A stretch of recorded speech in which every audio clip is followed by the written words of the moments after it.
Welcome, welcome! It's so good to see you guys again! Yay! Also, yes, my stream is still horizontal, but I've lost my cute coding. But now we can see your icons, so that's not bad. We do like icons in this house. Hi! How about you? I'm back! Today! Not just today, hopefully more. I have a lot of updates. And as I'm sure you noticed, I hadn't streamed in a while because I was sad. I was really sad. But I'm less sad now, so that's good. So I should probably tell you why sad. That's probably going to be helpful for you. So I kind of vague posted about it. I know how much we love vague posting, guys. We love vague posts. But yeah, I kind of vague posted about it a bit. But basically, let me go back about a month and not quite a month and a half. It was about 5-6 weeks ago. So my dad, who never calls me ever, was like, "Hey, Bunny." My dad calls me Bunny. "Hey, Bunny, do you have time for a quick call?" And I was like, oh no. Oh no. No. We don't like, "Hey, Bunny, do you have time for a quick call in this house?" That's not good. So yeah, my dad was like, "Hey, Bunny, have time for a quick call?" And I was like, oh, no. Because this can only mean one of, three things. Number A, that's a number, guys. Number A, my dad's decided to visit me. That's not happening. So that's the only good of the three options. Number 2, my dad's sick. Or number 3, someone died. And I was like, oh, nar. And so I was like, yeah, I got time for a quick call. And then, I answer the call. And Dad was like, so don't freak out.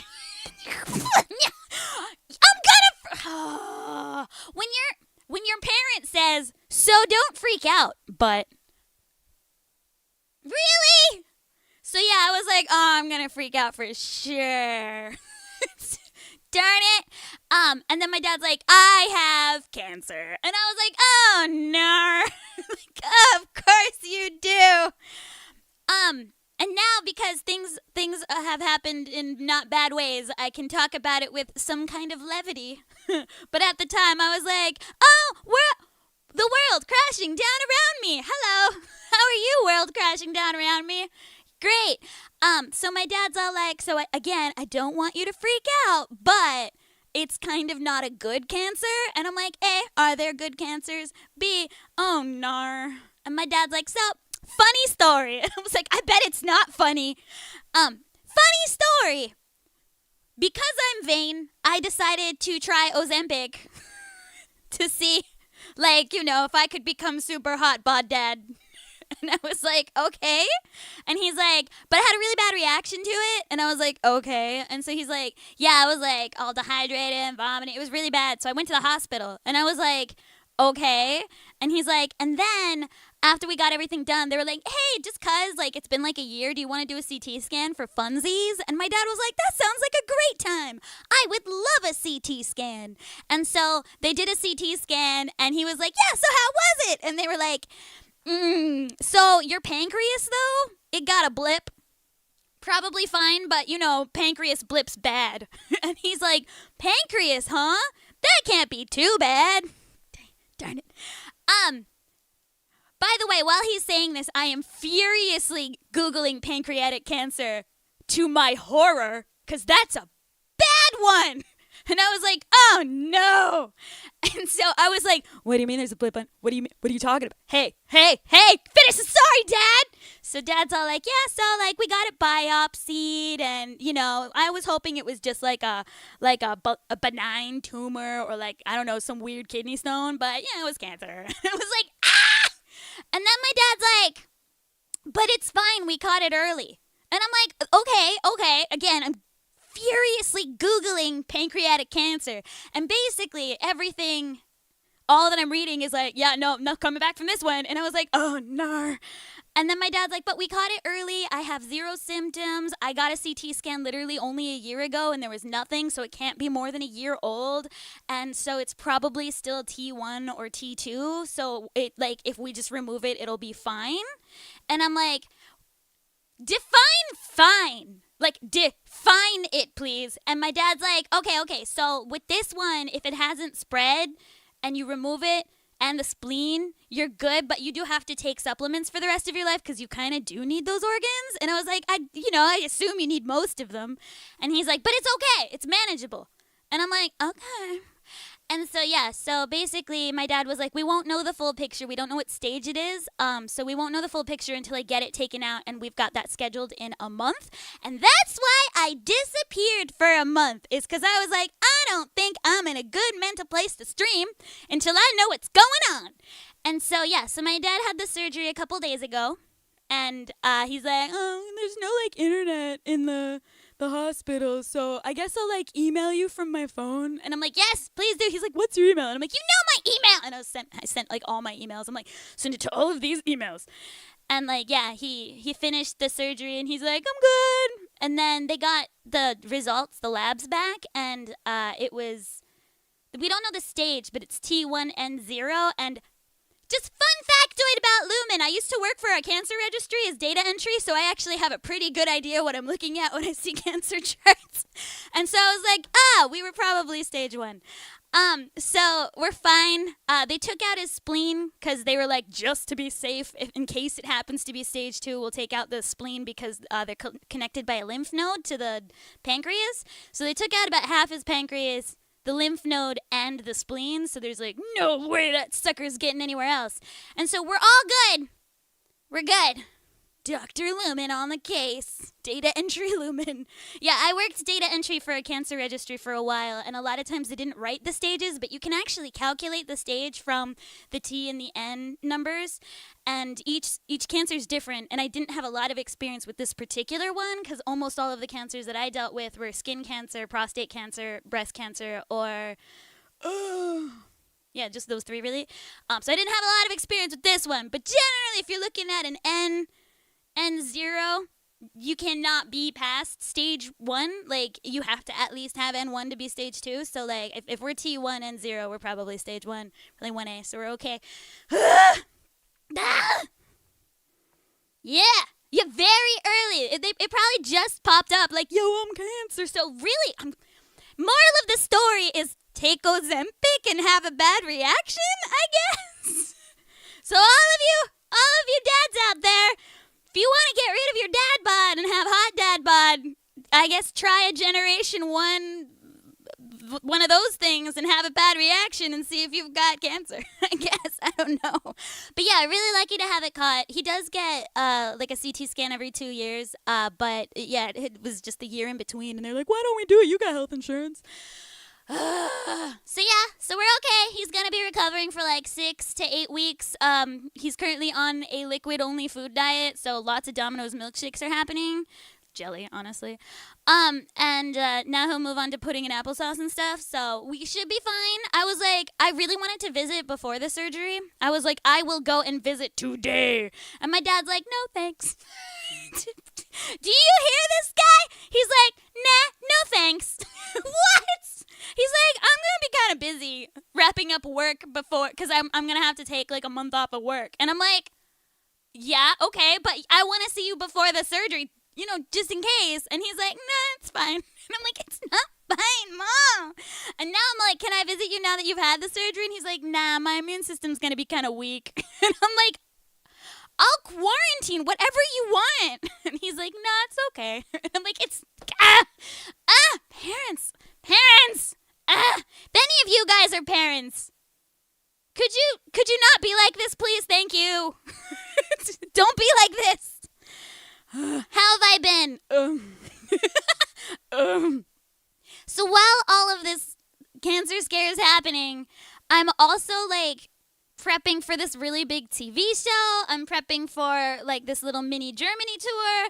I'm like in the middle of casting and doing like 5 games right now. So like, So the entire time I've been like, so that's been, all parents and grandparents are like this. They're like, you don't need to visit. And I'm like, are you saying that because you actually don't want me to visit? Or are you just being like, oh, you don't need to visit? You know what I mean? Because like the thing is like, I am happy to visit. I will make time. This is important. But you guys always tell me not to visit because you're busy and you don't feel well. And I'm useless because I can't drive. But I'm cute. I can snuggle. I can feed your cats. I can pet your cats. I can make you food. I'm really good at cooking. I sing you to sleep, I guess. I mean, I don't have that many skills, but I am a successful adult person who can cook and clean. Happy to do those things. And I can call an Uber. I can't drive, but I can get someone else to drive. I have the power of a debit card. I don't have a credit card, but I do have a debit card, and I can use it. So, I'm good for morale, yeah. I am good for morale. Cats will get pet. I'll give you a blanket. I'll pat you on the head. I would be the best. Like, those, like, anime where they have that, like, visiting when you're sick trope? I can make porridge. All those things. Oh, your parents are like that too, Ice Sticker? Right? Oh, the reason he told me about his cancer before the surgery this time is because last time he had a major surgery, he did not tell me. And I happened to be calling for, like, Father's Day or something. Ooh, isn't that, like, now? I happened to be calling for Father's Day or something, and he was like, oh, yeah, I'm still recovering. And I'm like, recovering from what? And he's like, oh, I just had like a major surgery name here. And I was like, you what? And he's like, oh, yeah, I didn't want to worry you, but I just had some major surgery. And I was like, you could have given me a heads up. Like, did you need something? I can help. And he's like, oh, yeah, I'm fine. Ma! So that's why this time he told me before the surgery, because I was like, you can't do that. Because the surgery he had before was like a big one, like it was like a dangerous one, and I was like, you gotta tell me, bruh. And so this time he's like, okay, I have like a whole cancer and it's a bad one, so I should probably let you know. I was like, yes, you should let me know. Anyway, so yeah, moral of the story is yell at your parents for not telling you about their major health problems. Like, honestly, my parents are both still pretty young. And my dad, at least, is generally in reasonably good health. But, I worry. And, like, I'm an adult. I can do stuff now. Like, I can call a Lyft. I can make food. I can do errands. And, I don't know. Stuff, probably. I don't know. I'm sure I can do stuff. I'm hired. Anyway, so yeah, that I was really worried because, like, you guys know, but like, my dad was my primary parent growing up, and like, yeah, I'm not ready. So yeah, I was like, the whole month, and that's why, even though like I was like, I'll stream more now, guys. That's why I didn't, because literally like 2 days after I said that, my dad's like, cancer, and I was like, oh, okay, never mind. I'm not in a good. And I've just been like the last month, I've lost a bit of weight, because I was just so worried. I just wasn't eating. I have not been sleeping well, and I had all this work that I needed to do, and I've not been focusing on it very well. And people are like, well, you seem kind of out of it. And I'm like, yeah, I do, don't I? I am out of it. But yeah, I just got all the messages, like literally like 2-3 days ago, that everything's all good. My dad's already making dumb jokes in his emails, so we're fine. Although he's really bad about answering them until I poke him a second time. So we're good. We're good. So yeah, dads, man, am I right?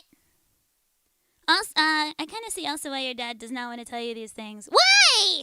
I'm helpful and cute. But yeah, I mean, I don't know. Like, my dad doesn't have a lot of family, like, living. It's just me and his little sister. So I'm, like, and he's got, like, a wife, but she's also not, like, the most healthiest all the time. Like, she also needs, I think, quite a lot of care. And so I'm kind of like, let's be really honest, I'm the most able to intervene and help of everyone.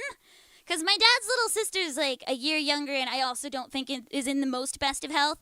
And so, like, really, like, my dad and I are the, I think, most reliable and healthiest of the people that could help. So I'm all like, rely on me.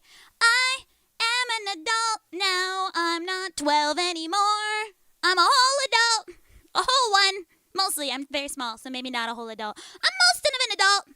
Mostly, I don't sound like one, but I am. I pay bills. All those things. Yeah. What else does he need? Yeah, he didn't want me to worry. I get that. But I want to worry, you know? I was reading a BL the other day. I needed some healing BL, okay?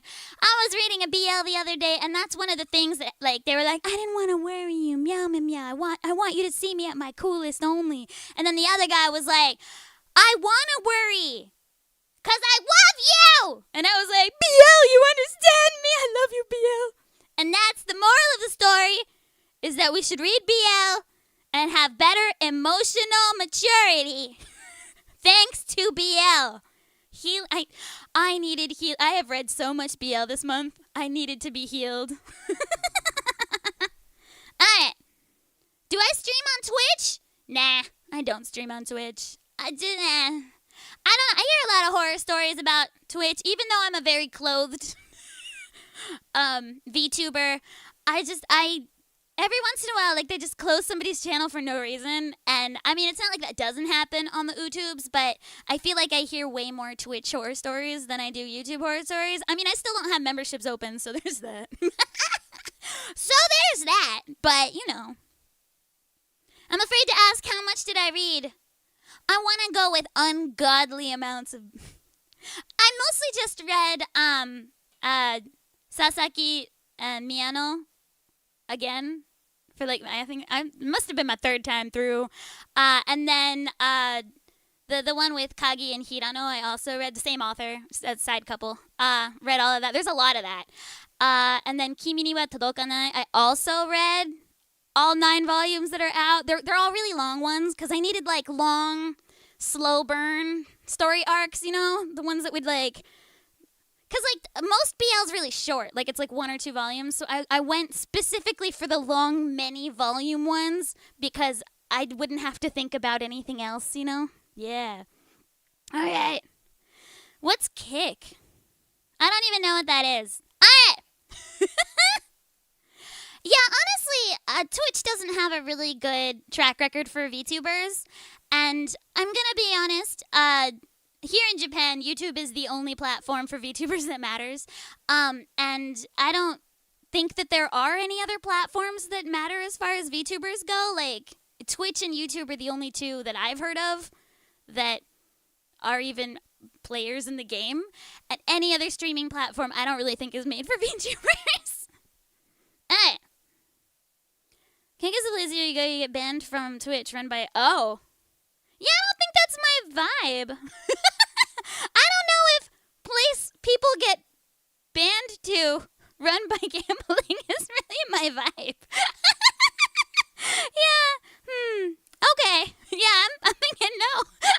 I'm like super duper family friendly. I think I'm Gucci.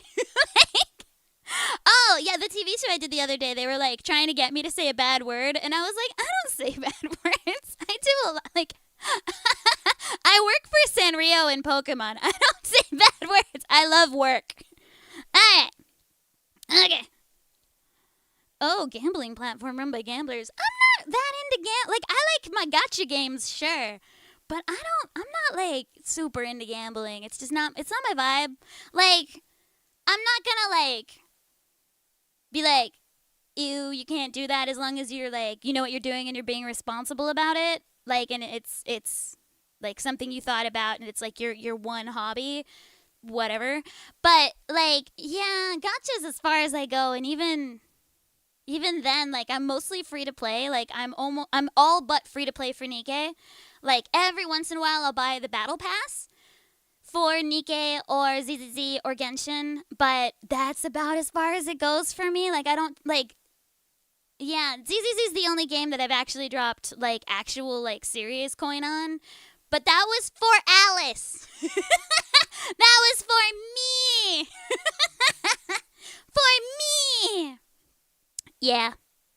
What the is Yeah, exactly. Oh, I was really happy. I got an audition from one of the places that I auditioned for. And, like, it's just one of those big rosters, so they send it out to everybody. So it's not like it was sent to me specifically, but the vocal inspiration for the character was Alice. And I was like, oh, it's the first time a character I voice has been the vocal reference. Oh, my God. It'll be really funny if I don't get it, though. I think there's a very small chance I'll get it. But I was really happy to see that I was the vocal reference. I was like, oh. I feel like that's when you really make it, when you become a vocal reference. Anyway.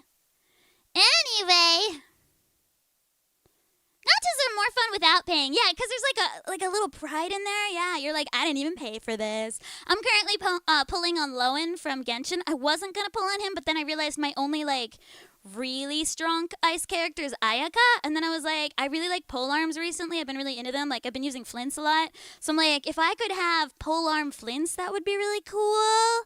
But I also, like, get the feeling deep in my bones that Nodcry's coming. Not Nodcry, we already have that. Snezhnaya's coming out pretty soon. You know. And so I'm kind of like, I might want to wait. I don't know. Because there's going to be a lot of, ice character. Whatever. Anyway, you don't care. Anyway, yes. Hi, Akamitwan. How are you? All right. How do you feel about 3.0 so far? I'm actually behind on the main story. So I played all of the, I've been playing all of the events for ZZZ, but I am about 3 chapters behind on the story. Like, I haven't done the Sissia bits yet. Whoops.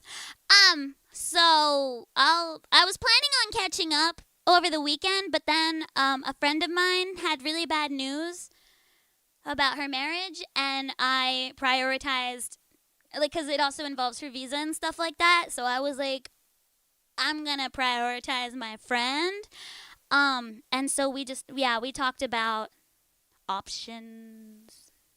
Yeah. Alright. I have a lot of peak on my plate then. Yeah. I'm really excited because the outfit looks really cute for Belle and Wise, so I want to put them in their new outfits. But I'm not going to unlock the outfits early. No. I'm going to go through the story properly and play, and I can't wait to see Tall Bangbu. So I'm on the little Bangbu Island. That was really fun, the Bangbu Island. I wish I hadn't waited till the last day. Literally, I did everything in one day on Bangbu Island, and I was like, I was staying up till really late at night being like, I gotta finish before turnover. But I had a lot of fun. It was a lot of fun. I wish I had given that one more time. That was actually really fun. All right. Oh, I can't wait to see Baby Belle. Yeah, I thought they both looked really cute in those outfits. You'll catch up on the story one day. It's fine. Genshin update was too big. Was it? It was just that little new area on Mondstadt, the port, right? Girl, I want 100% of that days ago. I'm currently working through Lowen's story, and I'm like, no, poor baby. At first I was like, I don't think I really like Lowen that much, but that's how Genshin gets you. ZZZ does this too. That's how they get you. They're like, they're a total jerk, but then you get to know their story, and they're like, no, poor baby, and then you need them, and this is how they get me. Oh, I did see that Suna's coming out as rerun in the next patch, and I have the other 2 angels, so I'll probably save all of my polychromes for Suna for the second half of 3.0. And then I haven't decided which wind character I want, but I think I want the Uma Musume if she's wind. I don't know if she is though. But if she is, she's the Uma's gonna be my first wind character girl, I think. Alright. Anime North! Yeah! I have fun at Anime North. Yeah, like even though I wasn't streaming, I was doing a couple conventions here and there. I have another one coming up. AX. Yeah, so we'll see. But then between AX and Germany, I don't think I've got anything going on right now. But I need to build that set list. Hey, Meta! Is there anything you want to hear in Germany? Anything you want me to sing? Let me know. I'll sing it. Just for you. Yay! Alright. I'm gonna umapyo in Genshin. You bet. Oh, next Saturday, birthday on June 27th. I'm hoping to stream next week, so I will sing you a happy birthday next week. I should be able to stream because guess what? I have no work next week. Hey! So I'm hoping to stream at least once. I got a couple auditions to bang out, and I got a couple songs I want to record because I don't think I've recorded a song for myself all year. I don't think I have recorded a single thing for me, for myself, all year. So I want to do that because singing makes me happy. Yay! I could call out Meta during the song and be like, this is a request from Meta! Or like, yeah, I'm very happy to do that. But also, please keep in mind, I will be jet lagged. Because I fly on June 15th, and I arrive, July, sorry. I fly on July 15th. I arrive in Germany somewhere on July 15th. I sleep, I perform the next day. So I will do my best to remember things that I have tried to remember. I will sing this song. If it's in my set list, it will start whether I want it to or not, so I will sing it. Can you request a song? Sure, go for it. For Lumin or for the voice inside? Whatever, either's fine. Either's fine. If you're going to be at Germany, feel free to request it. I can't necessarily accommodate all requests because I do generally want to focus on original songs, but like, you know, hey. Meta gets a request for sure. Alright, a song for becoming an adult. A song for becoming an adult. A song. Oh! Okay, yeah, I got that. Okay.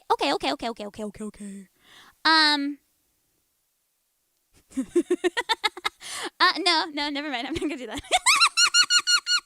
Alright, I'm gonna do this one because it's about following your like path to the future, kinda. So I'll do this one. This is gonna be Funny Bunny from The Pillows. I'll just sing it right now. Boop. I actually checked out one of my songs last night on Spotify. Which one? There's many. Which one? One of my songs on Spotify could be a lot of different songs. Meta, please request Sweet Tune. And this is, again, for the Germany performance in person in Germany for Meta's request. Yay, pillows! Okay. I need a song that matches Lumin's bright and bubbly but also optimistic personality. So not Homuda. So not Homuda. Okay, got it. Ode to the Nameless Mater. I don't think I know that song. I have literally no idea what that song is. Alright, how bad is the flight? Not being able to cross Russian airspace is making Japanese flights way worse. I don't know. I haven't actually really gotten that many details. I just know what day I leave and what day I arrive back in Japan. I've not really been, I don't know the hotel that I'm staying at. I'm a little worried about that because we're less than a month out and I still don't have like any real information. I asked them for like my set list times, like how long am I on each stage, and they're like, aim for about 40 minutes, but it could be longer. And I'm like, I need to know if it's longer. Like if it's shorter, it's okay because I will have prepared enough for 40 minutes, but I don't really like singing for less than 40 minutes because like I warm up at about 40. And then I'm like, if it's longer though, I'd need to know. I can't just like magic a song out of my butt. So yeah, I'm a little bit worried about that, but we'll figure it out. It'll be fine. I mean, most of my songs that I made, I can usually just like magic out of my butt, but I will be honest, like if it's a song I don't sing often, like Nankai Mystery, or like, yeah, like, or like Arknights or something, I don't sing that ever, or like Genshindo, like I can't just magic that out of my butt. Like I don't remember the lyrics I wrote. Or like, yeah, there's like a couple songs that like are my songs, but I never perform. Like Ego Nota, I haven't tried to perform that in like 4 years, so I have honestly no idea what some of the lyrics are. I've forgotten. But I mean, it's fine. It's probably fine. Worst case scenario, I'll just shove Sobakasu in there and call it a day. All right, here we go. Funny Bunny. Maybe. CPU, I believe in you. I know it's really hot, but go. There we go. Oop. Is it gonna be okay?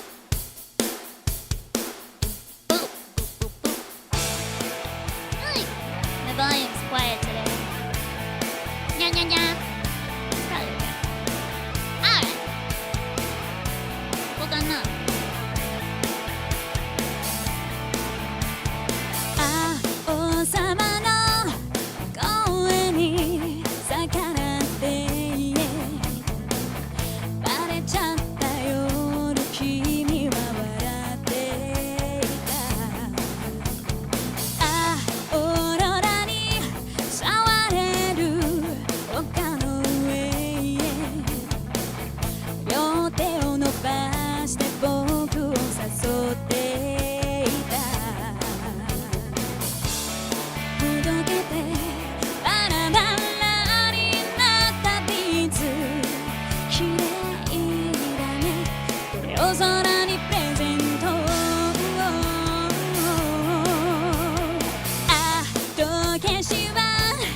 woes. Thank you for the blue things. What are they? Hold on. Bad eyes.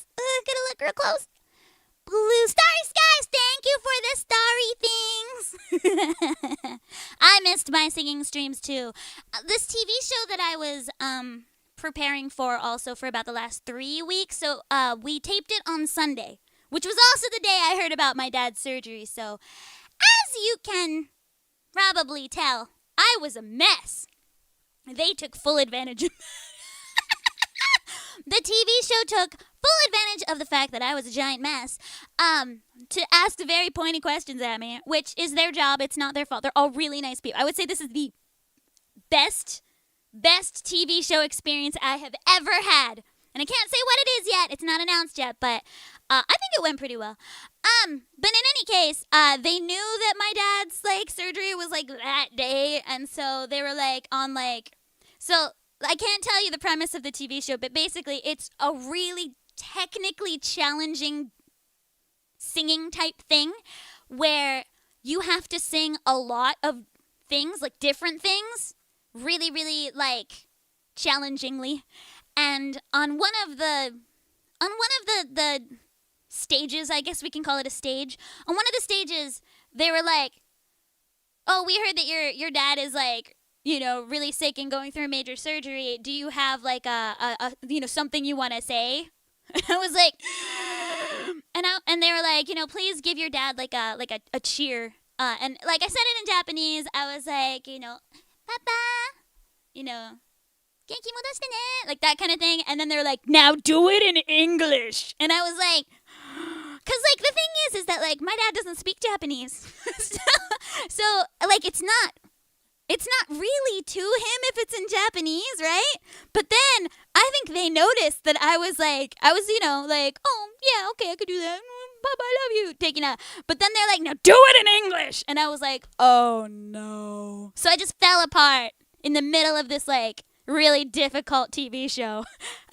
And by the way, this was a 10-hour recording marathon, and this was towards the end. This was hour 9 of 10, and I had been standing for forever under really hot lights. I'm melting, and then they're like, "Say some stuff to your dad in English," and I was like, "Ugh."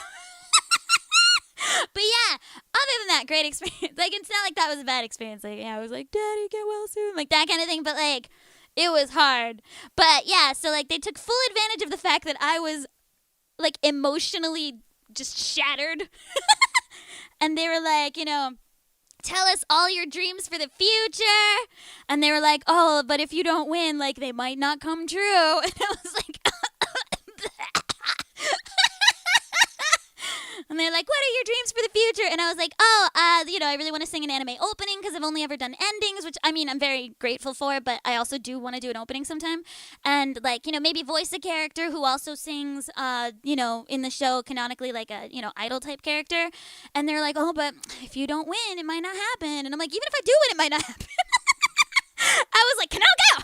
And so yeah, it was one of those things where I was like, it's not it's definitely gonna happen if I do win, so what's the point of this pressure? But I was in just a emotionally kind of fragile state, so I was just like, "Meow." I was sitting there oh wait, where's my sad button? There's my sad button. I'm also waving, but I meant to be sad. Okay, F7 is sad button. Alright! Relearn my buttons. Anyway, Nota, I was so worried about my dad when he was first hospitalized. Oh, for a kidney stone! Exactly! It's that feeling. Even if we were pretty sure we caught it early, it's scary to see your parents in a fragile situation. My dad has very rarely gotten sick, ever. Generally, he's got a really good immune system, and so, other than the secret surgery he didn't tell me about until after it was done, in my memory, my dad, he never even caught colds. So when I heard he had cancer, I was like, "What do you mean what?" You don't even catch colds. So both my dad and I are Year of the Dragon, and apparently they're supposed to have really good immune systems. I also very infrequently get sick. Guess who's sick? Stella. Stella is sick. Stella is sick. She just got back from the UK for some secret super spy business, literally last night, and she has been sick ever since. And I'm like, "You best not give that to me." But thinking about it, she probably won't. I don't get sick often. I sometimes get sick, but it's once a year maybe. But yeah, anyway. Yeah, the night sky is like really cute. I like this. Bonk to oblivion! Now do it in English. Yeah, I was like, Choroimon. If it's in Japanese, because it's not like my dad will understand it, even if he somehow manages to watch the TV show from not in Japan, which I don't think this TV show is known outside of Japan. So I'm like, I'm not worried about it. And then they're like, do it in English. And I was like, oh, now it's real. First Take is not a TV show. That's a YouTube show. This is like a TV show, like on the TV. All right. Anyway, I'm honestly, yeah, like trauma dump on us for ratings. This isn't uncommon on TV. Like they ask pointed questions on purpose. And I will, again, reiterate, my experience on this show has been my best ever on any Japanese TV show. I've done TV in Japan for over a decade. And I will say it's generally a pretty uncomfortable experience normally, because there is a lot of like poking ouchy things on purpose, but like without telling me that they're going to do it ahead of time. But this show was very careful to warn me. They were like, we will ask you uncomfortable things, but we're all on your side and we don't want you to be sad about it for real. Like, I just wanted you to know that we're going to have to do that, because that's just how these shows work. You're a veteran, you know, but at the same time, we don't want to make you sad and have it come out of nowhere. We will make you sad, but we want to know that it's not because we're bad people. It's our job to do this. And I was like, that's nice. Nobody's ever given me a warning about that before. Like, they've done it. And I know they did it for the reaction for the show. But like, there are sometimes like I go on like a Japanese TV show and they're like, so why aren't you successful? And I'm like, oh. You know? They've been like, so why doesn't anyone like you? And like, oh, Soka! And like that's come out of nowhere. But with this show, like they warned me ahead of time. They're like, we're gonna ask you about your family, we're gonna ask you about your career, and we might ask you some slightly uncomfortable things about those two things, but it's not because we don't believe in you, and it's not because we're trying to make you sad, it's just because it makes good for TV. And I'm like, I understand, it's your job, it's fine. Anyway, I mean, again, best staff I've ever worked with. I give this a 10 out of 10. This has been my best experience. I can't wait for it to air. I'm usually just like, oh no, what are they going to do to me in post? But this TV show, like, they were really respectful and they asked interesting questions and they did research, which is new and different. Usually they just treat everybody kind of like whatever, like especially since like my most recent TV appearances that have not been this show, like the last couple TV appearances I did, I just felt like they were being really rude just to be rude. But this one, like, I was like, oh no, you're respecting me as a professional, and that's rare, especially since, you know, as like a foreign talent, like a non-Japanese talent, I'm often treated like I'm not really in this industry, despite the fact I have a longer and more successful career than a lot of, you know, people that exist on these shows already. And I'm kind of like sitting here like, why am I treated like trash when I am like the same? I'm the same. And so it was really nice because I got treated like I was actually a professional for once. That's nice. Anyway, can't wait to know when it's happening though. I think they said July, August maybe, but yeah, I can't say what it is yet. But no, I don't think it was that bad of them. Like, but maybe I have Stockholm Syndrome, so like, maybe this is the Stockholm Syndrome speaking, but again, this is the best experience I've had on TV. I usually don't do a lot of TV for this reason, but this is a show that I had really wanted to be on. I really enjoy the show as a fan, so I was really excited that I got the opportunity to audition. I auditioned in February. I didn't get the results until like May, like late May. I thought I had bombed. Like, I thought the audition went well. I was like, we had a lot of fun talks. Like, we chatted a lot. I did really well on, like, the technical bit. So I was surprised that I didn't hear anything. But late May, they were like, okay, come on the show. You've got 2 weeks to prepare. And I was like, ah. And that was also the same week I heard about my dad's cancer. So I was like, no, now's a bad time, but okay. But it gave me something to focus on and, like, a goal to work towards. So I guess, like, in the end, it wasn't bad because, like, I took off the 2 days before the show to prepare for the show. And I prepared as well, like, outside of that. But, yeah, it gave me something to focus on and, like, a goal, which I think really helped me. Because had I not, I would have just been overwhelmed with, like, casting and direction and just been feeling really bad about myself. It's been kind of a dry year. I've not booked a lot of roles. I have been doing a lot of casting and direction, but that's not really my ideal for my career. Like, I really want to be singing and voice acting, and I feel like I haven't really had the opportunity to do either of those things at all this year. And, like, you may have noticed, like, I've been announced in a few projects, but all of those were decided last year. So, like, this year, I've booked nothing. And so, it's one of those things where, like, I was feeling kind of like, because, like, I've been auditioning like crazy, but just nothing's really come to fruition. Been doing a lot of music auditions too, and like again, none of those have really panned out. And like at one point in time, like the audition materials wanted me to sound like a fairly close friend of mine, and I was like, I'm really happy for them, but it's so weird because I see them as like a constituent, right? And so like I'm being hired as essentially a faceless, nameless singer, and they want me to sound like my friend, and that's shocking to me because I'm very much my own flavor, and A, you could hire my friend, and B, but my friend doesn't do this type of work. My friend doesn't do like for hire client work, and I do. But yeah, it was just a little shocking because I was like, naruhodo ne. So yeah, so like a lot of like taking my, I didn't have a huge ego to start with, but it's like, it's underground now. My confidence is in the negatives. So yeah, so like I would actually say that doing this TV show has like bolstered my confidence quite a bit. So that's nice. Yay! Sad waving. Alright. Had some close relatives in the hospital recently. It's a rough time. Like even if you think it's gonna be okay, you just don't want to see that, right? You're like, oh no. I forgot to put the song in this. I know I have this whole song list. I even made it opaque so you can see the background a little bit because, like, you couldn't see the cat. And I was like, the cat's the most important part. All right, let me put the song in the song list. That was Funny Bunny. No, that's, okay. Funny Bunny. Hey. Thanks for reminding me. There it is. Hey. That. Hope Stella gets well soon. Me too. She has used so many tissues since she's gotten back. We had an empty trash can, now we have a full trash can, and it's all with her snot. Alright.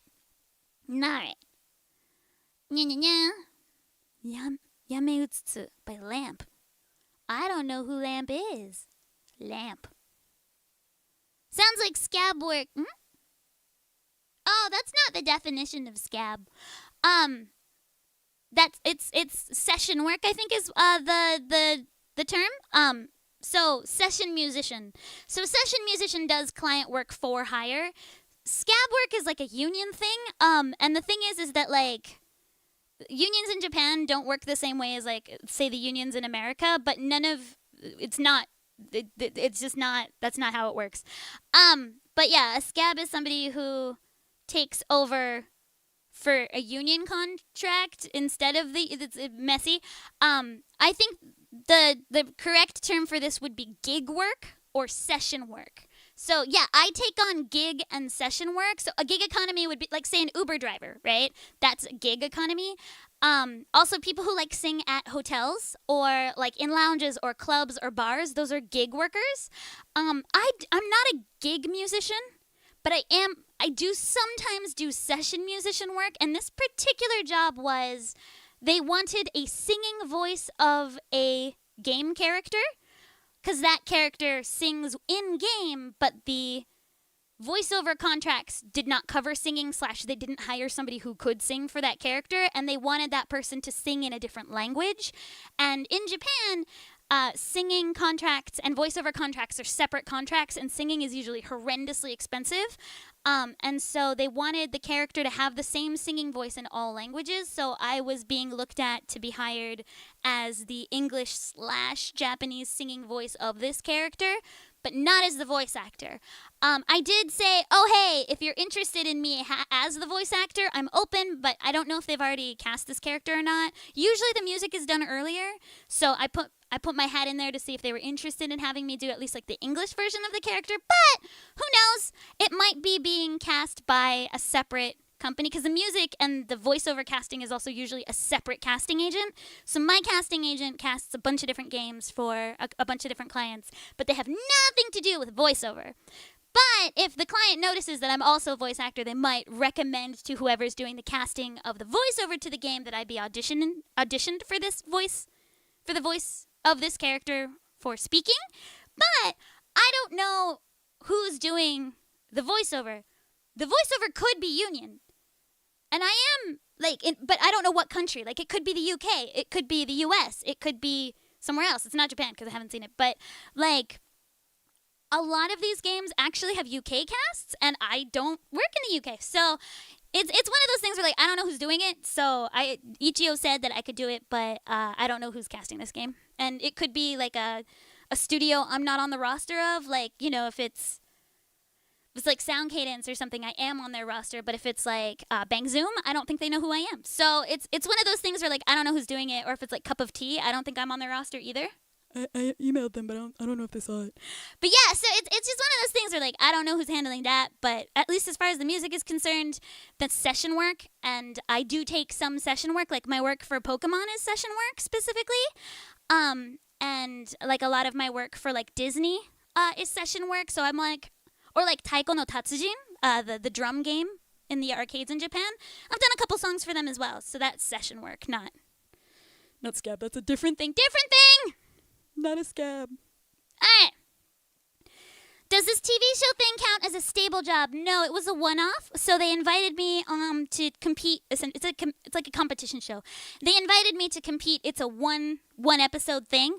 But if it does well, if it's popular, they might invite me back for another show. But I'm not a MC on the show, so it's not a weekly thing or a monthly thing. It's whenever they invite me, I might go in once. And TV's not well paid. I will say, TV is not well paid. So no Alice or Sweetie in ZZZ Season 3. I don't know. Your guess is as good as mine, man. If you've not seen us yet, no. We don't usually know until right around when you guys know. Alright. Maybe they watch these streams. Maybe. How did they get wind of my dad's cancer? My Twitter. Twitter has an auto translate feature. I think a mixture of Twitter and also I think that my manager may have given them a heads up because I was a little bit of an emotional wreck and very distracted. And so my manager was probably hey, this is happening, just so you know, if Diana, that's not my name, if Lumin's, if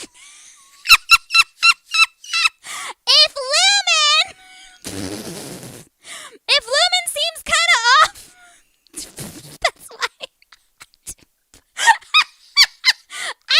You can tell it's been a while since I've streamed because I forgot my name. Who dat? I don't know. Okay, guys, if I make mistakes, that's ours, okay? It's been a while. Anyway. Alright, anyway. What happened there? Membership fee, thank you, Paninya. Arigato. I hope Sweetie will meet that one new hot NPC. Me too. They need to have a hot NPC club. Alright. Makuro Memories was a great song. Yay, arigato. Most Japanese actors speak not the best English. So there should be a difference between them and you, and it can be a selling point. I mean, I do get a lot of bilingual work specifically because there are not a ton of people that can do both languages to a high level. I'm not saying there's no one better than me. There's a couple people who I think have a higher skill level in Japanese. My Japanese is fluent and it's near native, but I am not a native Japanese speaker, and I do occasionally make pitch accent mistakes specifically. So instead of kaiketsu, I might say kaiketsu, or instead of kumaga, I might be kumaga, right? But that's within reasonable for a Japanese person to make a mistake on too. But it does mean that as a voice actor, I'm maybe not as attractive as a true double native, but there's also only 3 true double natives, and they all have a very different voice type than me. So if they need my voice type, bilingually, their only real option is me unless they want to have two different people. And there's that. So I have a couple characters that I voice both in English and Japanese, mostly because they don't have another choice.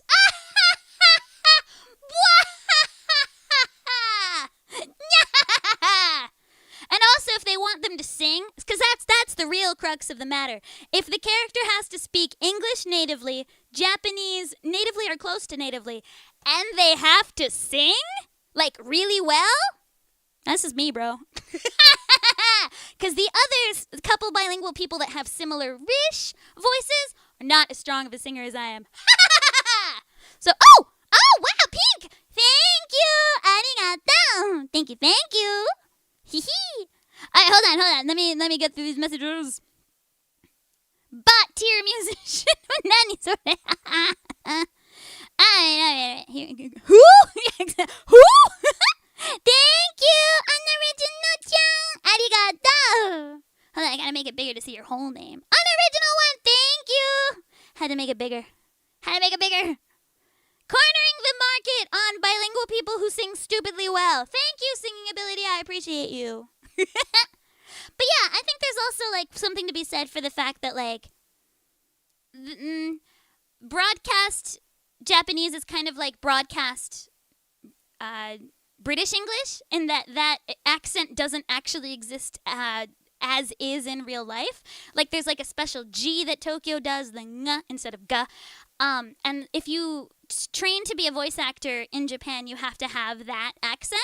But it's becoming less and less, like people are like less and less, they don't care as much anymore. And so there is also something to be said that like even if like my Japanese is to like normal people levels, but I'm just not quite like crazy like seiyuu trained yet. And I'm working on it. I'm trying to get there, but I also will not get there without the experience. So the more experience I have, the better it goes. Basically, all right. But music. But what? Yeah. I'm a very specific niche, and I will say that like while I don't think I've got like I'm not a double native and there are double natives. Like I have a friend who is a true double native. Like both of their parents are like American, so they've got native like American English, but this person was literally like born and raised in Japan and went to public school. So they're a true double native, and there just aren't that many. And they're also a voice actor and they're very good.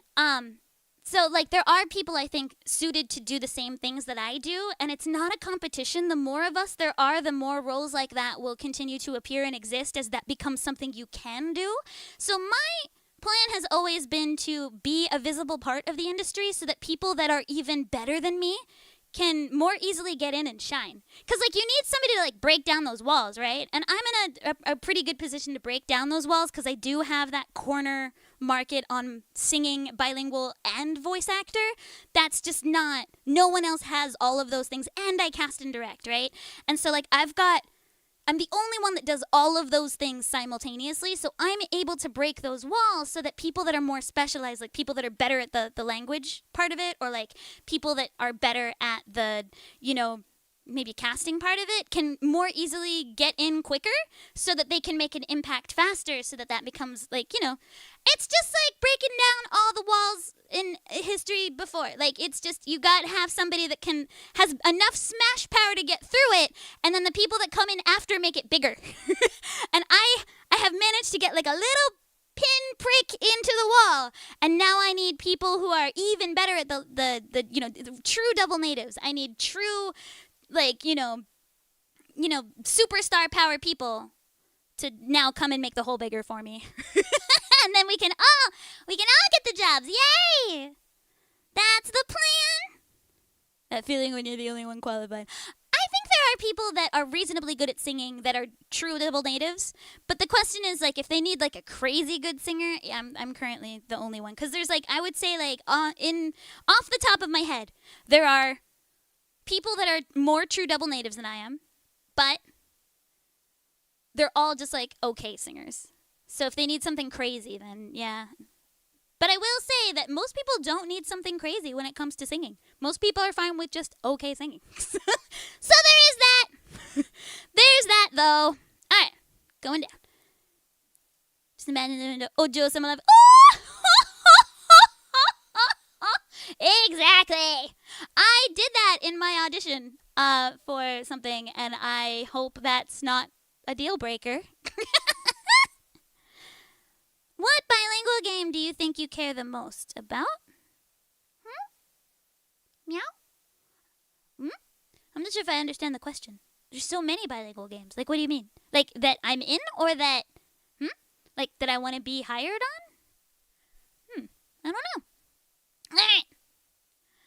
I'm prompting villainous cackle, as is correct. Let's be real. I'm going through my villain era. The news reporter accent? Yeah, kind of like that. Almost not quite as bad, but, like, it's like a little bit of a made-up accent.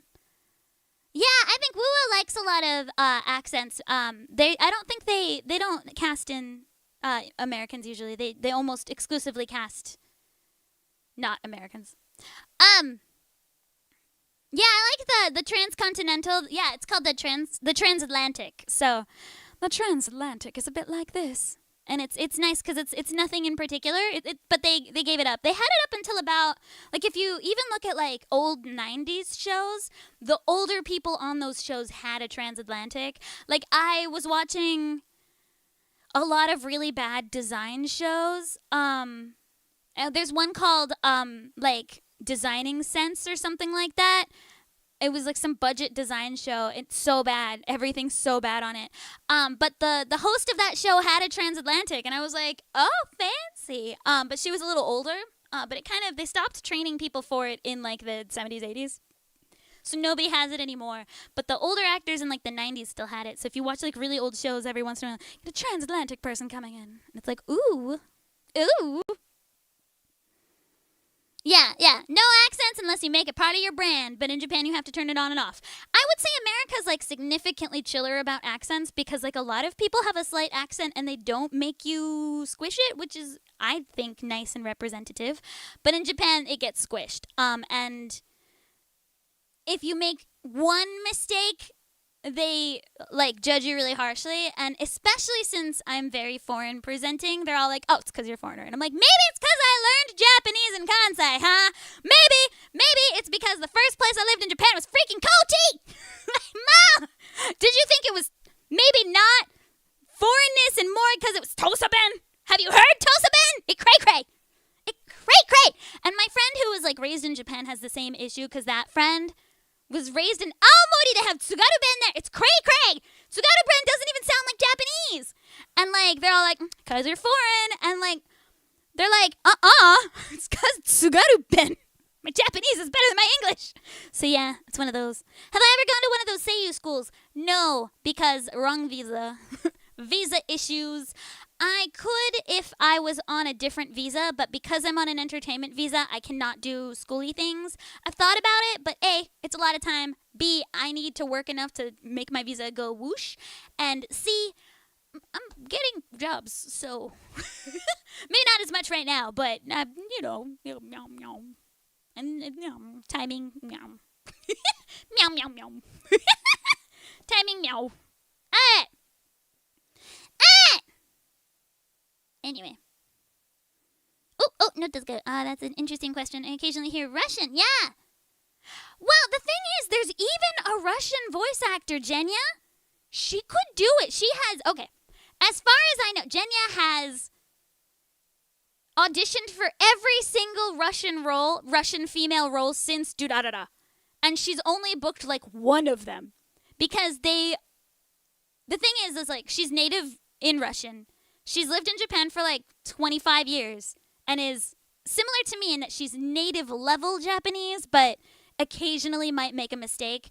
And they blame it on her Russianness and not just the fact that she, like me, is somewhat untrained. Like, I have put a coach on myself since, and I have become more trained for pitch accent, but she has not had the, like, yo-yo to do that.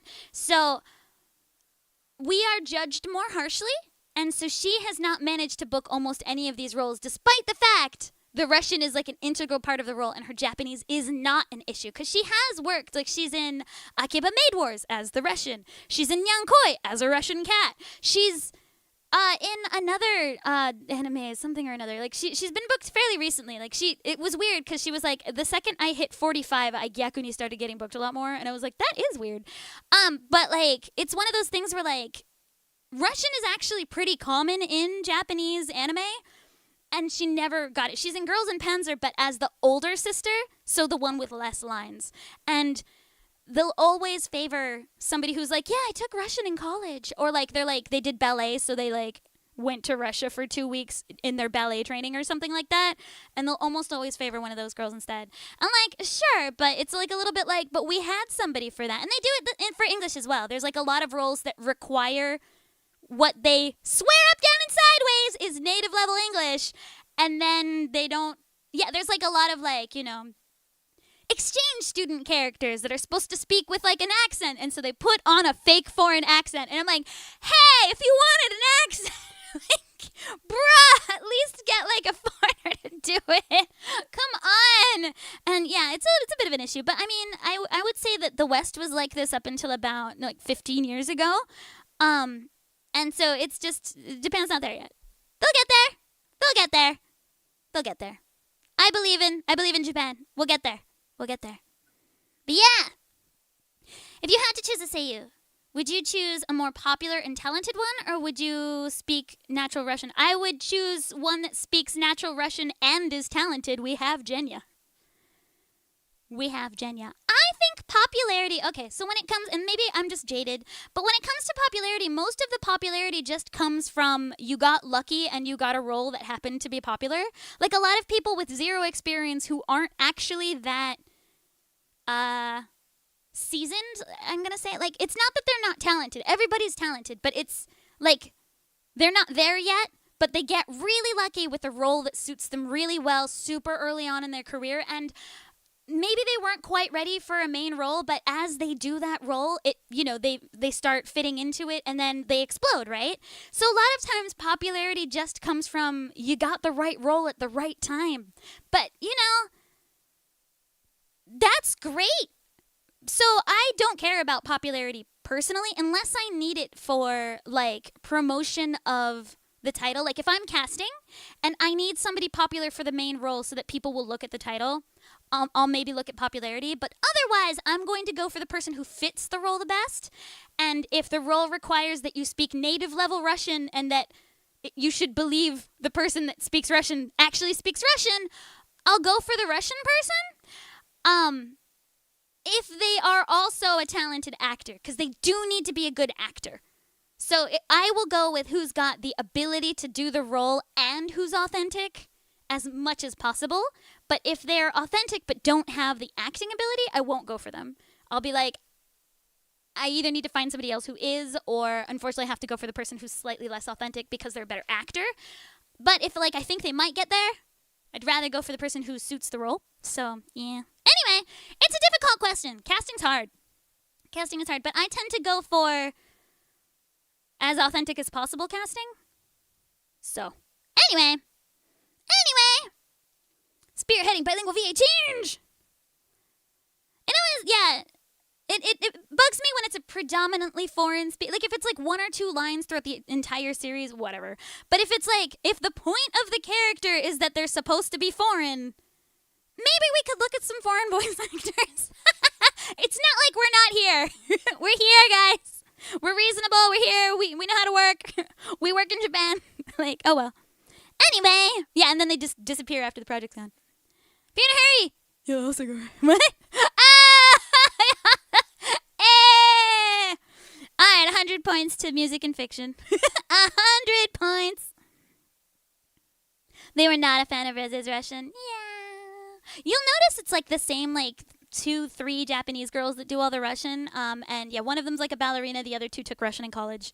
And, I'm all for people with special skills doing things. Like, if there's multiple characters, sure. But at the same time, I'm kind of like, I do really feel like you are missing the obvious. We actually have a professional Russian seiyuu here in Japan with the right voice type for some of these characters. Maybe the voice was wrong, but I've heard that they weren't able to audition for some of them, so, there's that. Anyway, thanks, Girthy, for the not membership. Arigato. One day.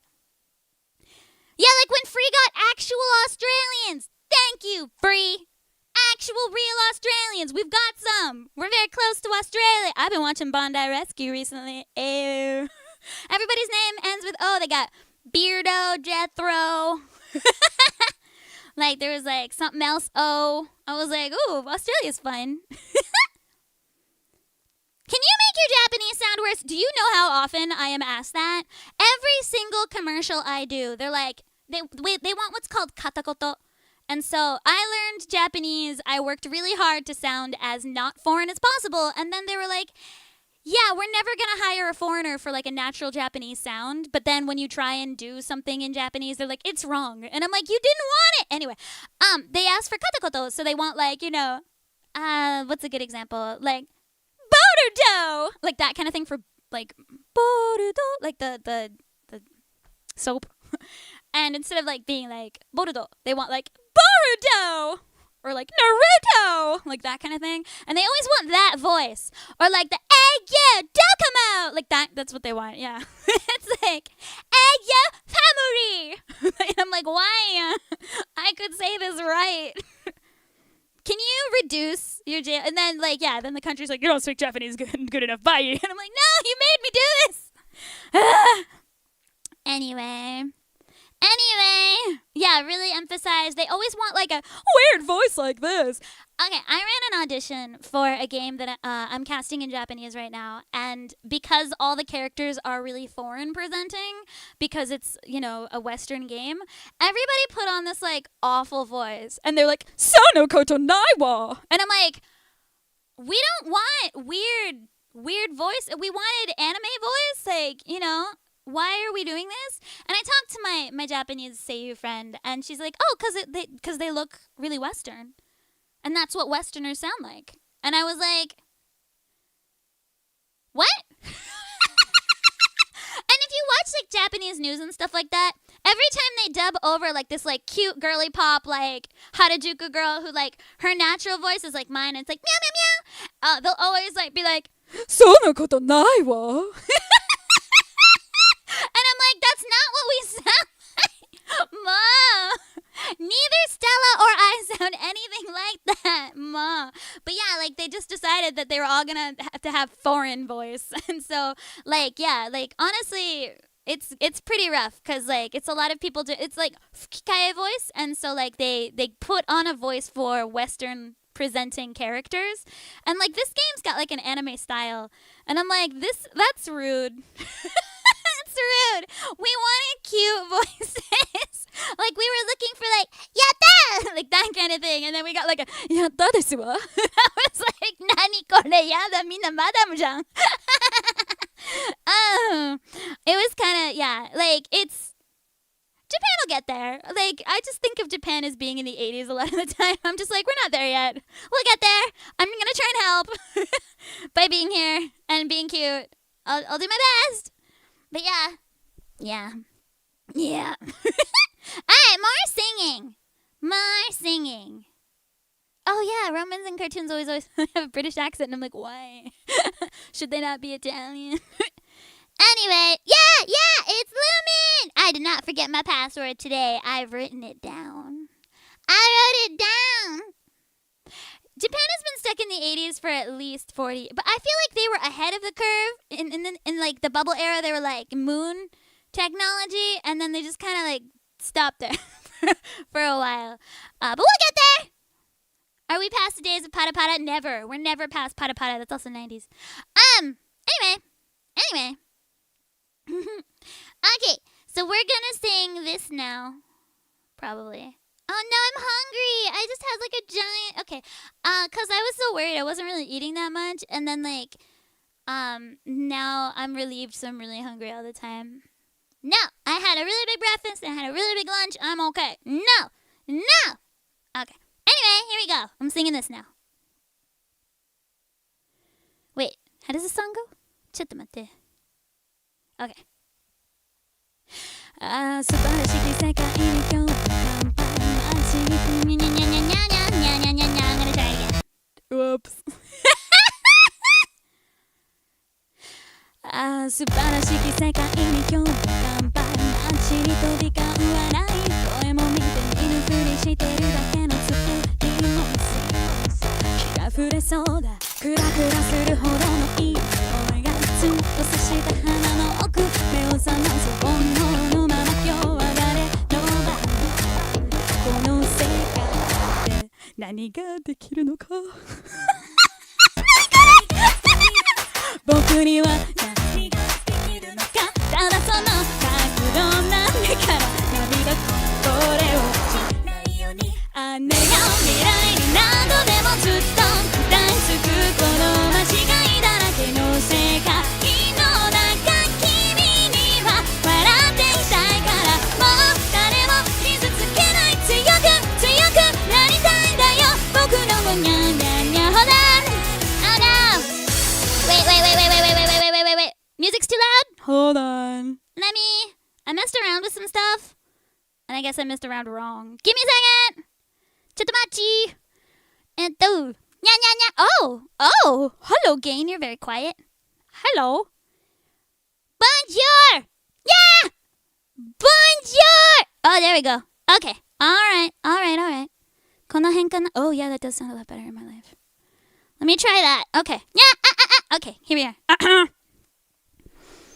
Music balancing is scuff. The bass was louder. Alright, let me give this a go. Okay, nobody heard anything? Also, I'm too warmed up for the song now, but oh well. We'll give it another go. Breathing in. 素晴らしき世界に今日も乾杯 I really just like my CPU today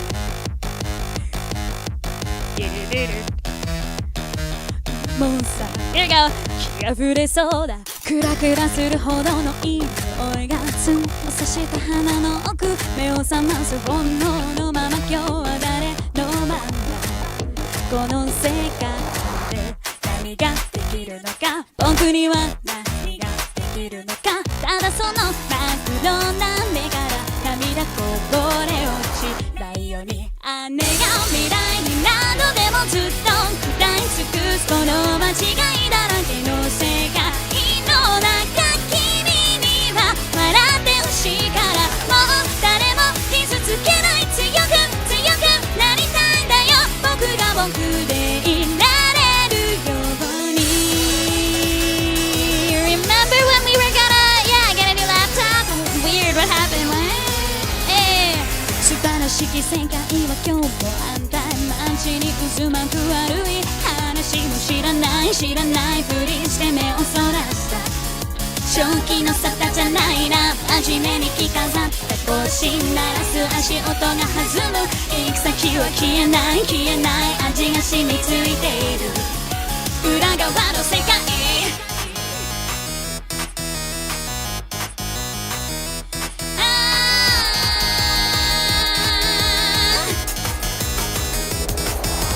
清く楽しく生きること誰も悲しませずに生きることはみ出さずまっすぐに生きることそれが間違わないで生きることありのまま生きることが正義か魂生きるのは正義か僕のあるべき姿とはなんだ本当の僕は何者なんだ教えてくれよ教えてくれよThe box of snacks にゃにゃ願ってるんだよ不器用 It's making me laugh 見とったんだ笑っていたいからああ跳ねる心臓が体揺らし叫ぶんだよ今こそ動き出せ弱い自分も何度でもずっと食らい尽くすこの間違いだらけの世界の中君には笑ってほしいからもう誰も泣かないよ強く強くなりたいんだよ僕が僕でいられるように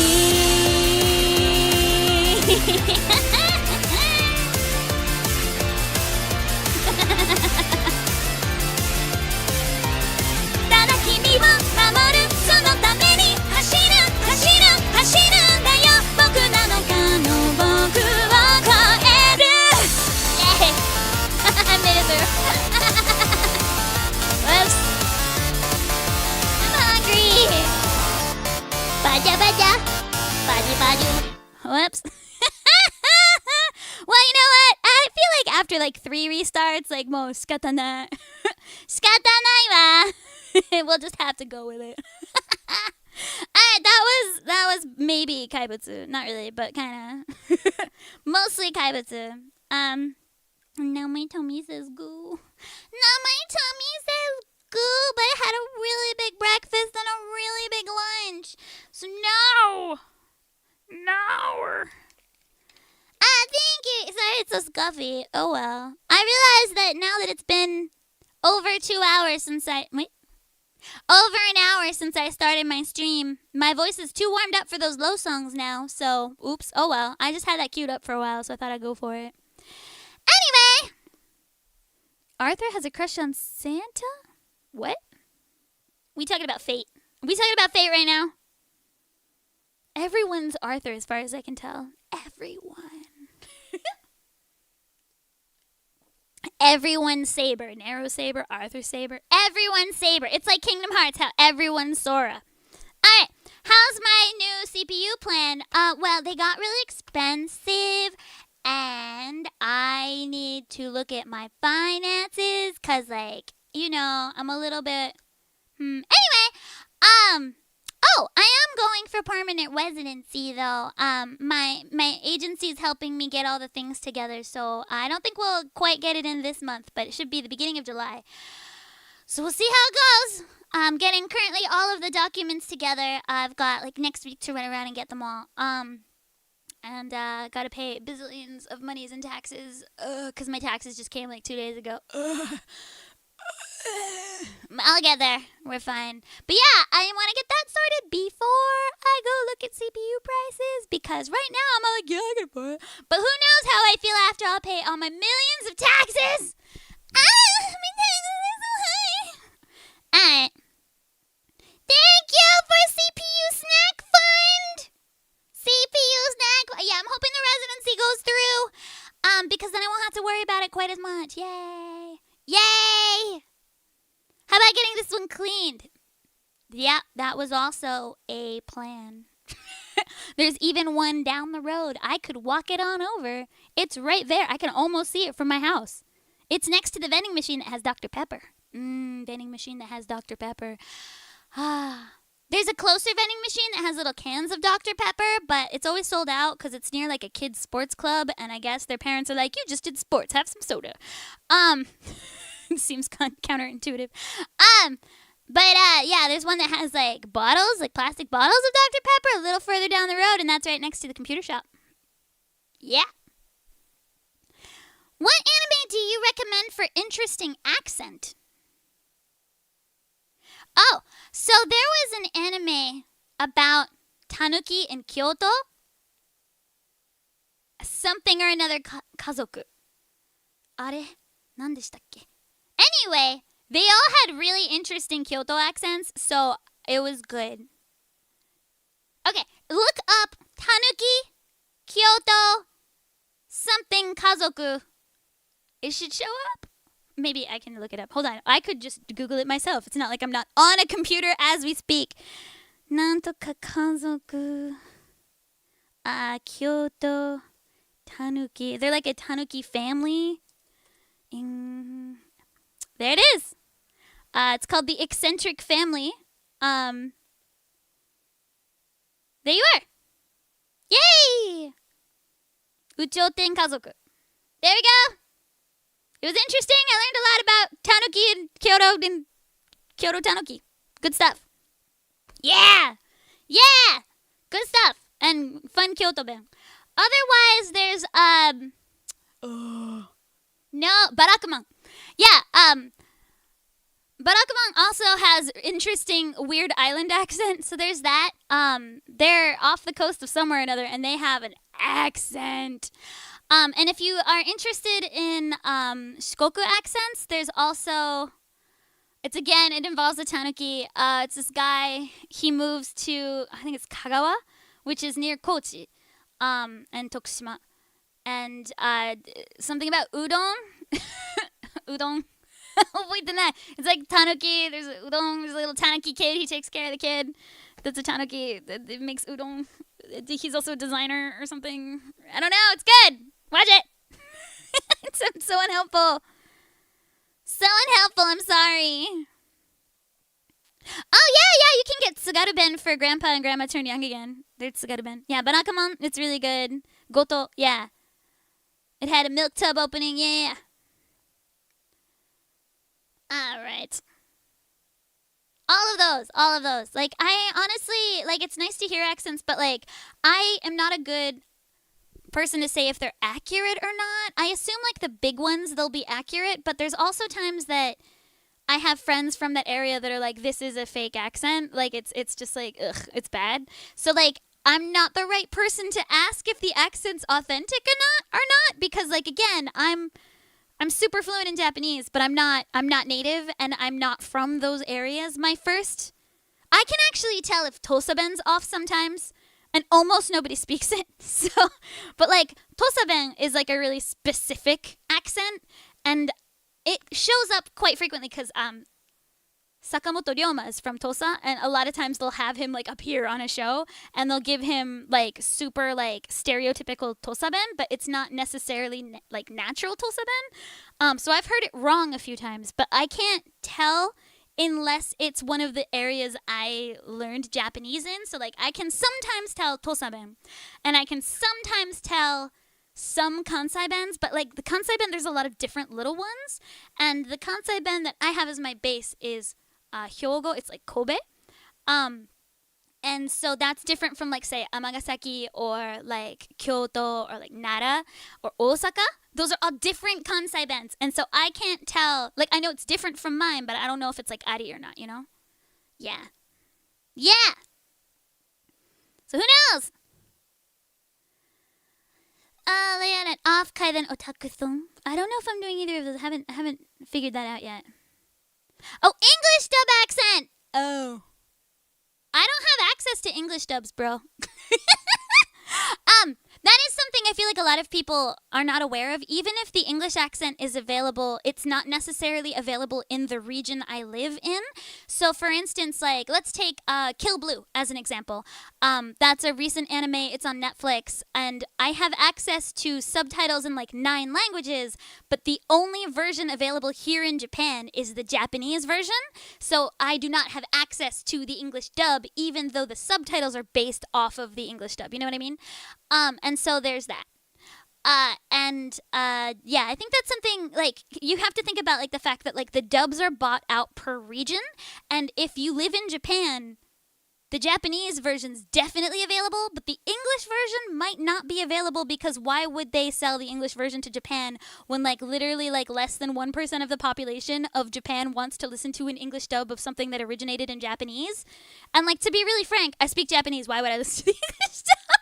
Unless I'm in it. So, like, it's one of those things where, like, it's not that I don't like dubs. It's just that, like, I normally watch whatever the thing is in its original language. And especially in Japan, if I speak Japanese fluently, I can read Japanese.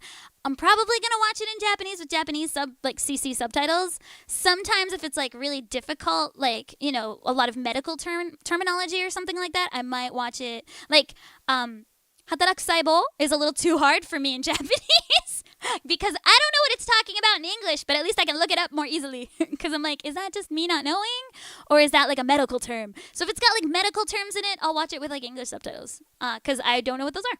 So, and like I've noticed that like a lot of like especially medical terms are wildly different. So like souzou dekinai gurai. Yeah. How have I been? Bochi bochi. I am bochi bochi.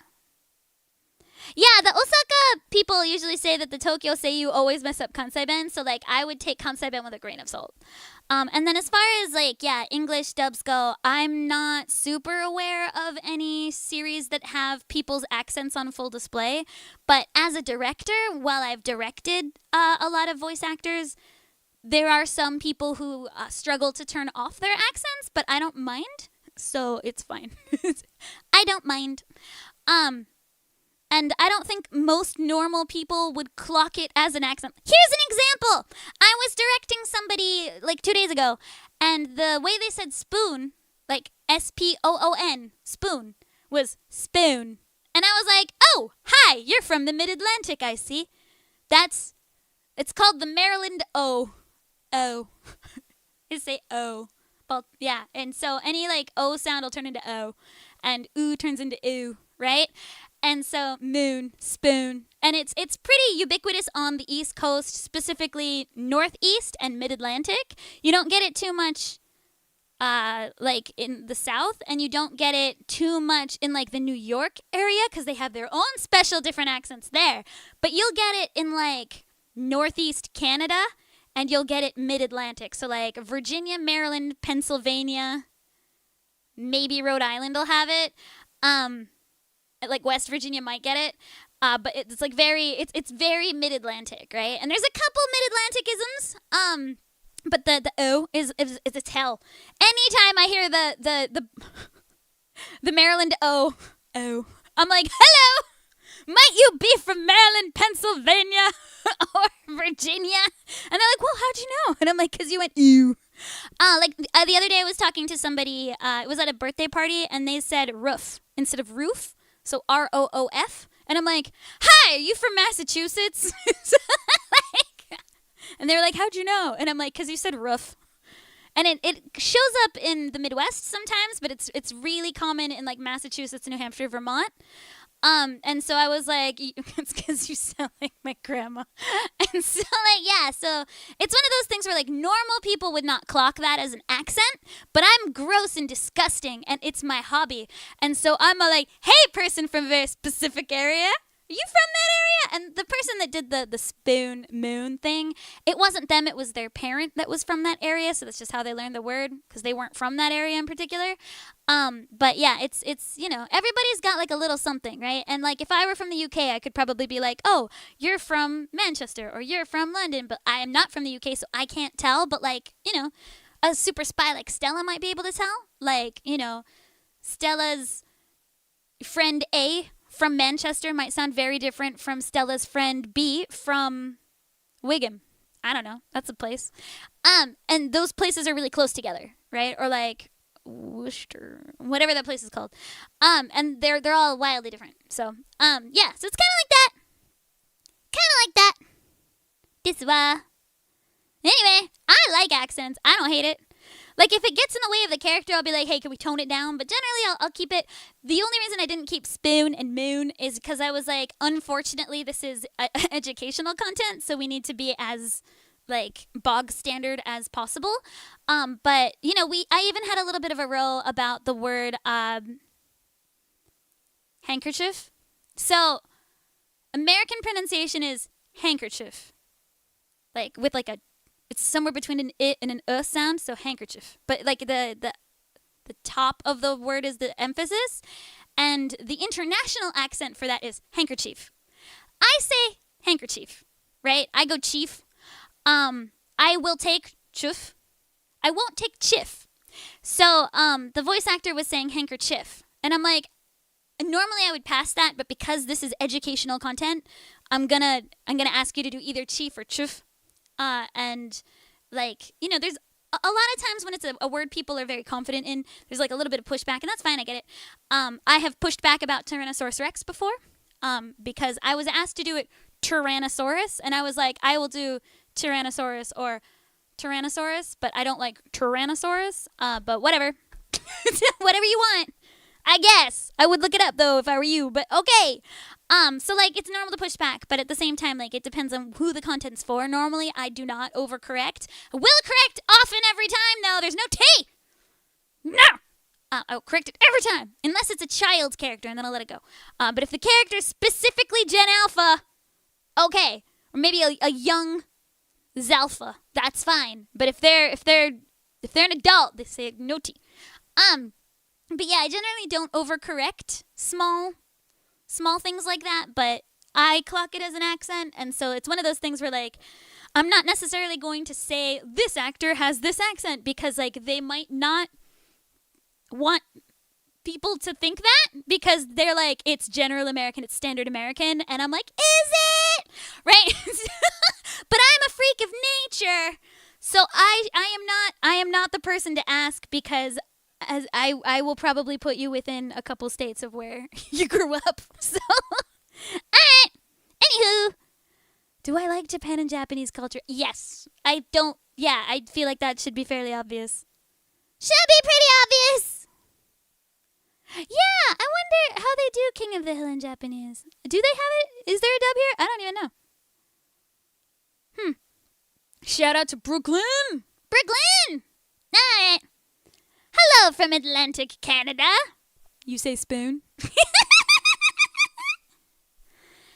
How fast can you usually identify an accent? It depends on how much the person's jumped around, and also, like, you know, sometimes it's not, like, a word, like, one of the tells won't show up. Like, for the person that was from Massachusetts that I clocked, they were very proud of the fact that they didn't have any tells, and apparently the only tell is the word roof. They had gotten rid of everything else.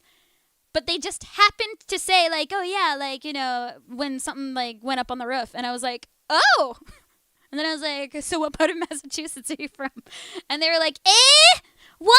And I was like, you said roof instead of roof. And they were like, oh, that's the only word I still have left. And I was like, ha, ha, ha, ha. So it depends on how, like, good people are at, like, or how, like, they've trained out of it or into it or something. Like, you know, there's somebody I know that used to have, like, a really intense Minnesota accent, and they've trained completely out of it. They're like unplaceable.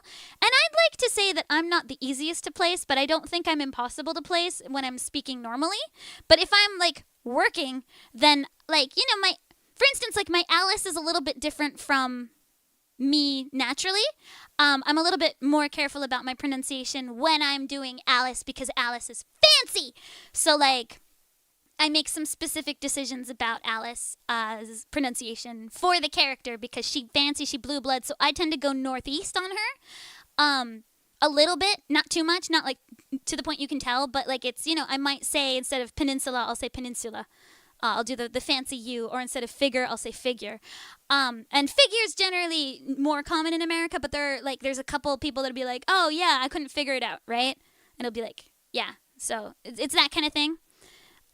So I'll like take care to not to do certain things or like add in certain things, but you know, it's fun. That's what makes it fun. That's why voice acting is fun. Hello, Orioles fan. Exactly. You saw Cal Ripken's games? Yeah. Yeah, that's right. Cal Ripken forever. Anyway, do you put Old Bay on everything? Basically, yes. I'll be like, so on a scale of 1 to Old Bay, how much Old Bay do you use?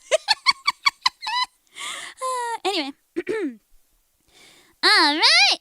Yeah, the Boston, New York, Connecticut thing. Yeah, it's one of those things where like it also depends on how heated of a conversation it is, how tired you are, that kind of thing. Super fun. Anyway, I mean, yeah, it's fun. Pack a car in the Harvard Yard. You pack a car, it's had, you know. Alright. Yeah, a lot of people's like language peculiarities, like, and you know, it's kind of fun. Like, I would say that we are definitely becoming more international since we're being like way more exposed to people of like different origins and stuff, and that's great. I love that. Missouri. Alice's diction is stellar. When I do any kind of like fancy character, I always go like really crazy on the diction. I'll be like, what do you mean? Like a lot of like popped T's, you know? Good morning, Baltimore! You know what? Now's the time. I think I should wish Baltimore a good morning, even though it's the middle of the night for them. Let's do good morning, Baltimore. It's been a hot minute. It has been a whole hot minute since I've sung this song, and you know what? Feeling it today. Good morning, Baltimore. Let's find it. Ooh, tubes. A prim and proper lady. Very fun. All right, good morning, Baltimore. Karaoke. Here we go. It'll be morning very soon, you know? One day, it'll become morning. All right, here we go. Let's get some reverb. Hey!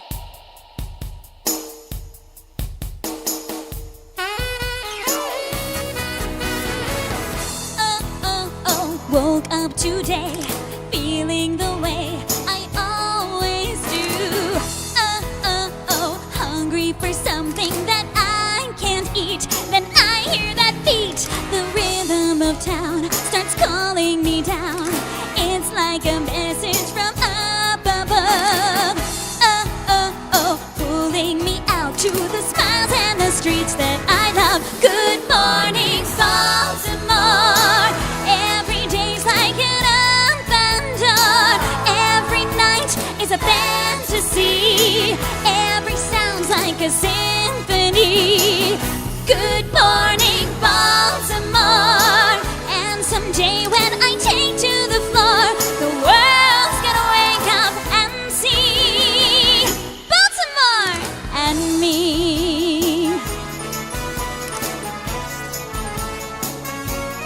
If I ever get invited back to Otakon. Look at my hair. What do can compare with mine today? I've got my hairspray and radio. I'm ready to go. The rats on the street all dance around my feet. They seem to say, Lumin, it's up to you. So, don't hold me back, 'cause today all my dreams will come true. Good morning, Baltimore. There's the flasher who lives next door. There's the bum on his barroom stool. They wish me luck on my way to school. Good morning, Baltimore. And someday when I take to the floor, the world's gonna wake up and see Baltimore and me. I know every step, I know every song. I know there's a place where I belong. I see all those party lights shining ahead. So someone invite me before I drop dead. So, give me a chance, 'cause my eyes start to dance. I'm a movie star. Something inside of me makes me move. When I hear that groove, my mom tells me no, but my feet tell me go. It's like a drummer inside my heart.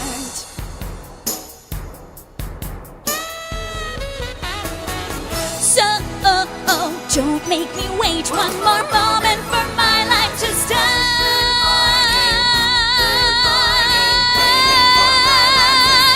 I love you, Baltimore.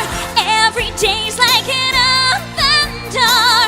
Every night is a fantasy. Every sound's like a symphony. And I promise, Baltimore, that someday when I take to the floor, the world's gonna wake up and see.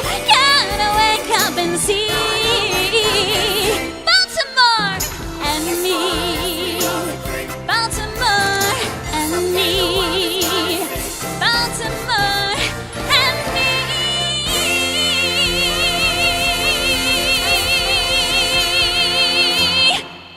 Yay! Alright! That was Good Morning Baltimore from Hairspray the Musical. Very accurate. Very accurate to most people's experiences of Baltimore. Unfortunately, what the song does not cover is all of the lead paint. All of the lead paint, as well as sometimes the manholes just explode. I don't know why, but don't ever, ever stand on a manhole in Baltimore, especially if it's steaming. That thing's gonna blow. It gonna blow. Get off the manhole. Never step on a manhole. I don't know why people are like, I'm gonna step on the manhole. Those are not places to walk on. They could explode at any moment. Thank you, Galstrom! Arigato! What do you think would happen if you overly happy danced down the streets in Japan singing that song passionately? I did do that. I was practicing that song for something, and I had to ride the Shinkansen, and I definitely twirled around a little bit on the Shinkansen platform while singing it. I had a mask on though, but I was like, nobody will know I'm singing, and my manager was like, what are you doing? And I was like, I was just living my most It's Hairspray live. Carl, arigato. And they were like, people can hear you. And I'm like, good for them. But yeah, as long as I'm not like, kinjo meiwaku, it's probably fine. I wonder if the original movie, the musical is based on, had one of those. Nah. Yeah, I know. Weird how I keep interrupting the Satsudan stream with like random Broadway songs. Yeah, I know. I was like, what's the problem? Like, I have definitely walked around singing before. I often will train by vigorous walking and singing, because like if you're gonna be performing on stage, you need quite a bit of like stability, and the best way to get that's to like walk around or like lightly jog and sing. So I'm gonna go with I do that kind of a lot anyway. It's not full volume, but like I will very frequently be like, like it's not uncommon for me to do that. So yeah, sometimes people go like, what? But I'm also gonna say like, it's not uncommon for me to hear people singing while like on their bicycles and stuff. Like there's this one guy that passes below my window every single day at 2 a.m. singing at the top of his lungs. And you know what? All power to him. Like, go for it, man. Like, he's got a nice little voice. Anyway, I can just picture you wide-eyed, gleefully singing. No. I mean, again, I'm not going to bother people. I'm not going to bother anyone. I will sing to myself. I will be the crazy person who sings and talks to themselves while walking down the street. But I'm not gonna be in people's faces about it. I could totally join him. I never know what he's singing, though. Every non-gaming stream's actually just a musical with extra steps. Basically, yeah, you just have to wait every half hour for me to sing something. People do not need a radio if they're with me. Honestly, most of my friends are singers too, so we'll just like randomly start singing Mr. Music or whatever. But like quietly, like so we're not bothering people. Japan is a very small country with very bad soundproofing. So, we don't want to bother people. We don't want to bother people. Anyway, let me get some drink. Ugh, thirsty.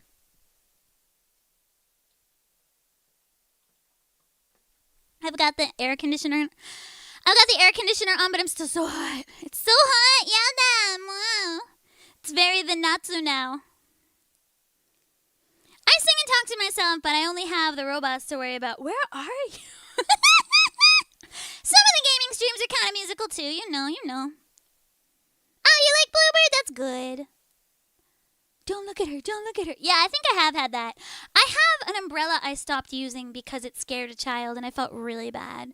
So I had a sword umbrella, and it looked like a katana, but it was an umbrella, like one of those lame ones that they sell at Asakusa, because I'm lame, okay? I am lame. In my heart of hearts, I am lame. So I bought my katana umbrella, and it scared a child on the train. And now I don't use it anymore. But I do use my Shao umbrella from Genshin. It's made to look like his sword a little bit, but it doesn't really look like a sword, so it's okay. It's just Shao flavored. So I use that one. I guess not his sword, his spear. Yeah. So I use that. But yeah, I can't use my sword umbrella because like the kid was like nearly crying, and I'm like, A, you're like 4. How do you know what a sword looks like? And B, shouldn't you think this is awesome? I thought little boys loved swords. What? What's wrong with you? But it scared him, and I didn't want to scare children, so. Man, made me sad. They're pretty common, the sword umbrellas. I think it's cute, but like yeah, ever since I scared the pants off that kid, like I'm like, ooh, maybe I shouldn't just use this umbrella. I guess they're sensitive, and like I was on the train, but like I mean it's pretty obviously an umbrella since it's umbrella shaped. It's just the handle is straight and has like the like sword pattern, but it's like obviously really plasticky and fake. But like I mean I don't see how it's any different from like kids walking around with like their tokusatsu like little Kamen Rider dagger things. But apparently it scared the cat. I think it's because I'm foreign. Honestly, I think the kid was like eek. But I didn't want to scare anybody, so I haven't used it since, and it's been a couple years now, and I'm a little sad about it, but... Oh, well. Anyway, let's sing more song. What do I want to sing? What do I wanna sing? 何がいいかな? Maybe something cute. This is cute. I can sing this. そして、 No! そしてじゃない. Alright, let's go with this. So this is gonna be this. Okay. Konayuki! I don't know anything but the chorus, and I'm not very good at it. Too loud for me!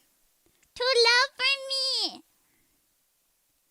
Sword must have been huge. It was, I mean, it's not even as big as a real katana. Don't ask me how I know, okay? Not even that big. Where is Kaiser? Who knows? Have you actually tried out for a Toku series? I've done narration for Garo. So, yeah, I did a couple episodes narration for Garo. Yeah. But I've not acted well. My face is not in a tokusatsu series now. That's unhelpful. I have something unannounced for something that might use voice, but the thing that I can talk about is Garo. I did some narration. They gave me a cast pin, so I've got like a wolf head cast pin. That's kind of cool. So yeah, that's the only tokusatsu I can say that I've been in so far. Unhelpful. I did the thing that's not announced years ago, and like I think it's out in Singapore, but like it's like exclusive to Singapore, and I haven't been given the go-ahead to announce it or put it on my resume, so I haven't.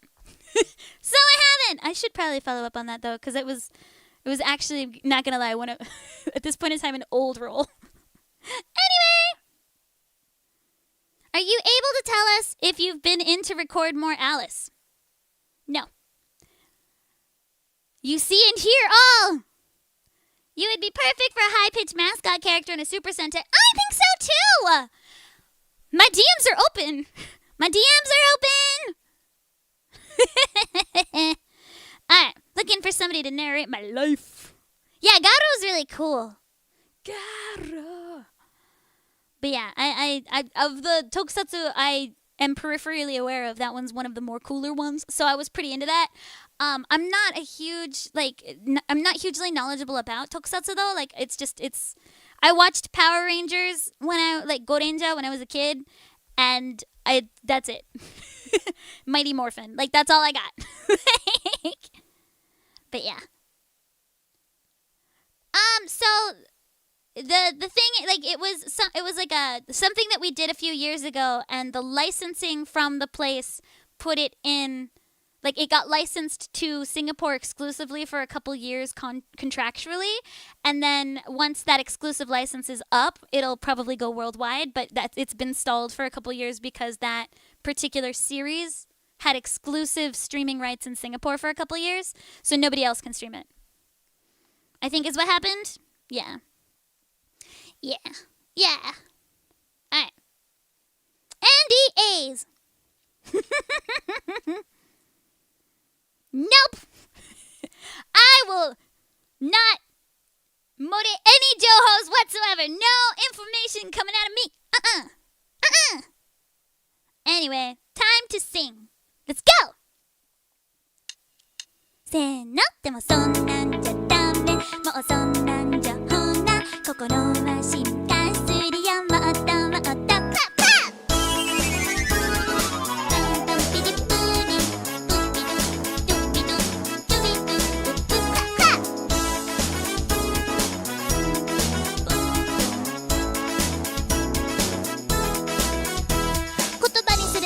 超根源なら言葉を消せばいいやって思ってた。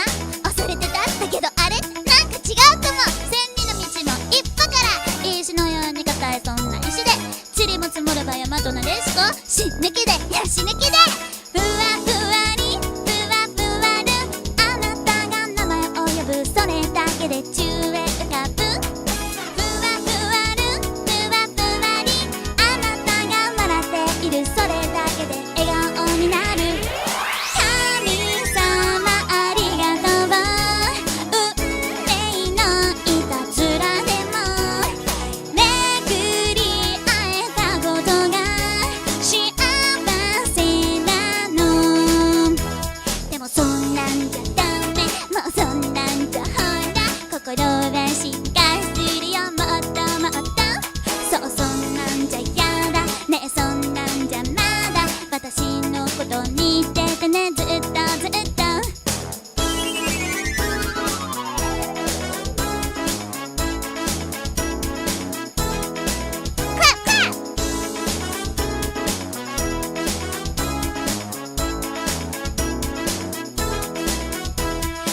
の中のあなたほどあなたの中の私の存在はまだまだ大きくないことも分かってるけれど、この瞬間共有してる時間、塵も積もれば山となでしこ、略して地立の山となでこう、クラクラにクラクラるあなたを見上げたらそれだけで眩しすぎて、クラクラるクラクラにあなたを思っている、それだけで溶けてしまう。神様ありがとう、運命のいたずらでも巡り会えたことが幸せなの。恋する季節は欲張りサキュレーション、恋する気持ちは欲張りサキュレーション、恋する瞳は欲張りサキュレーション、恋する乙女は欲張りサキュレーション。ふわふわにふわふわるあなたが名前を呼ぶ、それだけで宙へ浮かぶ。ふわふわるふわふわにあなたが笑っている、それだけで笑顔になる。神様ありがとう、運命のいたずらでも巡り会えたことが幸せなの。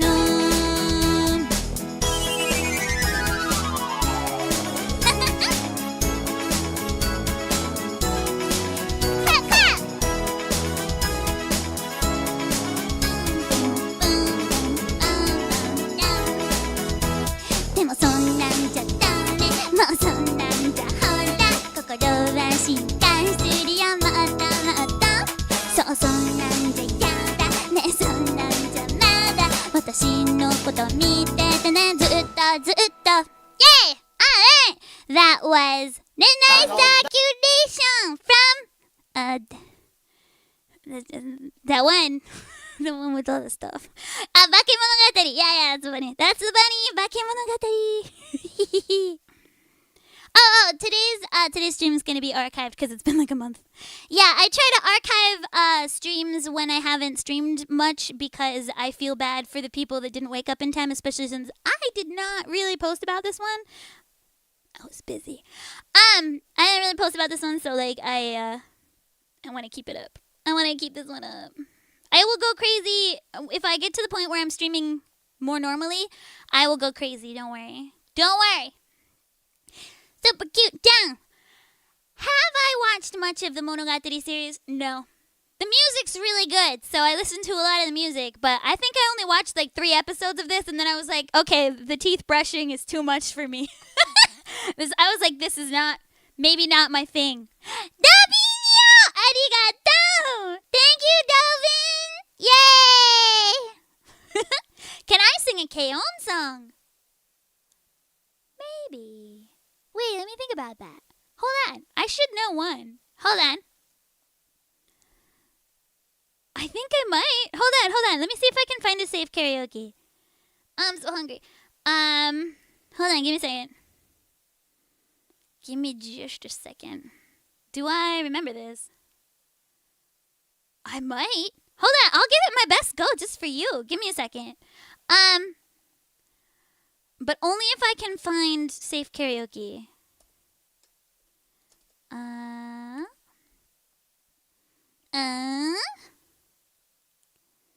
Bimia. Because the song I know is like not one of the most popular ones. Let's see this one. This looks pretty safe. Should I give it a go? Okay, I'll give it a go. I make no promises I remember this song though. But props if you know it, I guess. Wow, this is old. Wow. Let's remember.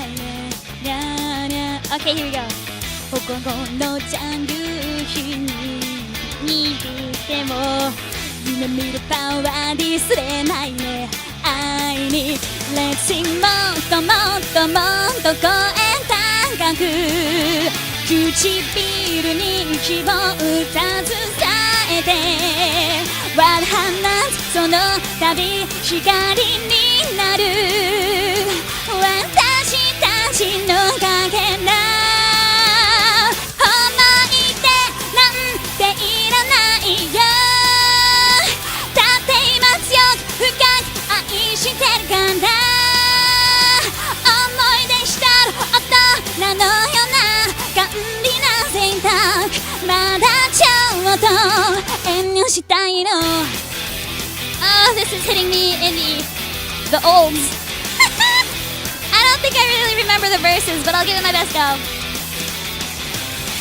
心のど真ににゃにゃにゃにゃにゃにゃ押されると泣きそうなポイントばかり違う痛み喜びみんなといると人間のリバーブに刺さる不思議 Let's climb ずっとずっとずっと体までカウントダウン待てない野望追い風にあれ何これビート刻むその度クラッシュになる私たちの翼約束にあれがっていらないよだって今以外誰もいけないにゃにゃあれ約束欲しがる子供のような無邪気な選択もっと奥にSo none of these lyrics fit in the notes, okay? Just I don't remember this at all, this part here. It's like they say some things, they're like 永遠にさいらないのになぜなくさOur splendid songs! No, okay, then we have a refrain. There was like some really good instrumentalization. Really good guitar here. This guitar slaps, guys.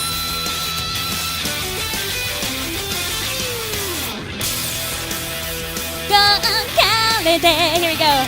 唇でこの時伝えて Good on that 地図無知巡り会えた私たちの絆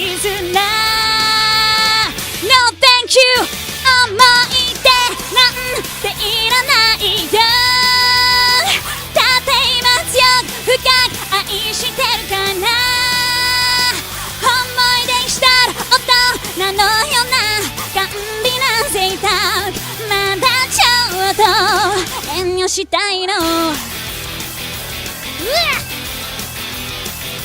Dun dun. Oh no, he's strumming. Dun dun. Alright. Okay, so I didn't remember about half of that, but I will say, in my defense, as much as I really like the songs from K-On!, the biggest issue is that the lyrics are just kind of smashed in there. And so if you don't have like muscle memory on where the lyrics go, it makes no sense. Like it's completely illogical how the lyrics work. They do not work. I swear, up, down, and sideways, these lyrics don't work. And so I only remembered parts of it. Like the, no thank you, omoide is fine. Oh, something fell. But what was it? Oh, that's why we don't tap on the desk. Goodbye, books. Alright, anyway. Stuff just fell off my desk. But yeah! Thanks for reminding me that I kind of remember that song. I think if I gave it a couple listens, I'd remember better. I used to know it well enough to sing it without thinking about it too hard. But that was also decades ago. That was also solidly 10, 15 years ago. So there we go. Yay. Yay. Well, thank you.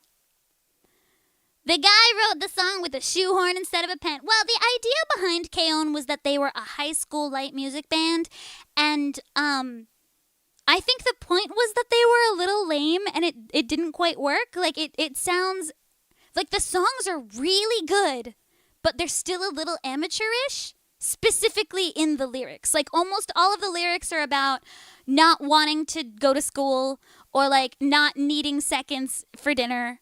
Like, almost all of the lyrics are just, like, mundane girl act, like, just, like, living your life at home. Or, like, I don't feel like doing any homework anymore. Like, it's that kind of thing. And, like, the lyrics kind of specifically don't really fit that well, but then the songs slap real hard. And so it was, like, a really interesting dichotomy of, like, what am I listening to? And, wow, this is really good. And I think that's why it worked, is because it's not that it was quite believable, because let's be honest, the instrumentalization is too good for high schoolers, and the lyrics sound like what an old guy thinks high school girls would think about. Like, not gonna lie, the lyrics sound like an old guy being, it would be cute if high school girls thought this. And I think a lot of high school girls were like, oh, that's cute. So it did its job, but at the same time, it is a fantasy version of a girls band. I consider K-On! Fantasy. That's in the light fantasy genre. That's fantastic realism, as they say. The song is old enough to get a job and a driver's license.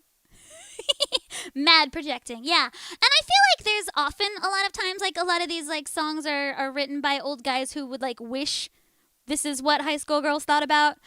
And I'm like, if that's what you want to, yeah, sure.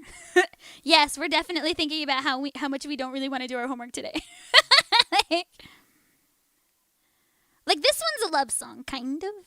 But it's kind of like, I don't really need, it's like talking about school a bit, and then it's like, I don't need these memories, like, no thank. And I think that this is something a high school girl would want to be able to write, but I don't think that they would have the ability to do that. But, yeah, the lyrics don't quite, like, fit, but that's kind of what makes it good. Like, that's the genius part of the songwriting, is that the lyrics don't quite work. Anyway.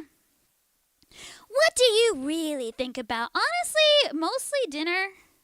Like, thinking back to high school Lumin, most of my time I was thinking about, I want to play my game. I want to watch Naruto. I want to play my game. I want to watch anime. How much anime can I fit in before I have to do my homework?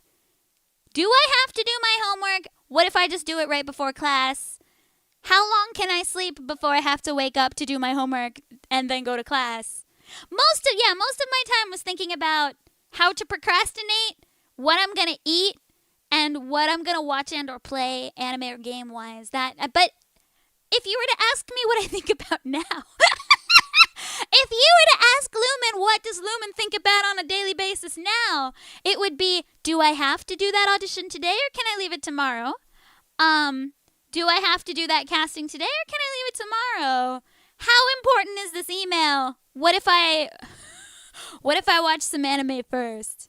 Do I have time to do the Lowen quest in Genshin today? Or, like, can I get caught up on ZZZ? How long do I think my blueberry will survive before I repot it? But the answer to that is it's not surviving. I really need to repot that blueberry, so I should probably go buy some dirt today. And Lemon Tree is doing well. So, like, yeah, I would say I haven't changed significantly. But every once in a while, non-membership, if you can do Sweet Tooth, okay, Sweet Tooth, you got it, Meta. All right. The not membership fee. Yeah, I would say it's not changed significantly, except that I have to do the work now. And every once in a while, I'm like, oh yeah, I gotta pay my taxes. Again. I feel like I paid a lot of taxes already. Anyway, I really feel like they've made a mistake and I'm being double taxed. Anyway. I didn't think of boys or crushes. No. I thought of maybe boys crushing on other boys. I'm not gonna lie, I was Sasu Naru all the way. Or am I Naru Sasu? You know, name verse, sure. Anyway, yeah, I thought about those things. Anyway. Oh, let's watch the anime about the smoking supermarket cashier. I really like that manga, but my only problem with the series about smoking behind the supermarket is the smoking part. I really hate smoking. Like, I'm sorry. They're both so unattractive. Like, could it not be candy or, I don't know, like, playing video games behind the supermarket? Like, I hate smoking so much. So I've been working this one job. I've been directing this little animation thingy, and it's every couple weeks or so. It's like 2-3 days, like really long 10-hour intensive days, and I am the only staff member who does not smoke. I'm the English director. And I'm also directing the music, and every stupid 2 hours they need to take 10 minutes to smoke, and it's like because of this, I end up having to stay later because we end up over the course of 10 hours wasting like legit an hour waiting for them to smoke. I could go home a full hour earlier and play Nikkei if you guys stop smoking, and then they smell bad. And like they're all old men, so they smell gross and garlicky too. So they're all like garlicky and smoky, and I hate it. And like I had my like handkerchief. I had my handkerchief in front of my face because they smelled really, really smoky and really garlicky. And I had sprayed it with like a little bit of like scented like air freshener spray. Like I just like dabbed it in a little bit of like really good smelling like vanilla spray, and I was holding it close to my face so I wouldn't have to smell the smokiness. And they're like, "Are you feeling sick? Are you okay?" And like legit, yeah, I was feeling sick. You guys smell really bad.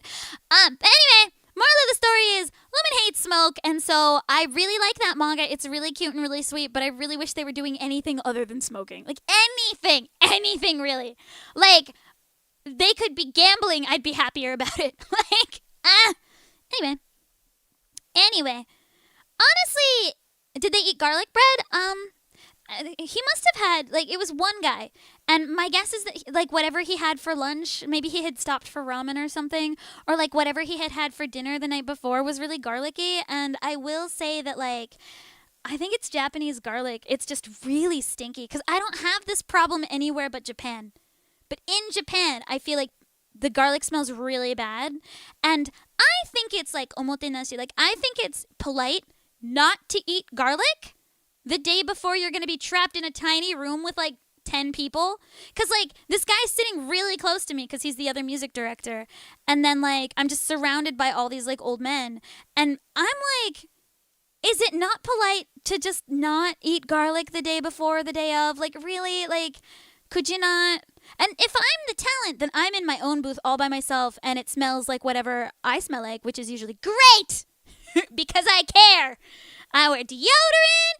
I've got like a really nice like vanilla hand cream. I've got hand sanitizer that also smells like vanilla. I generally smell like a cookie at all times. My goal in life is to smell like baked goods at all times. That is no one else's goal in life, apparently. So if I'm the talent and I'm in my little booth, I'm fine. But when I'm the director, I have to like deal with other old man smells. And it was really rough this last time. And I like sat as far, like he must have noticed that I was trying to sit as far away as possible. And I felt bad, but he's also stinky. Stop being stinky. I can't handle it. It gives me a headache. I had like taken Benadryl and everything. I was like, it was actually like Bufferin. I was like, like my head hurts so much from how bad this garlic smells.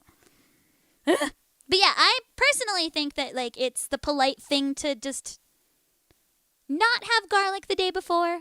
Something big. Like if I'm going to be on TV and I know that I'm going to be working with like a hair and makeup person, I don't eat garlic for like 2 days before that appearance. I normally only eat garlic if I know I'm not leaving my house the next day.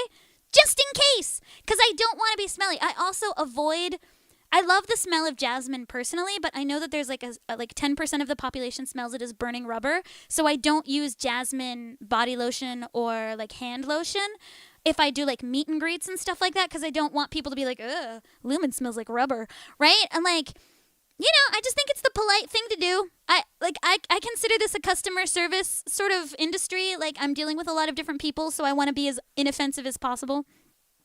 Cilantro, I am one of the 10% that tastes soap. So I think it's polite not to have cilantro as a garnish on foods because 10% of the population tastes soap. So, like, every time I go, like, I love Mexican food, but, like, a little too cilantro happy sometimes. And I'm like, oh, can we take the cilantro off? And a lot of times they're like, no. And I'm like, okay, then I can deal with it. But if it's a garnish, I'm like, can you just, like, not? And sometimes they're like, no, it's the garnish. And I'm like, I hate it, though. So, when am I going to be Pirate King? Soon. Is natto smelly? Very.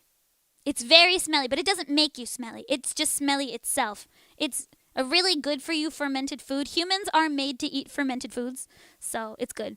Does Japanese food have garlic in it? Yeah, fairly reasonably often. So like ramen will often have garlic. Like there's some foods with garlic. Like it's not as ubiquitous as like say Italian food, but I also don't think Italian food makes you smell garlicky. Like I've again never came up with this problem anywhere but Japan. I don't know like what Japan does to their garlic, but it's like it's stonky. Like normally you'd have to eat like a truckload of garlic to have that, but like yeah, even just a little bit in Japan. Like actually my lunch today had a bit of garlic in it. But I'm also not going anywhere today or tomorrow. I am staying at home with Stella because she's sick. Anyway. Pepper or mint, love how that smells. That's fine. I mean, natto's, like, it's just fermented. Humans' guts are actually balanced to eat fermented food. So humans are hunter-gatherers, right? So food would just kind of go off. And almost every culture around the world has developed some kind of fermented meat dish, whether that's like the Inuits have like a fermented seal thing going on. Japan has kusaya. Like almost every culture around the world has some kind of like fermented like fish or meat thing. Japan has miso and soy sauce. Both of those are fermented. So most cultures around the world have developed some sort of fermentation thing because it was the best way to get foods not to go bad. So human biomes are set up to eat quite a lot of fermented food. Pickles are fermented. They're pickled. So anything pickled, things like miso, natto, various different kinds of cured meat dishes. Humans are supposed to eat a lot of fermented food and like yogurt, cheese, all of that. And it's actually a bit of a problem that people are not eating these traditional fermented foods. And that's why we have a higher rate of people with like a lot of like gut, like IBS and stuff like that. Like it's becoming an issue that people aren't eating fermented foods because the bacteria in our gut needs it to survive. And therefore, let's eat miso, the end. Okay. Thank you for coming to my TED Talk. I like food a lot. Yeah. Cheese, yogurt. Yogurt's a big one. Pickles in general. Like, people aren't eating pickles anymore, and pickles are so good for you. Miso, soy sauce. Almost every culture has some kind of staple fermented food. Like, let's be real. Wine. Wine is fermented food. Almost every culture, beer, fermented, bread, fermented. We're supposed to eat fermented food. So when you don't eat fermented food, it's gyakuni super bad for your tumbly. And if you want really good gut health, eat fermented food. The end. Thank you. Wasn't there a debate on whether bread or beer came first? Have I got the book for you? You should read 6,000 Years of Bread. It's about the history of bread. There is a debate whether beer or bread came first. A lot of people think that they kind of just happened simultaneously. They both just sort of accidentally happened.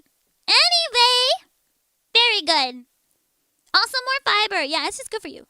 Miso's delicious. Miso good. Alright.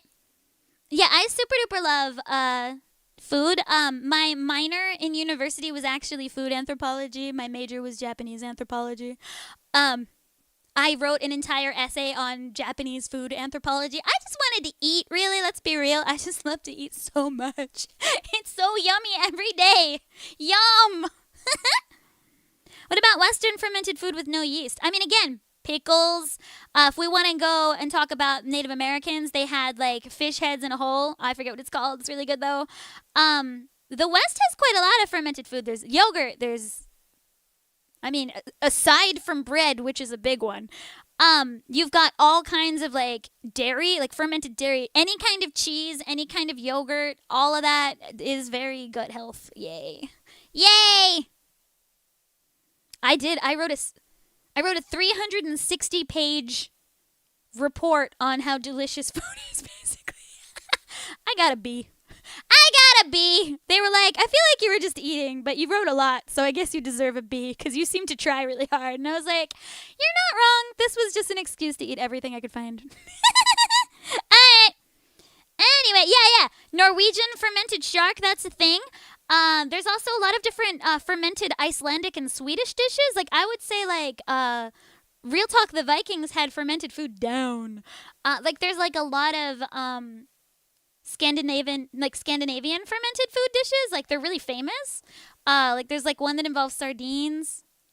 Honestly, just sardines in general, because they're pickled in oil. Anchovies. All of that's all fermented, guys. If it's pickled, if it's fermented, there you go. And that's what kept people from dying. Thank you. We love not dying. Thank you. Okay, more singing now. Want cheesecake, but healthy? Greek yogurt and graham cracker. Oh, also good, but still not cheesecake. I like the really dense cheesecakes, the ones that are 300 million calories per crumb. So good.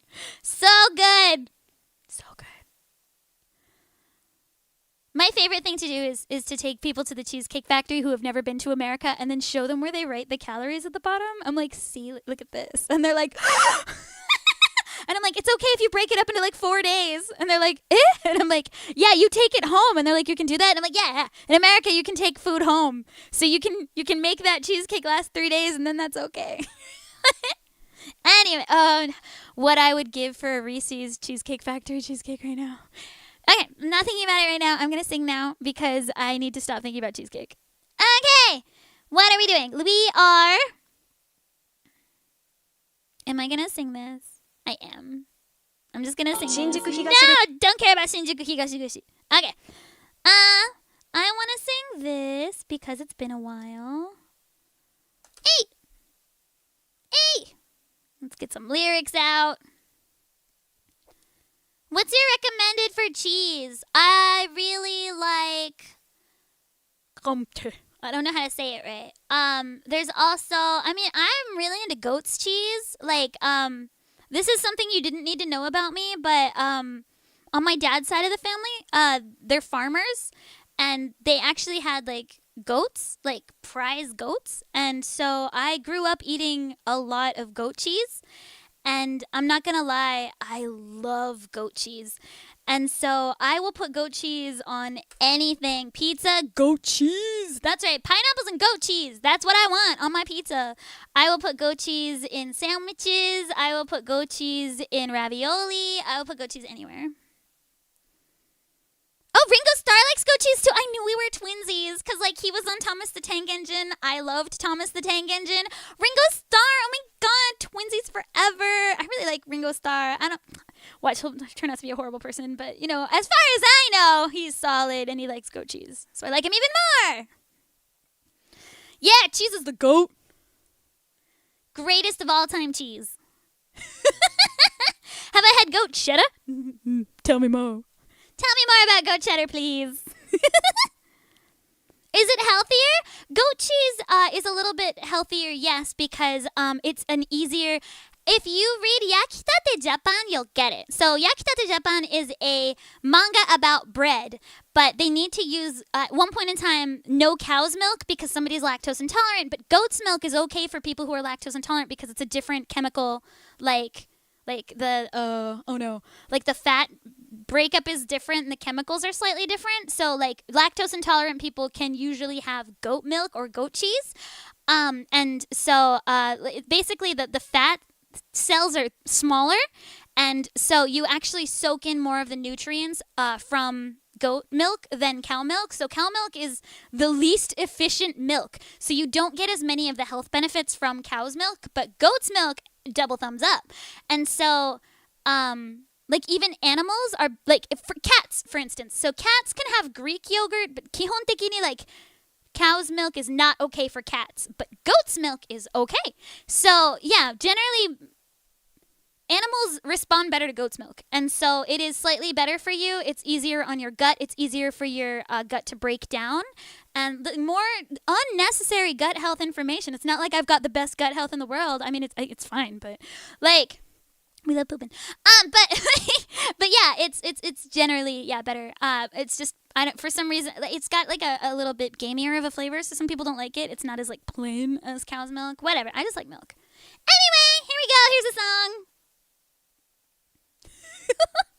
I'm not even all like super nutrition or anything, you know?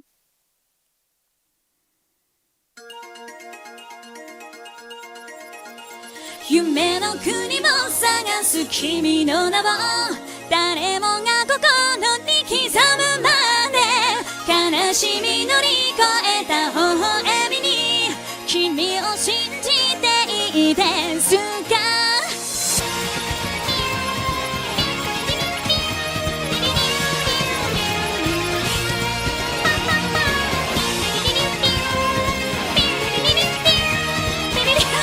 expecting to learn so much about food from karaoke.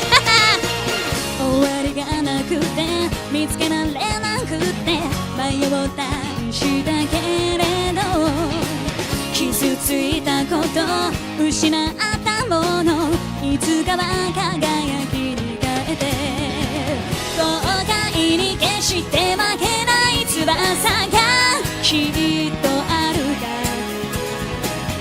君とならどこでも行ける気がする夢の国を探す君の名を誰もが心に刻むまで悲しみ乗り越えた微笑みに君を信じていいですか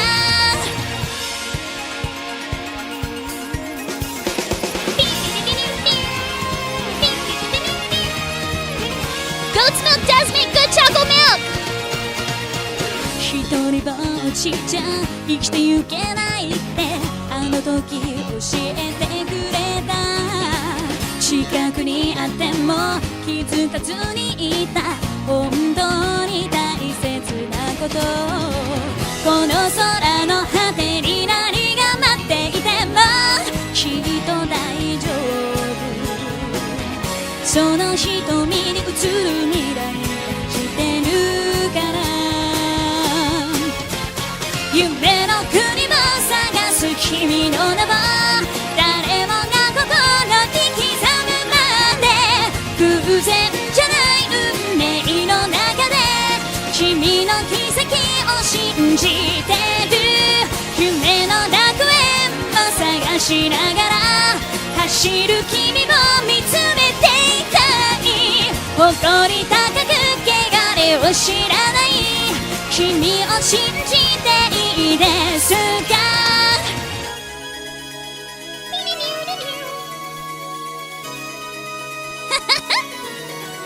But does goat's milk make a good movie protagonist? Well, I think that might be a stretch for an inanimate object. My goat's milk brings all the boys to the yard. Their life is better than what?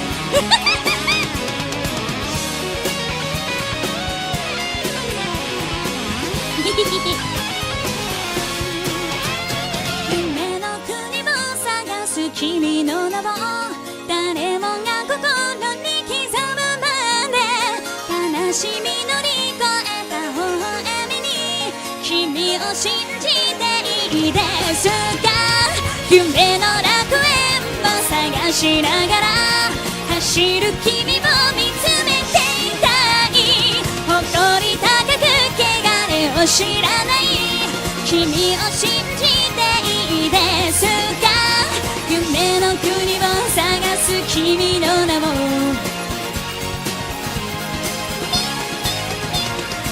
悲しみ乗り越えた微笑みに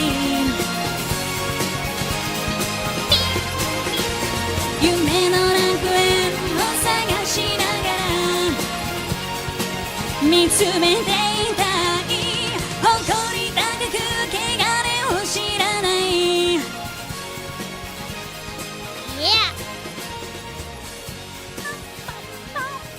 Okay. So that was Will. It's from Hoshing Engi. It's probably older than most of you in the chat, but you know what? It's a goodie. It's an oldie but a goodie. I'm a little bit of a 90s kick today. What am I talking about? I'm on a 90s kick every day. What am I talking about? I'm on a 90s kick every single day of my life. Whatever. It's Y2K girly pop time, right? Right? I've been really excited because I'm just wearing my high school clothes again. Anyway, karaoke feet. Yay! Thank you, Shadow Demon Lord. 90s life. Alright. I've been doing a really bad job at actually singing. And YouTube has recommended I sing everyone's favorite song. Do I even know any recent songs? Define recent. I know some songs from the 2020s.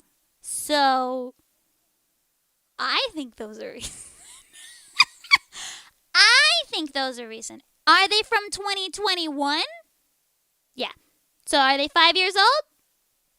Yeah. But let's be real. Have any songs really mattered since then? I think I know the ones that really matter. I know Idol. I know a bunch of different YOASOBI songs. I think I'm good on YOASOBI. I've got like 4.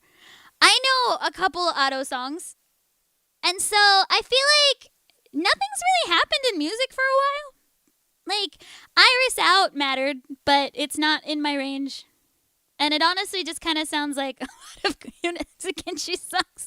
Not to be rude, but they all are just some version of that one song that was before he was famous. They're all just different versions of that. Yeah, so, I mean, as much as I like the song, my favorite one is the first one. And, like, Lemon's good, too, but they're all fairly similar in feel. And, like, I like Hana, sorry. I have a friend named Hannah. I like Hana in general. I think their songs are really cool, but they're really not easy to sing by yourself since there's a lot of overlapping parts. So as much as I like the Medalist Season 2 opening, it's not really a solo kind of song. And I feel like that's been kind of my biggest issue is that, like, I was watching Kill Blue. I was enjoying Kill Blue quite a bit. I really like the opening, but it's like a 5-girl group, and it's not really singable for one person. So it's like, as much as I'm enjoying this song, it's not really the kind of song I'm going to sing on karaoke. But yeah. Hannah's married. Hannah's married. Alright. Yeah, Attitude by aespa. Like, I like that. I was like, wait. And also the opening animation's like, it's slick. I was like, oh, I'm really, really, really enjoying this. And I really like this song. So I'm thinking about learning it. But I was also trying to sing along to it. And I was like, oh, this isn't easy. It doesn't need to be easy for me to sing it. But like, it's not like a solo singer song. And that's kind of stressful. And I feel like a lot of the songs I've liked recently are not built for somebody to sing by themselves. And like that can be very frustrating as I want to sing them. Why am I forced to have friends? Yeah. A lot dropped out, and that's why retro remakes got set. Even metal instruments are complaining about too many simple grooves. Yeah. Like, honestly, like, as a singer, there are no songs that are made for singers anymore. I feel like in the 90s and 2000s, we had a lot of, like, vocalist-centric music. And as a vocalist who likes to sing, I like to sing enjoyable songs. So, like, while I was practicing for this TV show, they didn't have very many recent songs.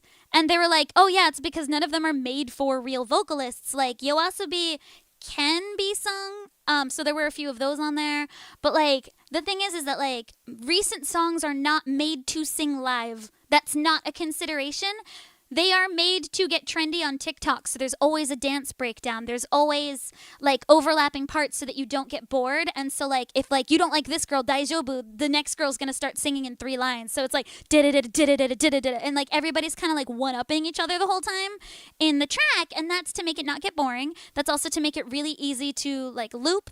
It's also to make it really easy to get like TikTok trendy and stuff like that. And so music is being composed with those things in mind. And often it's like these really big like clients and brands that are asking for that kind of thing. And like of course like if it's K-pop, then it's engineered to become popular, down to like I actually had a client for one of my session gigs. A client was like, we need the intro to be no less than 26 seconds and no longer than 29 seconds. So that it can fit in a TikTok. And then they're like, and then we want like the breakdown to be 15 seconds, and then we want the chorus to be no longer than 26 seconds, so that again we can make it into like a bite-sized TikTok soundbite. And basically, me and the composer were given these parameters of it has to be this. You have to have all 4 characters sing within those 26 seconds. So you need to find it. And the only way that we could do that was to have the and so they were like basically on the last note of every riff, the next girl came in. And it was really stressful as a singer and also part of the composition team because it didn't layer well. And so it's not fun to sing because I feel like I'm constantly being stepped on by the next part of the song, and I'm not really giving any part of the song enough space to be good, to breathe. And when I sing these older songs, you can hear it rev up in emotion, but there's no room to do that in these newer songs, and it's really stressful. It's really stressful. And songs have been like this since I'd say about 2020. It was like 2019, 2020 that this started happening. And that's kind of why there haven't been that many songs I've liked since then, is that they're not fun to sing. Like, let me show you an example of a song that's made to be sung. Yes. This song is engineered to be sung. Everything is geared towards the vocals. And, like, that's important as a singer to me, because like I enjoy singing, so I don't want to be like Buxton, you know what I mean? So this is fun to sing. And this is a guy song, but it's still super fun to sing. Short intro, but long enough for me to know where I am. 君の手で切り裂いて遠い日の記憶を悲しみ息の根を止めてくれよさあ愛に焦がれた胸を貫け So that's a 32-second intro, which is too long for TikTok, but it's in the rule of 3, so it repeated 3 times. 明日が来るはずの空を見て迷うばかりの心持て余してる This was recent, it would just move はにゃにゃにゃしとにゃにゃにゃにゃにゃにゃにゃにゃにゃにゃにゃにゃにゃにゃにゃにゃにゃにゃお前の手に俺を乗せてくれないかそして一番高いとこで置き去りにして優しさから遠ざけて君の手で切り裂いて遠い日の記憶を悲しみの息の根を止めてくれよさあ愛に焦がれた胸を貫け Exactly the same as the intro, so it's memorable. It repeats enough time that you can learn it from hearing it just once. 鳥を夕闇に見送った潮半ばかりの俺を風がなぜる羽が欲しいとは言わないさせめて宙に舞うメリサの葉になりたい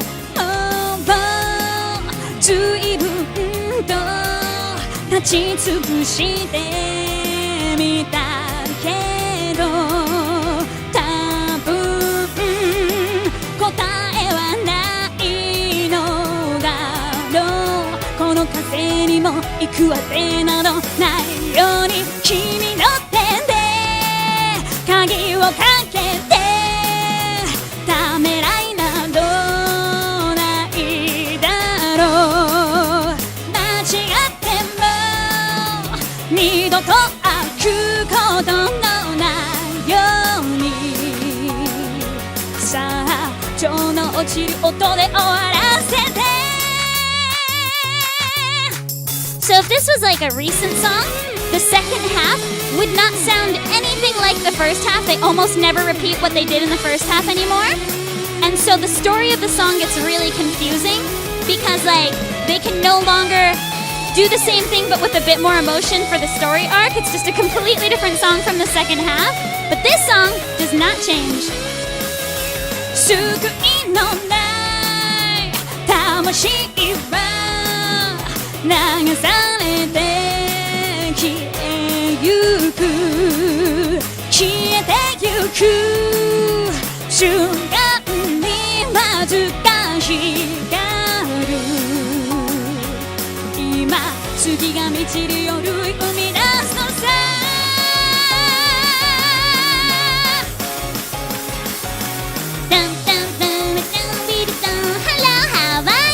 来てくれてありがとう Welcome, welcome. I'm currently dissecting songs. So yes, you were right. That was Melissa from Pornography. That was the first opening to the original Fullmetal Alchemist anime. And this is a song made for a singer. And what I mean by that is that the singer is allowed to emote as the song progresses. So the song starts off light, and it's like the same melody throughout, just repeated 3 different times. And so the singer can then choose how to emote. But in songs these days, the singer doesn't get to choose. Like they're basically just holding on for dear life as the song takes them on a roller coaster. And that's one way of doing it. But it's kind of like the difference between if you've got a character-driven story or a plot-driven story. So like let's take Western animation. Western animation is plot-driven. Things happen to the characters and the characters navigate through the things that are happening to them. And it's not really about who the character is. They're usually just like a Mary Sue. They're just like a plain character. And they go through extenuating circumstances. But if we take, like, say, anime, often the characters seem like they're plain Janes, but actually they have some sort of, like, ability or dream for the future. And, like, Naruto, he wants to be Hokage, but his parents are dead. But actually he's got a fox in his stomach. Like, it's one of those things that, like, they seem normal or even below average, but actually they've got something that's amazing about them. Whereas in the West, Ben 10's just like given a watch, right? Like, and he just needs to figure it out, or they're just given magical powers. And like, there are exceptions, of course, like Kim Possible was actually exceptional, but like, generally speaking, situations happen to characters in the West, and in Japan, the characters drive the situation. Like, things are happening, but they navigate through it for their own character. The same happens in music composition. So right now in music composition in J-pop, things are just happening to the singer, and the singer needs to navigate through the song as it comes. There is no real like, I want to extra emote here. It's just, I gotta do what I gotta do to get through the song, and if it involves a scream, I scream, and if it involves a long tone, it's a long tone. If it needs vibrato, it's a vibrato. But in older songs, the songs were a lot more simple, and they were very... honestly, like, the structure was really tight, and that allowed the singer to progress through the song at their own pace and to grow at their own pace. So if they wanted to add this emotion, they had the space to do it. If they wanted to do this technique, they had the space to do it, and the song will evolve through time. So in older songs, the way the songs are sung live versus the way they are on CD. The CD is the plain version, and the point of going to the live show was to see how they would adapt it for the live stage. But in current Japanese music, there is no difference between the CD version and the live version. A, because they're not really singing it live for the most part. And B, there's no room. You can't do that. There's nowhere to grow. You can't do anything else because you won't make it in time for the next line. And everything's just kind of stepping on its own toes, and like there is no ABC, C structure. ABC as in like verse A, bridge B, chorus C, verse 2, bridge 2, chorus 2, chorus 3 after an instrumental break. That's usually how it had been. Now it is verse A, bridge B, special pre-chorus, chorus. Totally different verse. Does not sound anything like the first verse. I can't even call it a verse. It's an E part. It's E now. And then there's breakdown D. And then something that maybe alludes to the first bridge. And then no pre-chorus this time. And then it goes right into the chorus, but it's different from how it was in the first chorus. And then the song's over. And so you can't get used to anything. And so it's basically like 5 songs smashed together. And I was talking to like a pretty experienced metal producer, actually, like J-rock producer. And he was all like, yeah, like I'm, you know, he's a composer. So he was like, I'm doing a lot of songs these days for clients, like, you know, various like commercial companies or for artists like in Sony or Universal or whatever. And they're always asking me to essentially write 5 songs and smash them together. And that's kind of how I feel about current J-pop. And that's why I don't find it has a lot of like legs. Because if you listen to K-pop, it's really repetitive. If you listen to Western pop, it's really repetitive. And there's usually a lot of like instrumentalization riffs. Like for instance, like the second you hear like you know it's gonna be Butterfly, right? Or like if you know if it's Western music, if you hear like I don't know, I don't listen to a lot of Western music, so this is hard. But if you hear like it's time for Dancing Queen, right? And like you almost always had those like really shiny riffs in 2000s and 90s Japanese music, and they've completely gutted it, and I'm not really sure why. I'm not sure why, because it had legs. It could have gone international. It's just Japan wasn't on Spotify until 2018. And so I was kind of like, Japan, you just needed to get the old music on Spotify. Because like old Japanese music, if I hear like do do do do do do do do do do, I know it's gonna be like and I'm like really excited, right? And like we've really lost that. Like we just don't like, even for Melissa, it's like ding ding ding ding ding ding and like like it's fun, right? And like we don't have that in music much anymore. Like there's nothing before Idol. It's just muteki no ega ode arasu media, and so there is no riff that's telling me the song is coming. Kaibutsu? Nothing, right? I start before the music, so I'm like, subarashiki, and from ba, the music comes in, right? And like that, as a singer, isn't as fun, because I want to get hyped up too. I want you guys to hear like, and you'd be like, oh my god, it's Soto Ito Days! And for you guys to be like, and then for me to be like, yeah! And then I start singing Soto Ito Days. Like, that's fun for me. As a singer, I want you guys to be excited. But if you guys start getting excited from like I'm already singing, then A, I can't hear myself, so I might mess up. And B, I don't get to be excited with you. I want to be excited with you. Like when you guys hear like and you guys are like, oh my god, it's Butterfly. I also want to be like, yeah, it's Butterfly. And then we're all in it together, right? Yeah, and I feel like we're missing that. And as somebody who performs live, it's like really painful for me because I can't get excited with you. Faints in excitement. I feel like J-pop was like, oh, we're not popular, and they gave up before they went international on Spotify. And I was like, okay, Japan, this is kind of your fault because you blocked everything on YouTube outside of Japan. The Voice Inside's music is still blocked outside of Japan. I'm still not international. If I don't sing them on stream, they're not happening. Yeah, they blocked everything outside of Japan, and then they're like, nobody likes us. And I'm like, they can't find you. Bro. And then they're like, they like our anime music. Why don't they listen to our regular music? And I'm like, because they can't find you. Like, where are you that they could import it? How would they know to look? Bruh. I actually was watching the Swan Princess with Stella, and we realized there's a Dream Comes True song as the ending. And we were like, we missed that there was a whole 90s animated movie with a J-pop song at the end? How? Both of us are in love with J-pop. We had no idea they did this. How are we supposed to know? I was like, wow, this really sounds like Yoshida Miwa. And Kat's like, impossible. We would know. And I'm like, but it sounds like a young Yoshida Miwa, who's the singer of Dreams Come True. And Kat, like, Stella was like, it's not, no. And I was like, okay. And so we like look it up, and then we were like, it's freaking Yoshida Miwa! Ma! Yeah. Who would have thought? And yeah, the only way I could find music was through anime. And so, like, that's why I like anime music so much. And, like, sometimes I'd be able to find the bands. Like, the artist from Melissa, like, I heard Melissa from Pornography. And then I was like, wow, this song's my jam. And I was like, where can I find more? And so I went to Kinokuniya, and I found an import CD of their first full album. And that's how I found out about the rest of their music. I had not heard their GTO song, which was also on that album. And yeah, I basically just like started buying all their albums that I could find, because those would sometimes get imported to Kinokuniya in New York. And so I'd just be like, I tried really hard to get J-pop, but I couldn't find it, and I was watching the anime. And, like, how is anybody else supposed to? And then they're like, oh, nobody likes us. J-pop just has, like, it's never going to sell abroad. So they gave up, and then K-pop got really big, and they're like, K-pop's popular. How come we aren't popular? And then I feel like they tried to, like, change the way they did music in hopes that it would get popular. And I'm like, no, you had it. You actually had it. People like this. City pop isn't a real genre, but that's what people like. You should have stuck to your guns. That's what we wanted. It's just we had no way of finding it.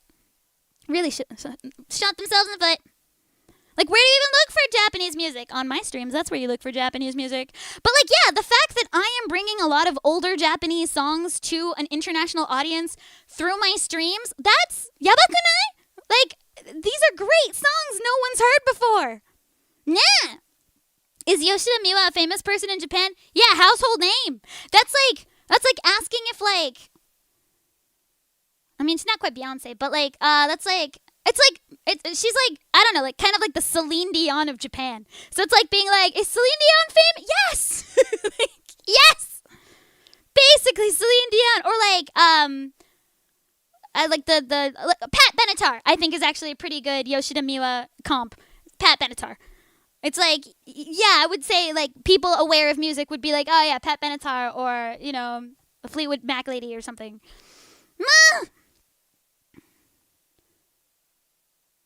Yeah. Yeah. I just want people to love Japanese music, so I will do my best to bring Japanese music to people, but then I'm also worried that because I sing karaoke, they're going to be like, hey, you can't do that. And I'll be like, no. But that's why I'm really careful about using safe karaoke, because I am just trying to raise awareness of what I think is the best music in the world, and so I really want people to agree with me, because it's great. This music's great. J-pop is the best. I love J-pop every day. Are Japan's IP laws a strong factor? The strongest. I am very careful. I am very careful. Kayokyoku's good stuff. We're trying to be as, like, to the book as possible. I try to use only safe karaoke. I try and sing all of, like, you know, like, songs that are okay to sing. But at the same time, like, it definitely, like, Japan does not make itself very globally available. Especially when I was younger, like, it was really, really hard for me to get things. And I just wanted to throw all of my allowance, as much of it as possible, at Japan, but, like, you just, like, if I couldn't find it in Kinokuniya, I couldn't buy it. And that was sad. Sad! I had done Kaibutsu, although it was, like, the scuffiest Kaibutsu ever. I had scuffed up a lot today. Apologies. Anime character albums are great. I managed to find a lot of the Prince of Tennis ones, as well as, like, the One Piece ones. They're really good. Yu Hakusho, good stuff. Speaking of songs no one knows, but I really, really, really, really, really, really, really, really like, this was the opening to Futatsu no Spika, and it's a really short song. She never, I guess, did a full version of it. She only ever did the mini version of it. But I assume most of you guys won't know it, so I'm going to sing it. It's called Venus Say. Love this song. Really good JR&B. 弱きたビビとよ引き返すが倒れてしまう前にそれでもお前は行くというとがのい空の向こうまで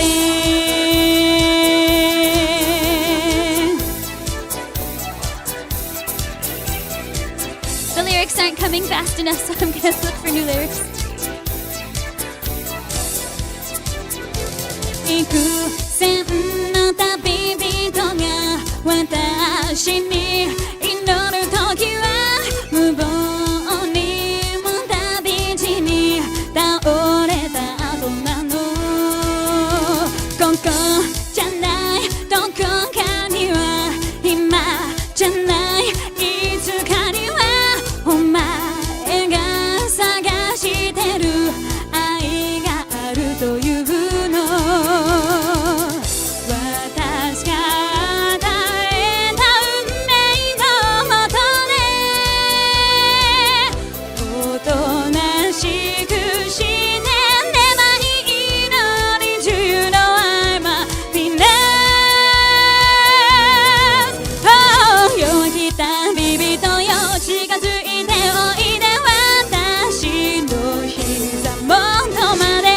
しめてあげよう見せてあげよう遠い空のその先を What you wanna do make it happen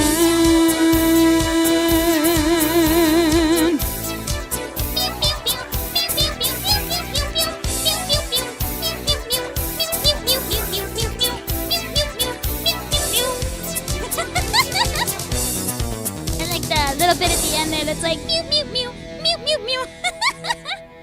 Anyway, great song, only TV size though. It's literally 2 minutes long, but it's really good. That's Venus Say. You've maybe heard it if you watched a really sad astronaut themed anime called Twin Spika Futatsu no Spika. It came out around 2005, 2006. And I've sung it once or twice before maybe because I really like the song. But yeah, Venus Say, it's by Buzzy, J-R&B singer. I would say the mid-2000s were a really good time because Japan was still catchy but slightly experimenting with R&B, which is interesting. Was she able to become an astronaut? I think so. I'm gonna be honest, I don't remember the end of the series that well because I think I was crying too much. I think I was too covered in snot. I definitely finished it. But I also remember being really sad, so maybe she didn't make it. Maybe not. Maybe not. Huh. Huh. Yeah. Oh! Somebody used that for a Naruhina style opening. Somebody has taste. Although, I'm either Sasu Naru Naru Sasu. I haven't decided which direction. But I'm pretty set in that particular pairing. I like how A Strumming really wants a bonk. A Kun's like, I want a bonk. I didn't know Japan had an R&B scene. We have a reigning queen of JR&B. That's Utada Hikaru. She's JR&B. She's an R&B singer. JR&B is a little bit different from I think what a lot of people think of as R&B, but we have a pretty poppin' R&B scene. Shimizu Shota, Kato Miria, Misha, Hiki. Like we got honestly Nishino Kana's an R&B singer, like JR&B. Yeah, all of that's R&B. That's actually what my label originally wanted me to do, but that's not my vibe. I'm very anime. So I was like, no thank. And they were like, what about R&B? And I was like America. And I was like, I'm more rock. Like I'm pop rock. Like I lean pretty heavily into girl rock. And they were like, but what if R&B? And I was like, I don't think that's like my, but like, yeah, like Endless Stories R&B. I would say, yeah, like Japan's got a pretty healthy JR&B denomination. But I think a lot of, like, because it is different from like American R&B. So I think a lot of people don't think of it as R&B. Yeah. What actually is R&B? Rhythm and blues. Yeah, what is R&B? We're asking philosophical questions now. I don't know. I just know where people fall. Early English Utada Hikaru lyrics are funny. Yeah. Like the one line, does this mean I have to meet your father? Like, what are we talking about? I have no idea what Simple and Clean is about. Yeah, Namuro, Amie, Namuro, no. Amuro Namie is also JR&B. A lot of the Avex girls were R&B specifically. So yeah, all those are good. What is R&B? It's like a vibe, you know? It's a vibe. Yeah.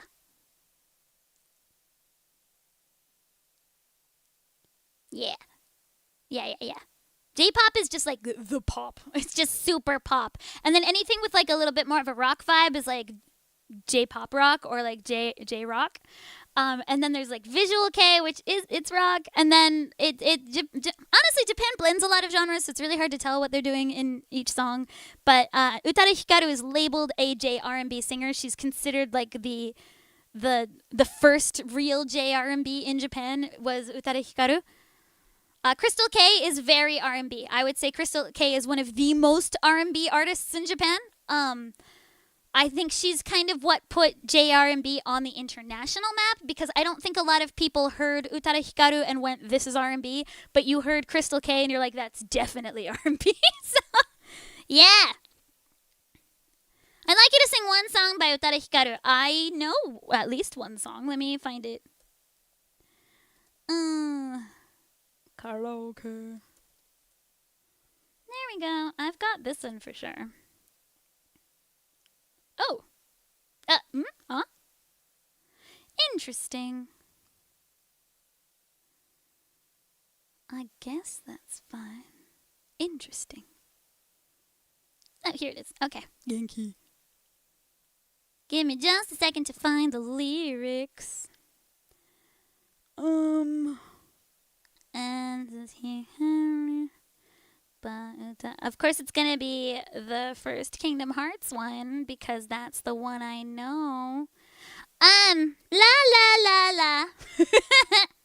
La la la. Of course I know the Kingdom Hearts one. Yeah, I really like that Japan mixes genres around. It's fun. It's fun. If possible, I'd like to sing See You Again. I don't think I know See You Again. Keep in mind, I don't know lots of things. When does it start? There's where it starts. Now I know. Okay.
atmosphere.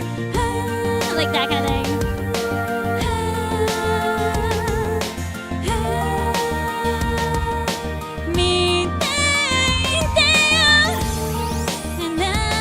Yeah, stuff like that. Okay, it goes on for like another minute like this. Fading out. Fading. Okay. New Kingdom Hearts trailer 4 dropped. What? No way! I had no idea. I definitely didn't know about that. Yeah, I'm happy it didn't take Checks clock. 14 years to come out this time. When did 3 come out? It wasn't that not long ago. Hold on. Kingdom Hearts 3. Kingdom. It's only been like, what, 6 years? When did that come out? It's a record. Oh. 2019. So 1, 2. Okay, so it's 4 is what, like not super soon. Okay, yeah, it only took 7-8 years. That's way better than 14. Yay! Hooray! It only took them half the time this time. Hopefully they'll fix like the janky camera angle problem. I'm sorry, I can't get through 3. It gives me really bad vertigo. So how am I supposed to play 4? Can I just like have an animated catch up or something? Like, I just need like, can we have like a Cliff Notes version? Alright. Yeah, half is good.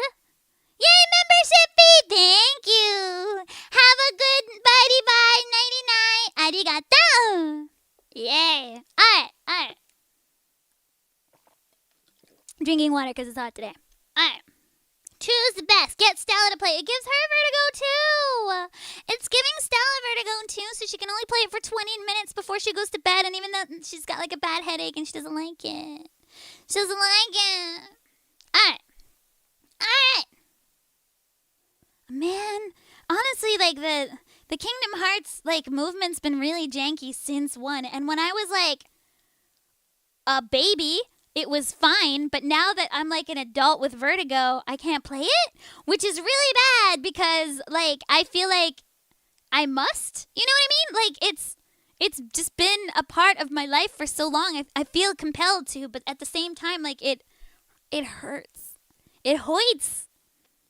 I hope Kingdom Hearts 4 won't have the problem. What about the canon mobile game that got deleted from existence? Yeah, they just retconned that. They were like, never mind, nobody played this. Anyway, is the franchise old enough to drink? I think so. Let me check. I'm pretty sure the first one came out like 2001-ish. Kingdom Hearts 1. 2002. Yeah, it can drink. It's like 24 years old. Oh my god. Oh my god. 2002.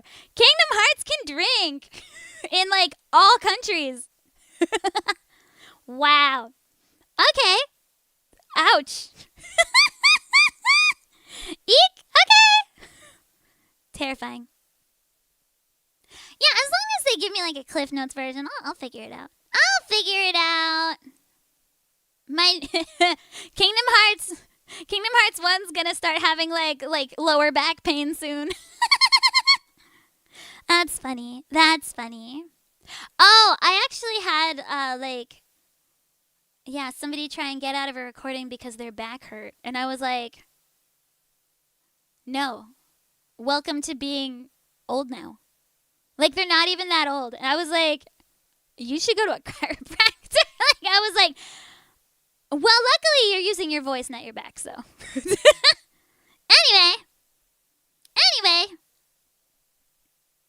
That makes your back hurt. Sora's still 16, 17. He is getting older, though. He is getting older. You found the Naruhina Venus? Oh my gosh. It's called Naruto Shippuden Opening 11 Hinata Special Arc Venus. Oh my gosh. Definitely not looking that up, but Sasu Naru Sasu all the way. Which do I prefer? Do I prefer Sasu Naru or Naru Sasu? This is the question as old as time. Which is the better pairing? Because, like, let's take Bakugo and Deku. I think I like Deku Baku more than Baku Deku, although I could be argued either way. But I think I prefer Deku Baku. But Sasu Naru Sasu is really hard for me. so that you guys don't have to think about it along with me. I know this is everyone's favorite song, so you're welcome. It's definitely Stella's favorite song. Yeah. Wiki wow wow. Wiki wiki wow wow. Wiki wiki wiki wow wow wow wow wow. West in West. Desperado. Rough Rider. No, you don't want none of this. Six gun in this. Brother running this. Buffalo soldier. Look, it's like I told you. Any damsel that's in distress, be out of that dress when she meets Jim West. Roughnecks, so go check the line of bite. Watch your step, a flex, and get a hole in your side. Swallow your pride. Don't let your lip react. Y'all wanna see my hand where my hip be at. With artists, miss from the start of us, running the game. James West, taming the West, so remember the name. Now who you gonna call? Now who you gonna call? If you ever rip with either one of us, break out before you get bum rushed at the Wild Wild West. When I roll into the Wild Wild West. When I stroll into the Wild Wild West. When I bounce into the Wild Wild West. Cisco, Cisco, woo! The Wild Wild West, we're going straight to now. Once upon a time in the West, madman lost his air mind in the West. Loveless kidnapper, time nothing less. Now I must put his behind to the test. Then through the shadows in the saddle, ready for battle. Bring all your boys in. Here come the poison behind my back. All that ripping you did, front and center. Now where you the bad kid? Who that is? A mean brother bound for your house. Looking damn good though, if I could say it myself. Told me Loveless is a madman. I don't fear that. He got mad weapons too. Ain't trying to hear that. Trying to bring down the champion. When y'all cause gonna see that it can't be done. Understand me, son. I'm the slickest there is. I'm the quickest there is. Did I say I'm the slickest there is? So if you bucking up the wrong tree coming, don't be starting nothing. Me and my partner gonna test your chest. Loveless, can't stand the heat. Then get out the Wild Wild West. When I'm rolling through the, when I'm strolling through the, when I'm bouncing through the, to the Wild Wild West. We're going straight to the Wild Wild Wild Wild West. Do do do do do do do do do do do do do dum dum dum dum do do do do do do do do do do do. To any outlaw trying to draw, thinking bad, try drawing on a West best with a pen and a pad. Don't even think about it. 6 gun weighing a ton, 10 paces and turn just for fun. Sun up and sun down, rolling around to where the bad guys ought to be found and make them lay down. The defenders of the West, crushing all pretenders in the West. Don't mess with us, cause we in the Wild Wild West. When I roll into the Wild Wild West. When I stroll into the Wild Wild West. When I bounce into the Wild Wild West. When I roll into the Wild Wild West. When I stroll into the Wild Wild West. When I bounce into the Wild Wild West. To the Wild Wild West. I'm going straight to the Wild Wild Wild Wild. When I roll into the Wild Wild West. When I stroll into the Wild Wild West. Wild, wild, wild, wild. Woo!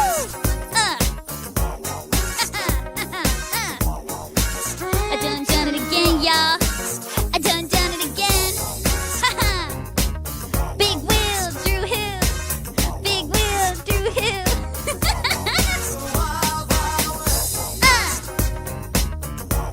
One time. Bringing the heat, y'all. I'm bringing the heat, what? Woo! Wickedy, wickedy, wow, wow. Wickedy, wickedy, wow, wow. Wickedy, wickedy, wickedy, wickedy, wow, wow. Wickedy, wickedy, wickedy, wickedy, wow, wow. Wow, wow. Can't stop the bum rush. So good every time. I'm never gonna get over that song. I don't care what anybody says. I don't care what anyone says. It's always fun. I know that it is Stella's most favorite. She hates the song so much. All right. So that was Will Smith, Cisco, and Drew Hill's Wild Wild West. I'm gonna be honest. Will is a cultural phenomena, but I can't say he's a good rapper. Like, he's not a great rapper, but he's a cultural phenomena, so I think it's okay. Like, you don't have to be the best at something to have made an impact. Is Stella asleep? Honestly, I'm probably too loud for her to sleep. I'm starting to associate the song with you and Stella. Good. Good. That's my secret plan, is to make it so you can't listen to any other versions of the songs that I tend to sing. I have poisoned Anata for Stella. She can only listen to my version. She's like, everything else is wrong. And I'm like, thank you. So yeah, that's actually the highest form of praise, is I can no longer listen to any other versions of the song. It's ubiquitous with you now. That's always my goal as a singer, is to entrap you in my charm. Entrap you in my wily charms. Wink. Wait, wink. Hey, that was almost successful. Yeah, Stella's my roommate. His style of rapping is very early 90s, and he wasn't. The thing is, like, there were some amazing rappers in the 90s, and I don't think Will was one of them. But Will is a very competent entertainer. So Will is very entertaining, and I think he did a really good job at becoming mainstream so that people became more accepting of rap and R&B and hip-hop as a mainstream genre. And that, I think, is the more important cultural impact, is being, like, able to transcend one genre, and Will being also a talented actor. Like, maybe rapping is what his start was, but he was more talented at acting, so he was able to bring the music with him to these large Hollywood sets, and I think that's important. That's kind of similar to what I'm sort of trying to do, is to break those kinds of boundaries in entertainment, and I think entertainment is a really good way to do that. Yay! Yes, Interrupt! Yay! He was even parodied in Gintama. Yeah, and that's like the thing, is like, he's a cultural icon. So yeah. Yay! I mean, what? It's fun to mess with people. You request Bluebird? Okay. Oh, looks like we had a Snow Halation request too. And he is a very good actor, I think. And comedy is not easy to do, and he's very good at comedy. Alright, so Snow Halation and Bluebird. Okay, let me put those in my thingy so I won't forget them. Bluebird. And then Snow Halation, even though it's July almost. Snow Halation. Okay, let's get her done. Lumin is anime Will Smith. If only. If only. I've never heard the originals. Yeah, if you ever hear the originals, you'll be like, that's an entirely different vibe. Yeah, I'm very much a flavor, and especially for songs I sing really frequently, I'm not necessarily that close to the original version of it anymore. I've kind of done my own thing, and so every once in a while, yeah, people will hear something that they've only ever heard me sing, and they'll be like, nanka chigau. Alright, so let me find Bluebird.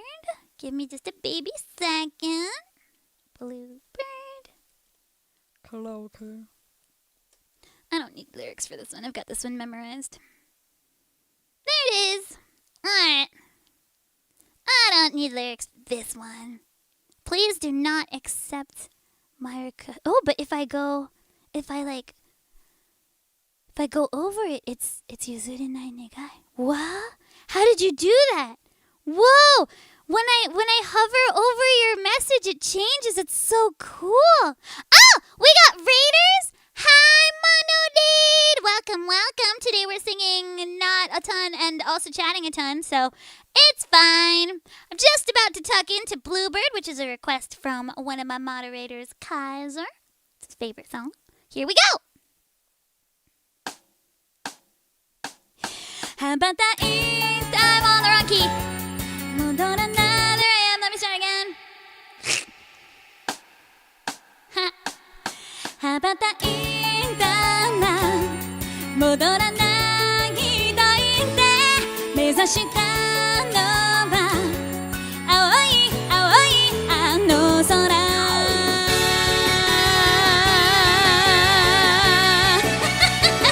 Started on the rocky. Hey, is it too loud? We'll figure it out.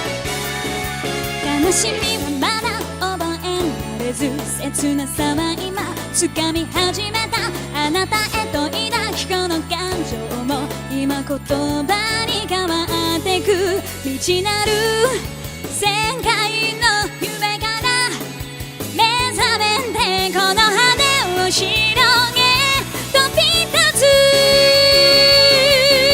羽ばたいたら戻らないで目指したのは白い白いあの雲突き抜けたら見つかるとして振り切るほど青い青いあの空青い青いあの空青い青いあの空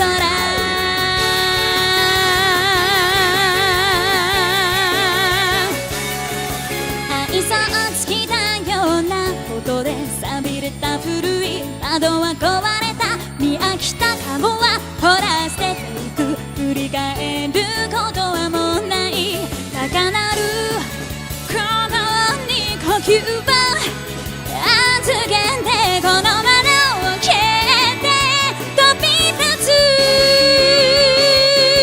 駆け出したら手にできる大でいざなうのは遠い遠いあの声眩しすぎたあなたの手も握って求めるほど青い青いあの空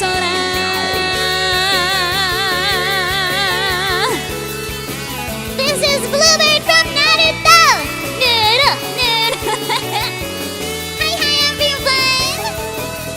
落ちてゆくと分かっていたそれでも光を追い続けてくよ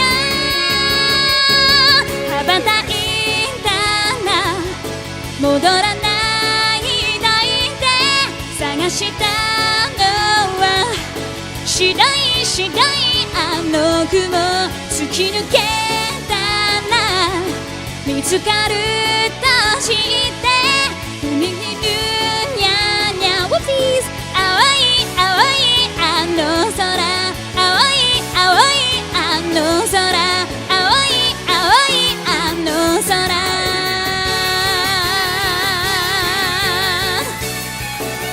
I definitely wasn't reading comments la la la I deserve stuff for that I was like so confident. I was sitting here like, I don't need lyrics. I know this song by heart.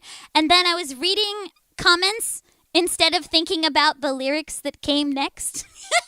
I was like, la la la, thanks for the comments in my head. And then I was like, oh no, I forgot the next word. And then I like look at the screen and there's no lyrics. And I'm like, I brought that upon myself. Oopsies! Oopsies! Yattatta. Thank you. Arigato. Thank you. Today we are somewhat singing. Although I've been streaming for about 3.5 hours and I've only sung this many songs. But this is my first stream in like a month. Wow, you guys have good timing. Yeah, I was going through some like family, like health stuff and I was a mess. So I only like to stream when I'm not crying actively. Although... there have been times I'm usually like a really like bubbly and positive streamer, but I did get fired once on stream. That was sad. But yeah, that I did cry there. But generally I don't like to cry on stream unless it's happy tears for how much I love you. And so for the last month I had not been streaming because I didn't think I'd make it through the stream without going like me. But I'm good now. We're all Gucci now. The health crisis is mostly resolved. Mostly, like it's unlikely things could take a turn for the worse here. Like it's gone. The affecting problem is now out, and so we're good. Ish. So yeah, like we're keeping an eye on it, but like we're pretty positive here because like it hadn't gotten worse. It did not spread. We caught it early. We're good. But yeah, I was kind of a mess because like, came from a single parent. That was the parent. So, I love my family is what I'm trying to say. I get along really well with my parents even though we never talk. Like, maybe that's why we get along. Yeah, my parents that I speak to once every like 3 months, we get along great. Yeah, we Gucci. Alright. You returned from a meeting. You missed Wild Wild West. That's sad. But yeah, we're good. We do need a Lou Dad recipe book of different kinds of smoothies. I will ask. I think, yeah, because my dad's on like a smoothie-only diet for the next like week. And then he can start eating like cottage cheese and pudding and stuff. Like soft foods. Basically, my dad's now missing a bunch of internal organs. So he needs to like, I don't know, figure out what he can eat. I don't really know. But it's starting with milkshakes. Milkshake brings other dads to the yard. That doesn't work. Never mind. Alright, let's sing more anime songs. I could use a recipe book too. I love smoothies. Alright,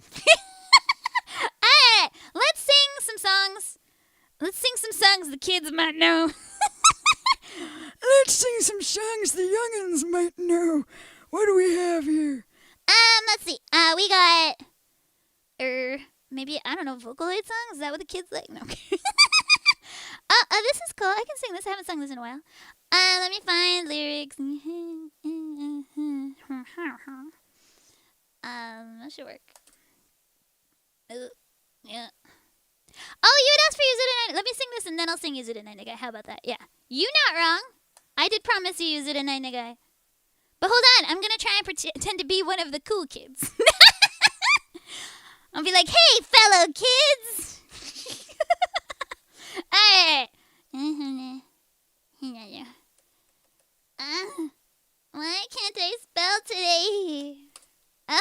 My keyboard is so hot. It's like the same temperature as like the surface of the sun. So hot. Not in a good way. Alright. Here's a song people might have heard before.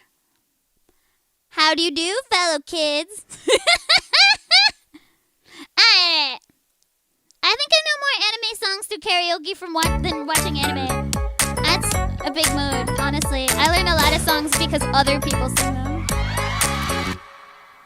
夢が覚めた酔いどれ知らず争い事は夜が明けるまでくたびれては白く見えるイさんの声は声が枯れるまでうっちゃる幸せずっと冷めないであなたの声に耳を貸す時までくする態度で言葉さえなくて体を染めてそしてデイデイ離れあれでほらいそう丸くないばくする先までミリグラフメイメイ重ね重ね損壊そう丸くないば酔いどれ知らずの恋が敵だ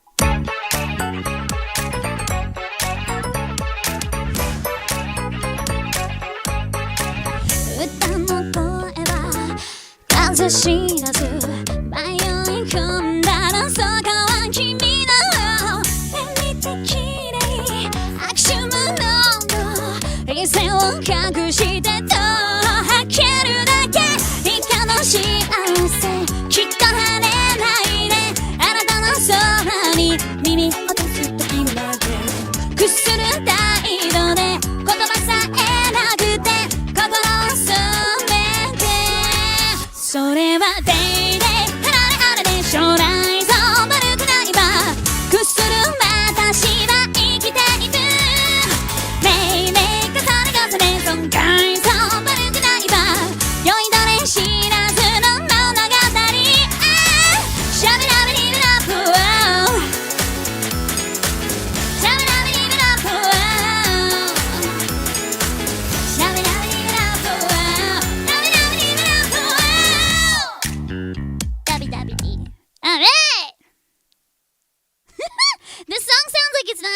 be a song, but a quirky neighbor. This sounds like a dangerous neighbor I would not talk to. This song, I'd worry about this song if they were a neighbor. I like this song. I really like Yoidore Shirazu. It's a good song. It's a good song. Okay. Oh, I had also promised snow halation. I promised a lot of things, didn't I? Okay. Let me get on those. Let me do those. Hold on. Shira. Okay, that was Yoidore Shirazu. It's a Canadian song. And then the next one will be snow halation. And then it'll be Yuzuru Nai Negai. That's what we're gonna do. Boop. Okay, next is snow halation. Then Yuzuru Nai Negai. Hey. Okay. Boop. Alright, there we are. A good song you don't want to live by. Yeah, I'm not that person, but I really like the song. It's cool to pretend I'm that person. As someone missing a gallbladder, I can confirm you don't need all your organs. Then why do I have them? Wait. Could I take them out? Like, they're just adding... Like, I don't need them, right? Wait, how much do I not need them? I could sell them. No, okay, anyway. Hi, newcomers. I could sell... No, anyway. I probably have, like, really good shape. Like, my organs are probably in great shape because I eat a lot of fermented foods, apparently. And I don't drink much. And I've never smoked in my whole life. And I don't do any bad things, like, you know, like edible-y things. None of those ever go inside. And I don't get sick often. So, like, these are, like, premium goods. How much do you think they go for? Anyway, what does that say about you? You sang that song with your neighbors hearing it. Honestly, lucky them. Anyway, yeah, not drinking saves organs. I don't drink almost ever. I like it, but it's not good for my voice, so I don't do it. And therefore, my organs are like, my liver and kidneys are like double thumbs up, probably. I don't know. Supernovas don't have organs. Oh, yeah. Fine. I don't have any organs, and neither does my dad anymore. I use comedy to get over my sadness. Can you tell?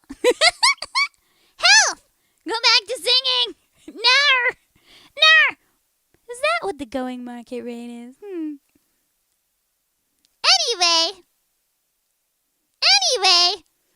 Okay. I feel like this is getting dangerous. Let's not talk about... I feel like the algo god might not like this. Yeah, it's a good coping mechanism. All right, we were gonna do snow halation, so let me go find that. I've got a version of it that I like to use. Snow halation. All right. I know that this is like definitely the correct song to be singing in late June. So you know, cool. Let's go find it. Unofficial on vocals and S. There it is. Found it.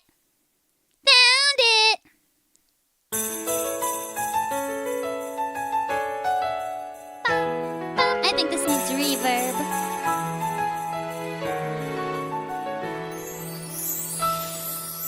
Fushigi da ne, ima no kimochi.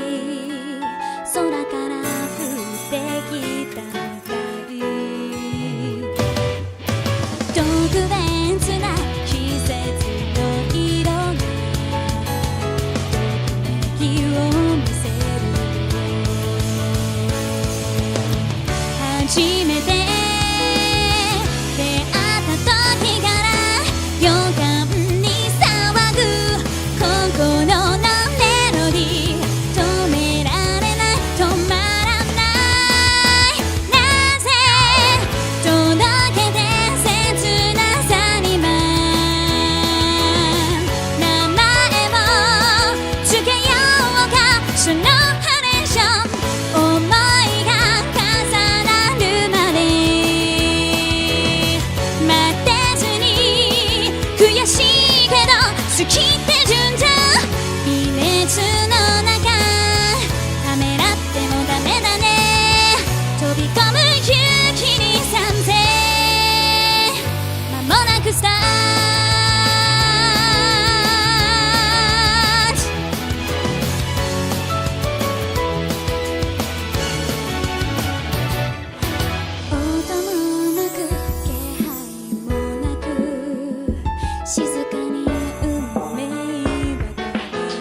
のまま一気に愛情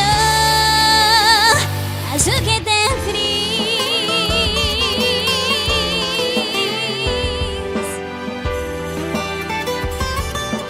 Thanks for all the bread and snow.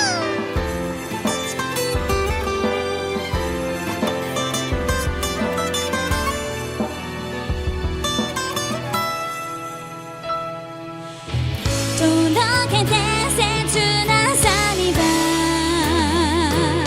名前を付けようかそのハレーション思いが重なるまで待てずに悔しいけど好きって順調微熱の中ためらっての種だね飛び込む勇気に賛成間もなくスタート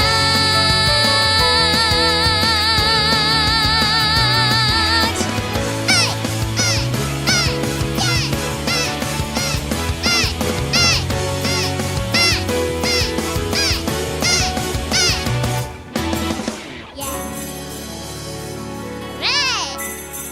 That was No Halation from Love Live, which I have never seen a single episode of. But I have a friend who loves Love Live, and so I learned it for his birthday. Thank you for the pachi pachis and all the bread. Thank you. And yeah, like I'm the same way. I learned a lot of songs for other people that I did not watch the anime for. Awesome. Hello, newcomers. How are you? Yeah, I got a request for Snow Halation, and I do request sometimes, especially if I like the song a lot. So, you know. Yeah, my friend likes one of the girls. I don't know which one. She had kind of brownie orangey hair. And then his wife likes one of the other girls. I don't know which one. She looked similar. She looked incredibly similar, so I don't know. I don't know who they are. I can't really tell most of them apart. I feel like some kind of grandpa, like my grandparents when I was like getting really into anime, they're like, they all look the same. And I'm like, they're totally different. And I'm sure that's how Love Live people feel, but like, I don't know, they all look kind of similar. So, like, yeah. Yeah, like they both like Love Live, but currently that friend's wife is really into Shadow the Hedgehog, and I'm kind of worried about their marriage. It's probably fine, but I'm a little bit like, Shadow's hard to beat. Alright, can I request Nikkei number 5? I don't have the lyrics on me at the moment, and it would be difficult to get because that computer's in a hard to reach spot at the moment. But I'll sing Nikkei number 5 next time. Next time. I'm sorry, what? Nankai Mysterio, thank you for the music safety request. Not on this stream. On unarchived streams, I can do those. Nankai Mystery is technically Sony era voice inside, and Sony era songs are not safe. And then thank you for the music. Maybe, but I don't want to play with fire just in case because I don't know that particular label that well. That was Mirika, and I don't know who their distribution is, so I'm just going to be careful and do it in an unarchived. I would say like original songs that aren't Little Goody Two Shoes or things that I've put out in the last couple years. So anything like 2020 and later, safe for the most part. But anything pre-2020 was before I had the distribution directly, and if I didn't distribute it, Sony's also, unsafe for umbrellas. Tenny Pooty! Ooh, let's see what I can find. I like White Line a lot. So I'll do that one. Okay, that was easy. Cool. White Line it is. Yay. White Line. That'll be my ballad for today. Heck yeah. Tenny Pooty! Alright. Alright. Oh! Congrats on getting to be gay again in Hell Maiden! I feel like I'm becoming like the overlord of GL horror games a little bit. And I'm okay with that. Let's all play lots of GL horror games. Yay! So yeah, if you're into cute 90s aesthetics, GL potentially terrifying, apparently every game I'm in. over lady. But am I? Because Dante from Hellmaiden is Dante Alighieri. So, like, Lord, maybe. BL horror, totally a thing, man. If you like, go for it. Nakamura-kun, gambare Nakamura-kun. You could look at Shundei's other works. You could. Do I recommend it? If you liked Gambare Nakamura-kun, do you think you're gonna like everything else they wrote? No. Are they horror? Yes. Alright. Anyway, yeah, if you like cotton candy fluff, have you tried absolute bananas? Yeah, just be careful, guys. Be careful. Anyway, what did I say I was gonna sing? What did I say I was gonna sing? I said something. Sugar song and bitter sweat. Yes. Okay. Yes. Sugar song. Okay. Next is Yuzuru no Nagai, then White Lie, then Sugar Song. Alright. Bananas. I have read a lot of Shundei's works. I generally like fluff, but I really like their art style. Yeah, I'll leave it at that. I don't think they have any other fluff. Nakamura-kun is the only fluff they have. And I'd say that their stuff is otherwise unfluffy. Unfluffy. It's not related to Banana Fish, which is peak. And much more fluffy than the other works of Shundei. Yeah. Banana Fish would be considered pastel bunnies of fluff compared to other works from Shundei. Anyway. Okay. Isn't there a very recent BL horror anime? One of the guys gets replaced. Oh, is that horror? I guess. It has horrific elements. That's a pure love story of cuteness, though. You can't possibly be talking about Hikaru ga shinda natsu. The summer Hikaru died. I mean, I guess Hikaru's dead. That's not good. And then, yeah, his body does get occupied by something. But that something is honestly a pure innocent baby that does happen to kill people sometimes. But it's sweet. What am I talking about? It's sweet in its own way. Anyway. Yeah, it's really good. Yeah. Hikaru ga shinda natsu. Yeah, it could be considered horror, I guess. I don't know. I think it's on the line, though. It's not made to scare you. It's made to, like, Higurashi, horror. Elven Lied, horror. Jigoku Shoujo, not horror. So I think this is more on the lines of Jigoku Shoujo. There's horrific elements. Like, for instance, like, is Mononoke horror? Maybe. But it's not that horror. It's more just strange and twisted. And, like, twisted, yes. Horrific elements, yes. It's more like Parasite. Yeah. It's like Parasite. If Parasite is horror, then Hikaru ga shinda natsu is also horror. But I wouldn't really categorize Parasite as horror. Like, Jujutsu Kaisen and Hikaru ga shinda natsu are about the same amount of terrifying. And I don't think Jujutsu Kaisen is horror. So I don't think Hikaru ga shinda natsu is horror. Because it's not made just to freak me out. Horror, I feel like it's about intention when it comes to horror. I like some horror manga. There's an author I very specifically like, but it's made to scare you. Hikaru ga shinda natsu is not created with the design of scaring me all the time. It's created with the design of telling, honestly, like a sweet coming-of-age story about love and loss than it is to scare me. It just happens to be that there's, body-snatching monster inside of Hikaru, but it's okay! They love each other! Is Parasite considered horror? I don't think so. And I think Hikaru ga shinda natsu and Parasite are the same. I just think they're seinen. I don't think they're horror. Like, I don't think Vinland Saga's horror and people's heads are lopped off all the time in that. Nah.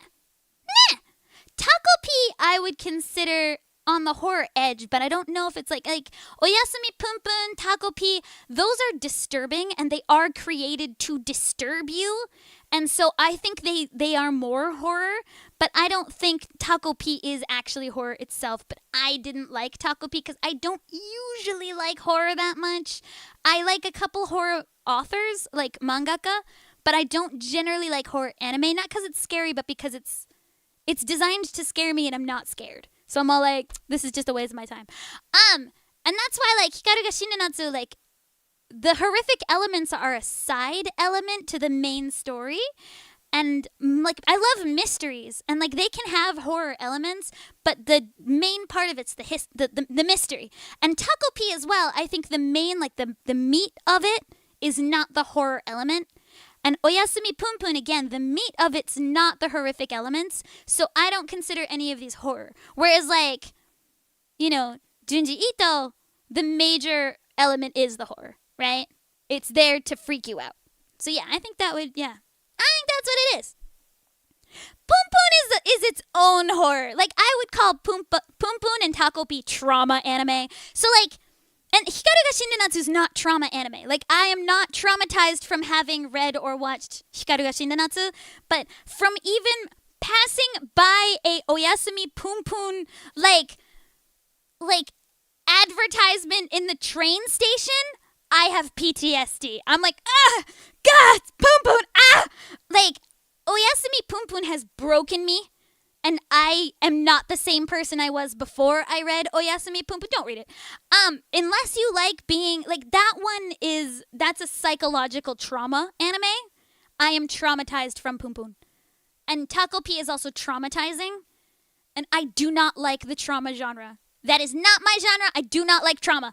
And so I was actually walking in Shibuya Station the other day, and they were doing like I think it was like a Shonen Sunday like 50th anniversary or something, and like Hirayasumi was next to Punpun in the advertisement, and I was like, Punpun, get away from my innocent little beans! Get away! Because I love Hirayasumi. It's the anime was greenlit. I'm really excited. But I love Hirayasumi. I think it's an absolute gem. It is an absolute diamond of a series. It's one of my favorite things that's come out within recent memory. And Oyasumi Punpun was sneaking up on them, and I was like, you get away from them! You get away, Punpun! Sorry, I can't with Punpun. I can't! Depression core, that is yes. Punpun's a travesty. Travesty! I have never been so traumatized in my life. I still, like, every once in a while have a nightmare about Punpun. Anyway. Why do people like trauma? Maybe their lives are peaceful. I don't know. I feel like my life is traumatic enough without having to, like, go after trauma genre. Like, I am good. Like, I can't take really traumatic series anymore. Like, when I was younger, like, sheltered, I guess, like in like high school when my life was fine, I was like, I thought I was edgy and I was okay with some of these, but like as an adult, my life's traumatic enough. I don't need more. Like, it's hard getting through my everyday, so I don't need to be traumatized for fun. I have enough, thank. I'm enough on my own. No, Punpun, no. But yeah. Like, Jigok Shoujo's got scary elements, but I don't think it's like true horror. Yeah, like Vampire Princess Miu, not true horror. Vampire Hunter D has gothic horror elements, but I don't think it's horror either. There's not a lot of true horror anime. It's not like we're watching like The Ring here, you know? Japan's really good at horror, and they have a lot of horror elements and things, but there aren't a lot of like true horror series as far as I am aware of, but maybe I just don't watch them. Anyway, we were gonna sing Yuzuru Nai Negai. Let's do that. Because we love Yuzuru Nai Negai in this house. Let's see. Should be in here. And it never is. Why isn't it in here? Could have sworn I put it in here. Where did I put it? Oh my gosh. Where did it go? Is it in here? Oh, hey, there's white line. Yes, but no. Maybe it's in here. Oh, there it is. Yay, found it. Alright, well I found what line while I was at it, so that's good. Right. Do I need lyrics for this? Probably not. Alright. Alright, guys. We're gonna go in no lyrics again. Because I think I'm good. I think I know this song by heart. Alright, here we go. Trauma is good when it's a surprise. Is it? Is it? I don't know. 止まらない未来を目指して譲れない願いを抱きしめて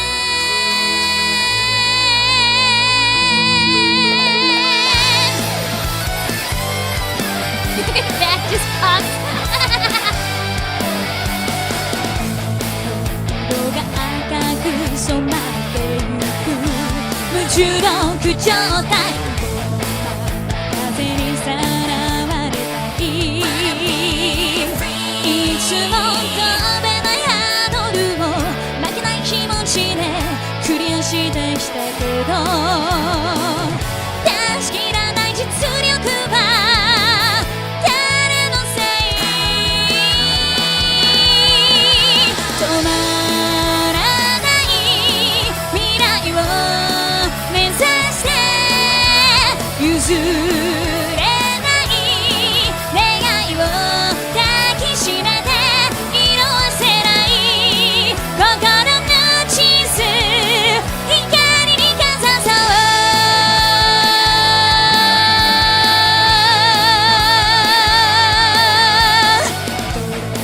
負けば朝に出会えるの孤独な夜限界を感じたきっと恋に落ちるのは瞬きみたいな一瞬の情熱だけど愛に続く坂道で強さを覚えたい止まらない未来を夢見て口を閉ざし瞳を光らせてきたけれどまだ大きな優しさが見えた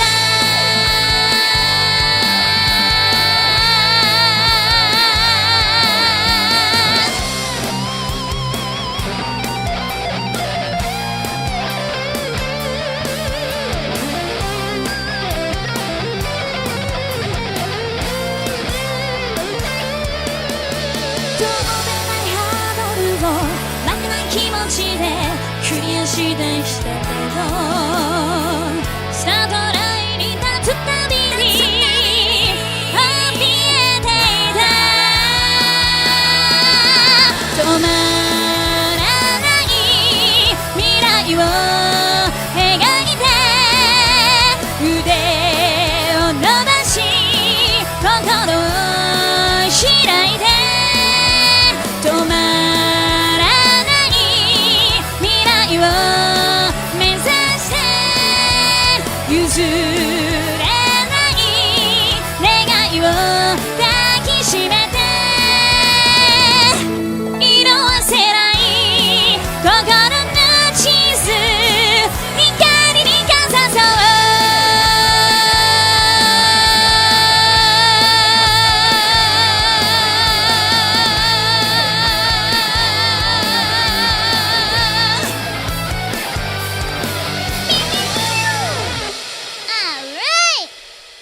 Turn on my reverb, but that's okay. That was Yuzuru Nai from Tamada Naomi. It's the opening to Magic Knight Rayearth, which is having a revival. It's respawning this year, so I'm really excited about that. I assume it won't be that song, but it should be.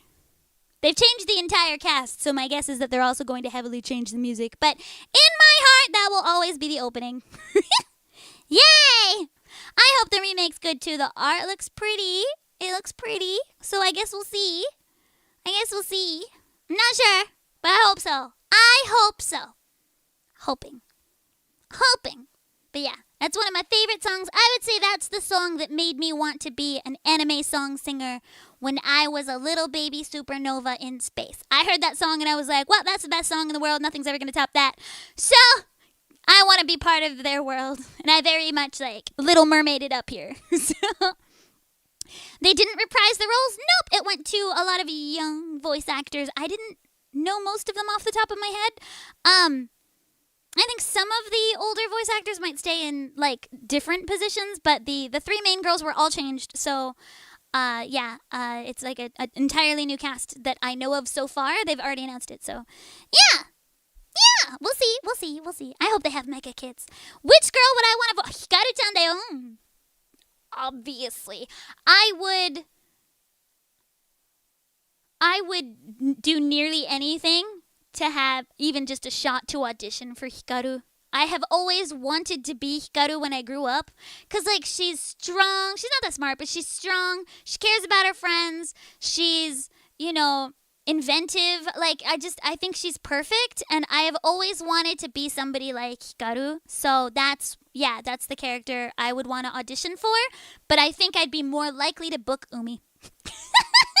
Because she's very, like, so desu wa. Like, I think I'm more that voice type, but in my heart, I want to be Hikaru. But I tend to book characters more similar to Umi and Fu than Hikaru, which is so sad to me.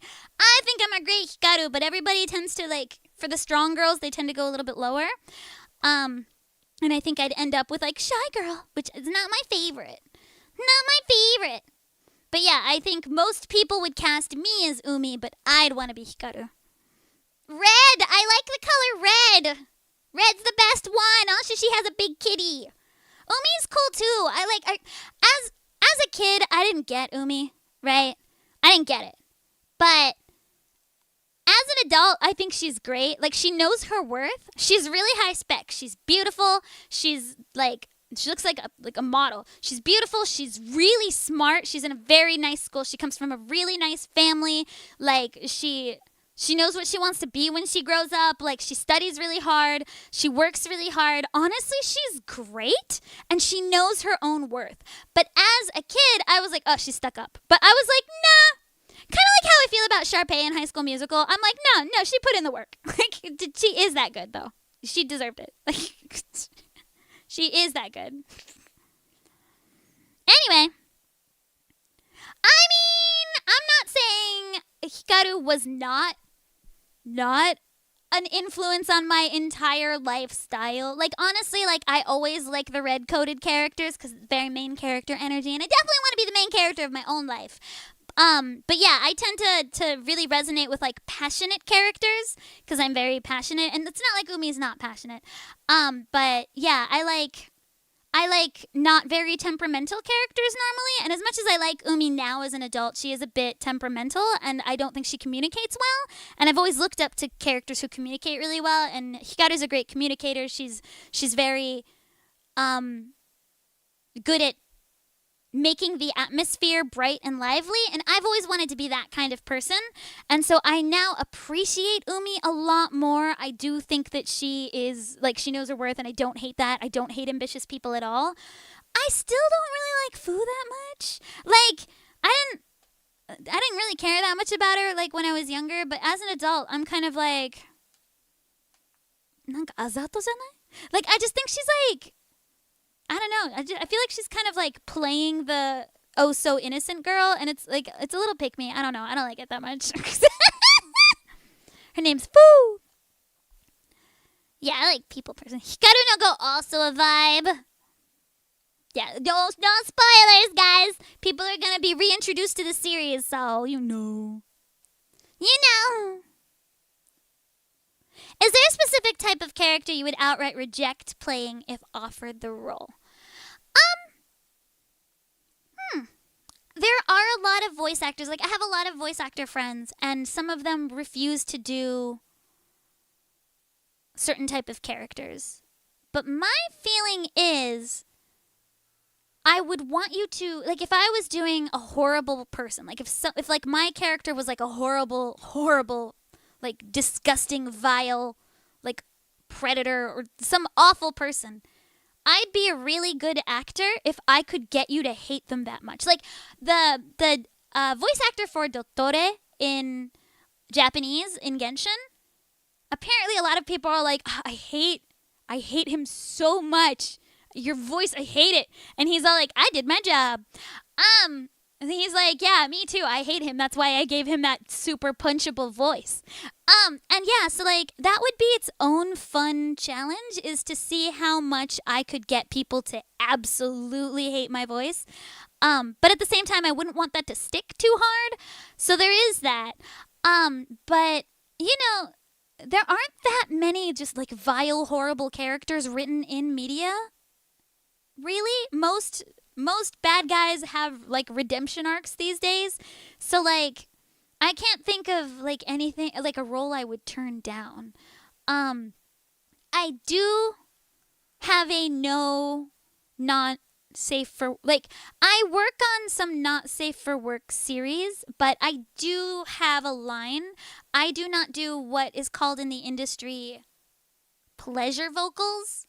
That's where I draw the line. So I'm happy to do adult content as a character not participating in that adult content. But I do not act characters that are part of the adult content. You know what I mean? And that's just a personal choice. And it's not because I like don't agree or think it's like bleh, or anything like that. Like that's fine. It's just that me personally, that's not something I'm comfortable doing. And so I do reject those auditions.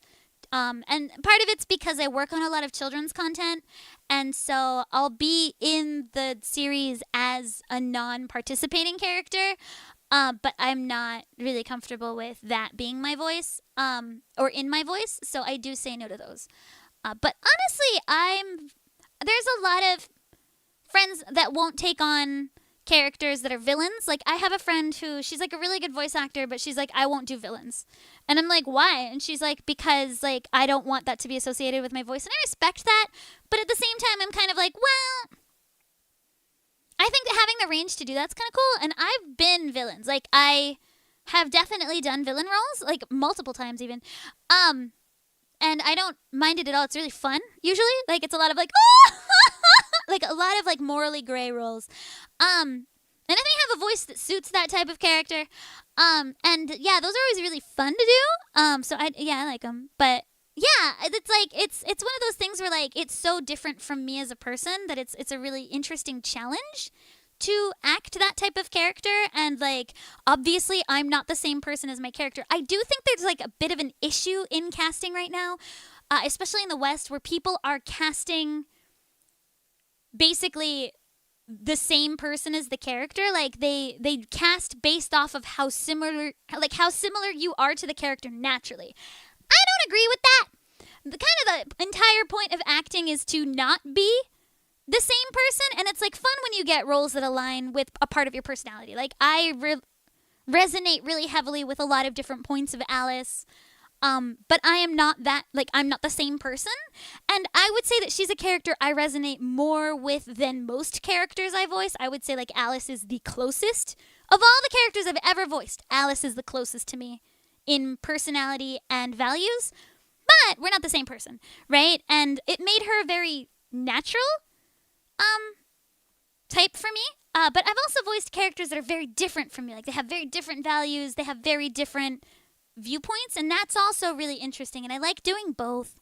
But I do think it's dangerous when you fall into a habit of just casting the same person as the character, because then people do tend to merge down the actor and the character, and that can be very dangerous. Literally, yeah, my nickname growing up was Bunny, so I was very Alice was very it nearly me, but at the same time there are still differences, and I appreciate that I did get to do a character that's really similar in some spots to me, but at the same time it's also really interesting to be different. Like Elise, for instance, from Little Goody Two Shoes is very different from me. I like that she works hard. That's something I do like about her. But her obsession with money is not something I have. And she's got some villainous streaks, you know. And she's not the type of person I want to be, but I really enjoyed acting as her because she's real fun. You know, real fun. Yeah. Alice would never tolerate my hair. No. But yeah, I think it's really fun to do a lot of, like, yeah, some other characters I voice as well, like there's like a little devil type of character, and I am not anywhere near as confident as that character is in herself. Like, her confidence is like amazing, and I'm never gonna be that confident. But yeah, and yeah, it's very dangerous to get typecast. So, but I really enjoy playing wildly different roles. I definitely struggle with low tension characters though, like the sarcastic, like, what are you even talking about? Like that kind of character. I very much struggle with those. I don't really have a lot of natural, like, I don't have that much natural texture to my voice, so I have to add it in. And then B, I'm very lyrical, so like my pitch goes like, like, I'm very bouncy on my pitch, and like I really struggle with flat characters. So like a role that I recently did was Ren in Opus, and Ren's fairly flat. And not to give anything away, but Ren is like a very androgynous character, and I usually do androgynous well, but I usually do energetic androgynous / boy / like young girl characters. And so child character but not super bouncy was really difficult to me, because like just kind of like sassy and sarcastic was a little bit difficult, because it wasn't like a biting sarcasm, it wasn't a mean sarcasm, it was very dry, and I do tend to struggle with dry characters because I am very not. But yeah. No, next to Rizzy and Iris. Yay, bunnies! Yay. Impmon from Digimon. Yeah. Yeah, I really like Elise, but yeah, she's a very different person than me. But I love that she works hard. And again, she has her priorities, which I really like. I respect different things about characters that I voice. But I would say Alice is probably the closest in actual personality. But yeah. Anyway, have I tried old man voice down with the curtains in? Yeah, I wouldn't say. It's a little bit funny right now, because right now I'm working on like a project, and one of the guys has to do an old man voice, and he's really bad at old men. Like, he's really bad at we make fun of him every time. We're like, oh, this is not your role, man. And he's got other characters too, but like we're all fielding like 5 characters. And like I've got like snotty little boy, and then I've got cute little girl, and then I've got, oh, I'm a mom, but I'm silly. So I've got like all of those, and then he's got like, I'm a cute boy, and then he's also got like grandpa, and he's struggling with grandpa. And we were talking, like, all of us, the other 3 actors on the project were like, let's give our, and like one of the guys was really good at the grandpa, but he was already doing a different grandpa on the show, so he couldn't be both grandpas. And then it was me and one other girl, and both of us were like, and like both of us were better than this other guy at grandpa. And I was like, I'll take grandpa if you need. But yeah, I don't think I can do like a real grandpa, because it'll be like, like, it's not real grandpa, but like, I can do a cute little grandma. It's not that hard. So I can do grandma, but only a cute one. Like, bubble, bubble, toilet in trouble. A little bit like witchy maybe, but definitely on the high end grandpa. Like grandma. I've only actually portrayed a grandma in something once, because normally they're like, you sound like a baby grandma, and I'm like, I do sound like a baby grandma. You're right. Do you think I would struggle voicing Inefa? No, I would not. I mean, it helps that I directed Inefa. But I think I'd be fine doing Inefa. But like, her squeak is because going high is a little hard for her. So. But yeah. Do I have JP roles too? Yeah. I mean, I also did Elise in Japanese. But I've got a couple here and there. I'm like Rainen and Yielder. I've done some anime. Neko Neko Nihonshi, I did a couple Japanese things. I wouldn't say I do a lot of it. I've got a character that I voice in both English and Japanese for a certain franchise that I can't talk about. And yays. But yeah. Yeah. No, I really like, oh wait. Oh, Inefa, not Aino. I'm sorry. I could do Aino, but Inefa? I don't know what her English voice sounds like. I'm sorry. I'm not that director. Yeah, I would be confident in like a young character like I know, but in Nefa, she's Sakamoto Maya in Japanese, right? So she's like really like honestly every girl but in a good way. So like a really down to earth kind of like this kind of thing. I wouldn't say that this is my forte, but I don't think I could not do it. Like it's like a little bit warmer than that. I don't really specialize in like really like normal sounding girls, but I don't think it's impossible. Yeah, I know what she sounds like in Japanese, but I don't know what Anefa sounds like in English. I don't know who voices her in English. Sorry. Somebody in Canada, I think. But yeah, Sakamoto Maya in Japanese, and I don't have a similar voice type to her, but like honestly, that just depends on like if I were to assign a color to her voice, it would be green, and my voice is very pink, like it's like magenta, and so like we're very different ends of the spectrum. But I don't like we could voice similar characters. It just depends on who's casting it, whether they want a green voice or a magenta voice, really. Then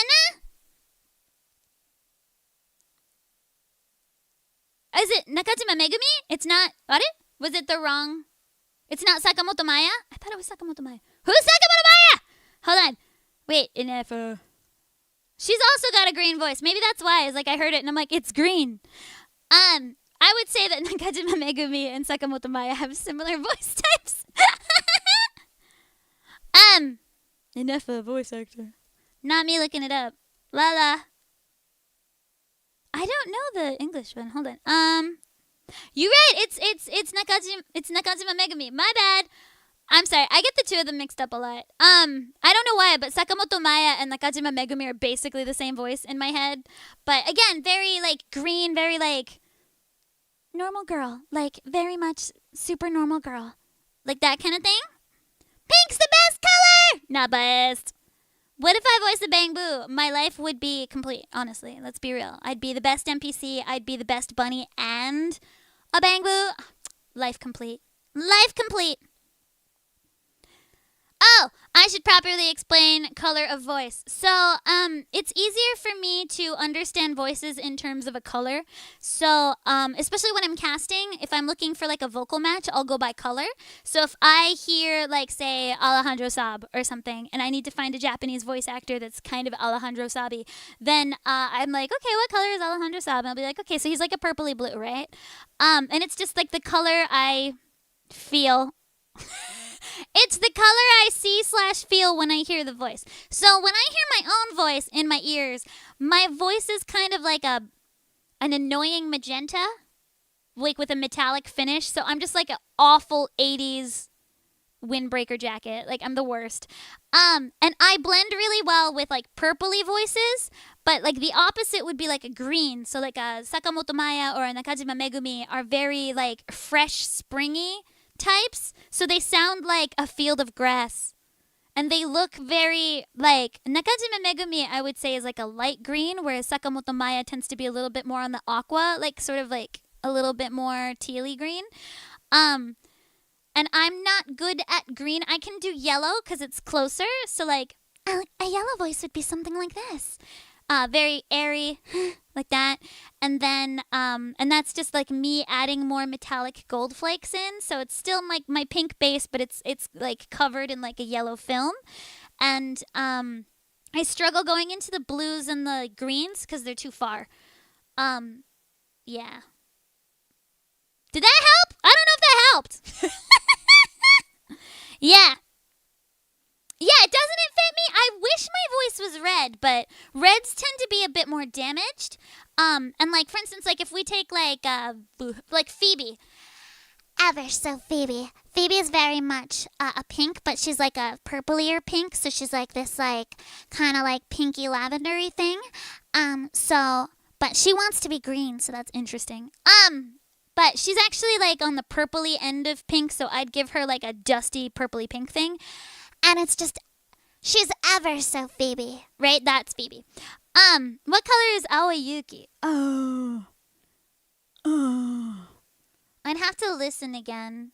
It's not off the top of my head. But she, again, was a more natural type, so I think she'd be in the greens and blues.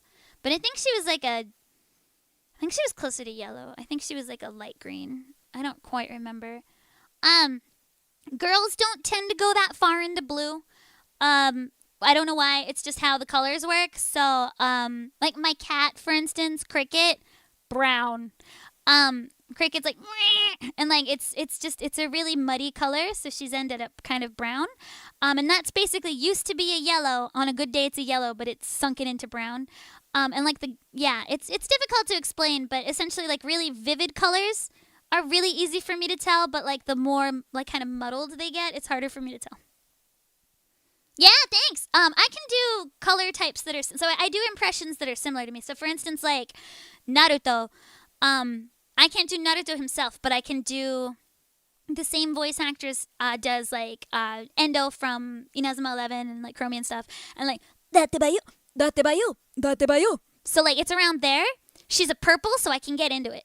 So yeah, I can get close. It's not exact, but I can get close. Yeah. Boruto's dad, yeah. Datte ba yo. Yeah, it's like that. Yeah. Is there like a full system to the colors? I've not mapped it out. I just look and listen at the color and I'm like, it's that. But like, I don't think about it. It's just kind of there. And it makes my job easy because I can just match colors. So I can be like, you're blue. Who's blue? So like on my own casting roster, I have a little like color assigned to each person. So I can just be like, filter by blue. So, yeah. Anyway, there we are. I'm actually not that good at impressions, though, because my voice does not fit very well with most people. Alright. Kinda, yeah. It's like warm tone or cool tone. And so I'm very warm tone, and I have a hard time getting to cool tones, and Nakajima Megumi and Sakamoto Maya are definitely cool tone types. Our voices are similar ranges. We're all high. So we're all high. And we can be nasally, but they have a warm undertone, or I have a warm undertone and they have a cool undertone, and I can't fake the tone. I can do impressions of other warm people, but I can't fake tone. Alright. How about Boa, like the singer? She's warm. I think she was purple. Yeah, I think she was a purple. Like, just thinking like, woo, yeah. Whoa, whoa. Yeah, I think she was like a darker purple. Anyway, people looking at your list must think you're crazy. I've had that comment. I was casting with somebody recently. It's a project that's not announced yet, but I'm casting this project in Japanese. And I was assigning colors to the original English voice actors. And my co-casting person was like, "What are you doing?" And I was like, "Oh, just color coding this. Don't worry." And they were like, "Why?" And I was like, "It's easier for me. Don't look at it. It's for me. You make your own." Anyway, Nori dare? Boa the singer or Boa the band? Oh, you mean like, and you don't seem that one? Or are you talking about woo woo woo woo? Boa the Korean singer, purple. Boa the and you don't see, that's very blue. Very blue. Westerners tend to be more cool tone. Alright. Back to singing. What was I singing next? I was gonna sing. I was gonna sing White Line. Yay! I love White Line. Okay. White Line. Tenny Pooty Tennis. 歌詞見つかるわ. Yay! Thanks, Prince of Tennis Wiki. Alright, this is my favorite Prince of Tennis. One of my favorite Prince of Tennis songs. So that's how you know I'm a baller. Alright, let's go. White Line. Doop. Alright. That's so good already. Oh wait, I'm already supposed to be singing here. Let me try again. It probably starts at Donna. Okay. Donna mirai o hajimari wa kono shunkan koko kara hajimaru glory days. Hareta sora shiroku yoko ni itta line.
世界中を照らしてる希望がほら勇気導いてくれる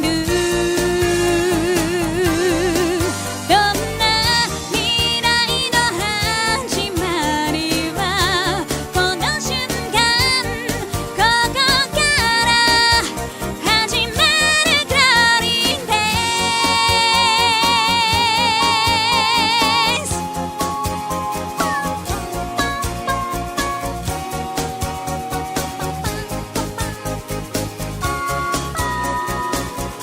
What is this? What are these instruments? It's like a recorder. So hunky, I love it.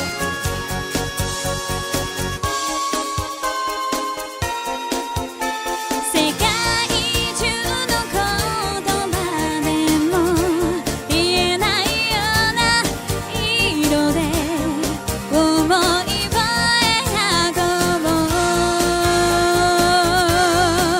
どんな未来も始まりはこの瞬間ここから始まるグローリーですここから始まるグローリーで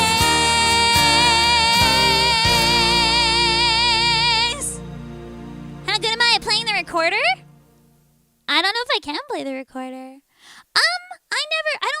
Okay, so the thing is, I like singing with my face, so I don't like putting things in my mouth that allow me not to sing, you know what I mean? Like, I actually gave up on playing the violin because I wanted to move my neck around so I could sing, and like, the violin was in my face and in the way. So I don't play instruments that I can't sing at the same time, so the recorder was a non-starter for me. Guitar? Sure. Piano? Oops, never learned it, but you know, I coulda. Guitar? They're kind of big and heavy, so never learned it, but I coulda. Violin, gave up, couldn't sing at the same time. Recorder, it's in my way. In my way! I only sing with my face. Yeah. My older broster played the flute, and I was always like, yeah, that's in the way. Move, flute. Move.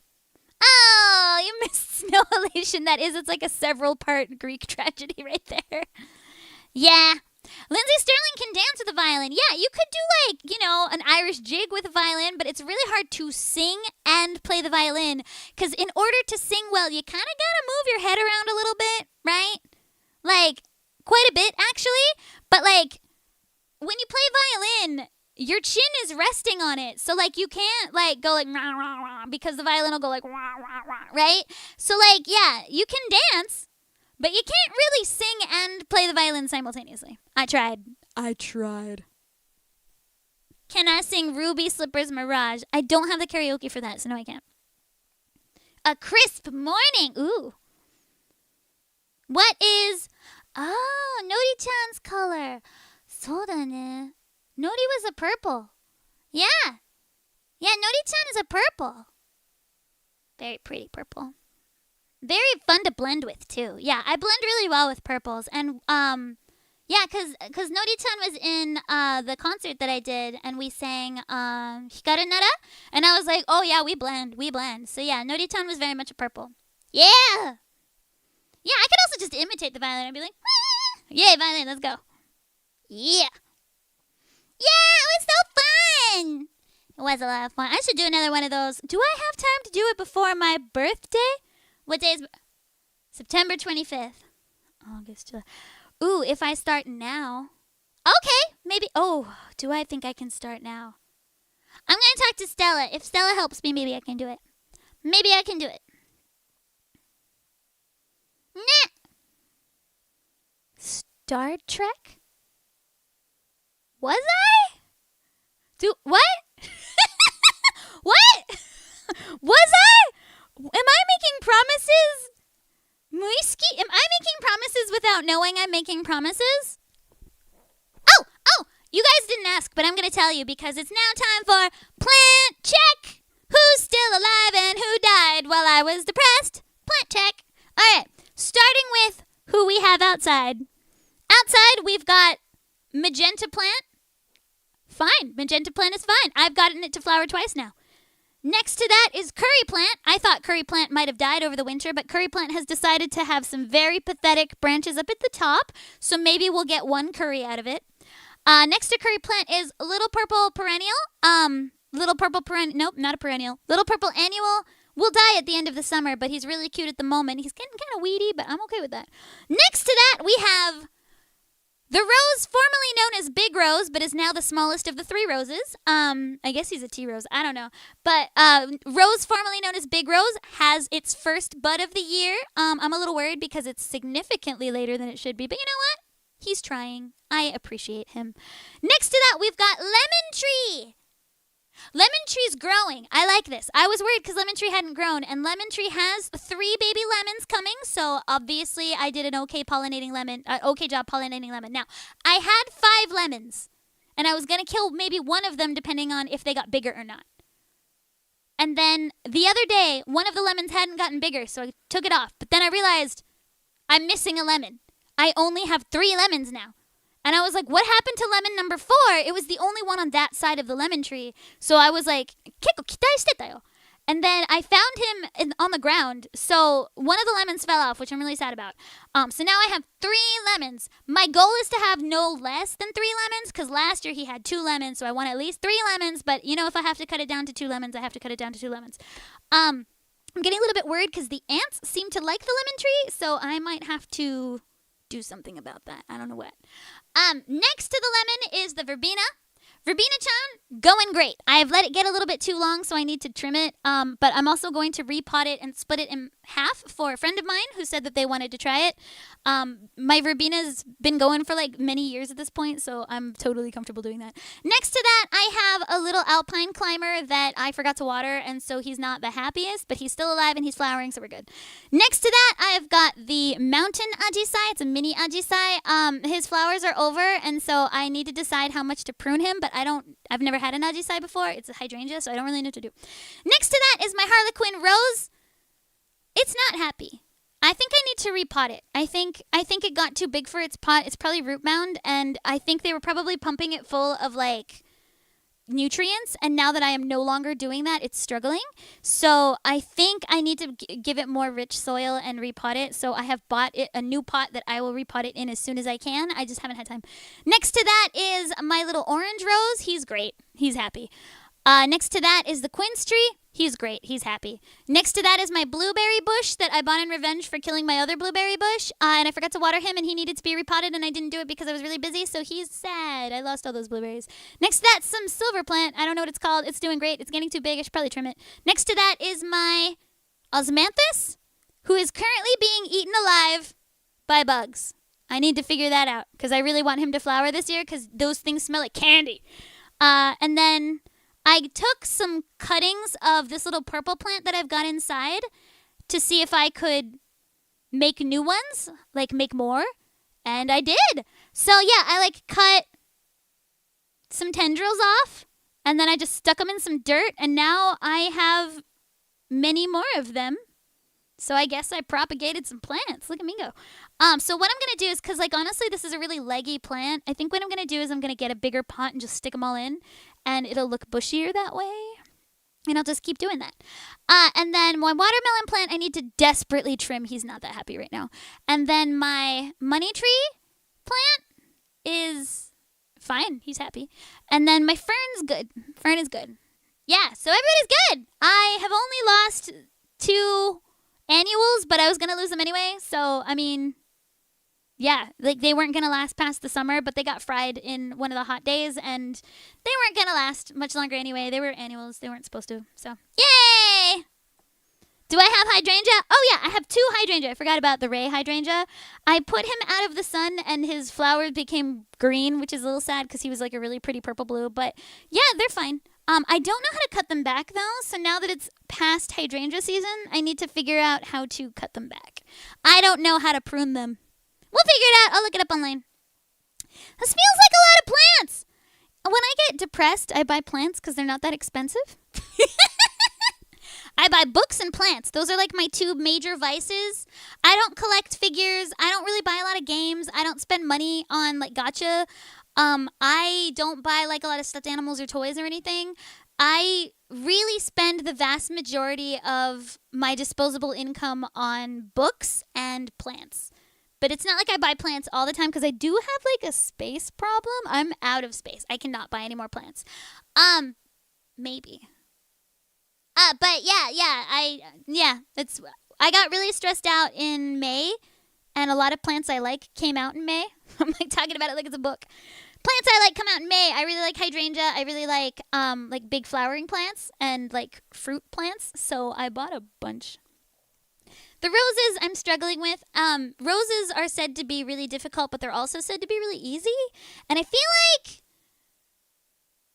they're alive. I think I'm doing fine. They're alive. I think I'm just not giving them enough fertilizer because I think they probably want constant fertilization, and I have not been doing that. Anyway. Yeah. Any books about plants? Nah, I like to read what? Anyway, what books am I reading? What do you think I'm reading? What do you think I'm reading? I also ran out of room for my books.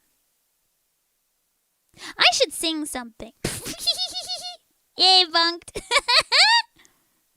I know, I seem really classy, but I'm also surrounded right now by like little anime dolls. I'm not allowed to buy anymore. It's not that I didn't want to buy the stuffed animals. Stella said no. Stella said I can't have any more. Except if it's a series I work on. So I'm currently like snuggling my Elise from Little Goody Two Shoes. Yeah, she's so cute. There she is. You can hear her. And next to that, Skasa from Medalist. Because there isn't a doll of my character, so I bought my favorite character instead. And then I have 2 different Sakura-kuns from Windbreakers. Then I've got my cute nappy from Nikke. I've got a Bang Boo. It's the one Denny Boo. So, I'm healthy. I've got my little Shao doll, my little Anemo slime. Very cute. I've got like 1 million Kuromis. For some reason, no idea why. No idea. There's definitely no good reason, but for some reason, I get gifted a lot of Kuromi stuff. Alright, let's sing something. Alright! What am I going to sing? Oh, Sugar Song and Bitter Step. Okay. Sugar Song. It's like, honestly, half of it's from my mom. My mom, every time my mom sees something Kuromi, will send it to me. And I'm like, you realize I live in Japan, right? You realize, like, I'm good. I live in Japan. There's a lot of Kuromi stuff here already. Anyway, it's really cute, though. My mom's cute. It's fine. My mom's adorable. Yeah, I wonder why that is. It's so weird. Also, just again, this is completely, like, I wouldn't know anything, but I've heard that Kuromi has, like, a second EP out, and I've heard that some people think it's fire. So, if you check it out, that'd be cool, I guess. I wouldn't know, though. Alright, let me sing this song before I get in trouble. Where are we? Okay. Here we go. Yes! Keychains are fine. Stella doesn't get mad at keychains. Stella only gets mad at, like, figures. But you know what? If it's something I voice, she has to deal with it. Because, like, Stella has stuff from her spy job. Yeah. Stella has, like, a bunch of stuff from her spy job. So there.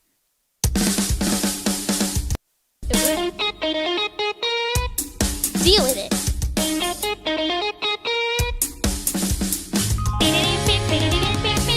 I want a figure of Alice. I have all the goods that already exist. Yay!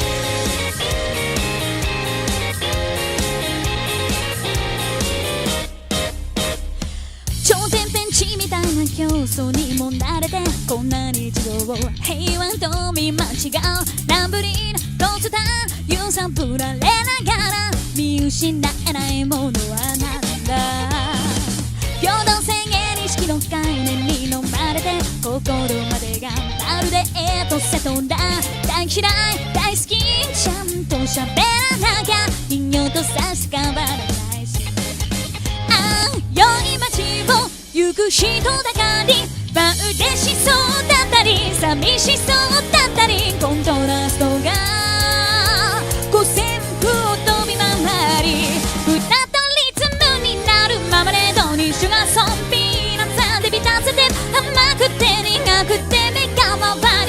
です。南南西を目指してパーティーを続けよう。世界中を驚かせてしまう夜になる。ビヨンジョンジョン連鎖になったリフレクト。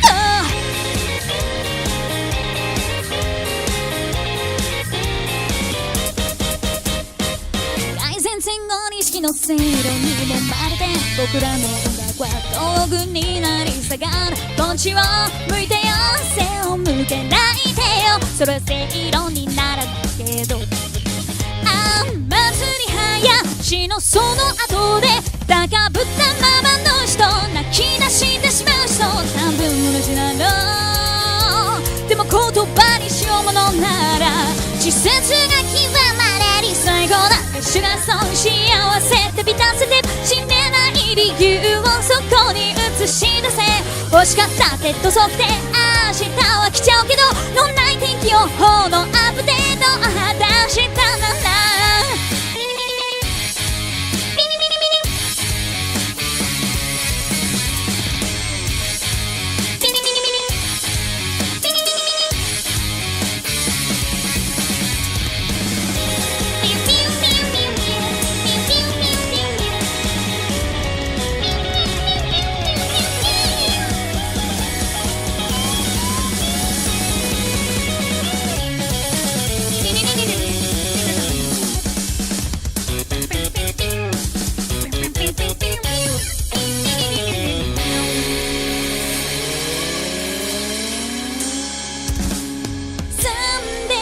競争会に気を染めても Someday 白に意味がなくなっても Feeling song instead 鳴らし続けることだけが僕たちを僕たちたらしめる証明になる。 QED ママレードにシュガーソンピーナッツで満たせて生きてく理由をそこに映し出せ。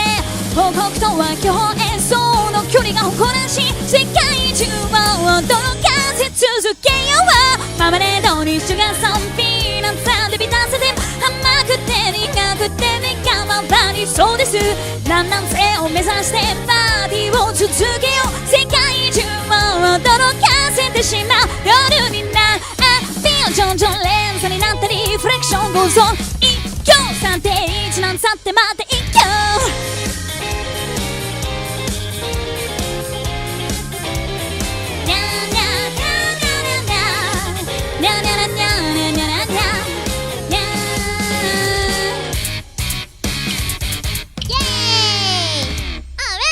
That was Sugar Song and the Step from Unison Square Garden. It was the ending to Kekkai Sensen Blood Blockade Battlefront. Yay! That was a good series. I did actually watch that one. Did I watch it to the end? No, it got scary. But I will probably finish it at some point because I do tend to like Naito Sensei, so you know. Naito Sensei, you caught this really late, but you're here. That's all that matters. That's all that matters. I got, I think, 1 or 2 songs left in me before dinner time. Let's see. What do we want to sing? Did anyone have any requests?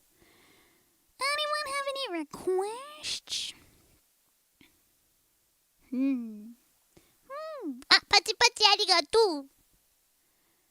I might need to reset my I think I just got caught behind my microphone. Like if I start doing this with my microphone, my mouth doesn't work anymore. I'm currently using a hand microphone. I switched over from a stand mic to a hand mic, but I sometimes get really like what's the word? I sometimes get really like excited and forget that my face needs to be tracked. You know. Anyway. Kenshin English version. I actually don't want to sing Sobakasu because I had to sing it a lot recently for something. Yeah. Oh, Pioneer's off limits today because it's an archive stream. Non-archive streams, I can sing Pioneer. Baby Steps opening is really good, but I don't quite... I should learn that one on stream because I almost have it. Like, I know the TV size, but I don't know the full size of the song. So, like, that one's like... It's really good. But I only know the TV size version because I watched the heck out of Baby Steps, and I listened to the song, but I forgot to learn it. Yeah, today's archived, so I have to be kind of careful. Chara. You know, Kageyama-san would be really mad at me, but I don't think I know all of Chara He Chara. I only know the chorus because the thing is that like he's like donna donna, and you're like Chara He Chara, and then you're like sparkly, right? And like I don't remember much else. I feel so bad. I don't know how many times I've seen him perform that live, and I'm just like, wah, every time. I'm the worst. Touch! Oh, yeah, because it's summertime. That makes sense. That makes sense.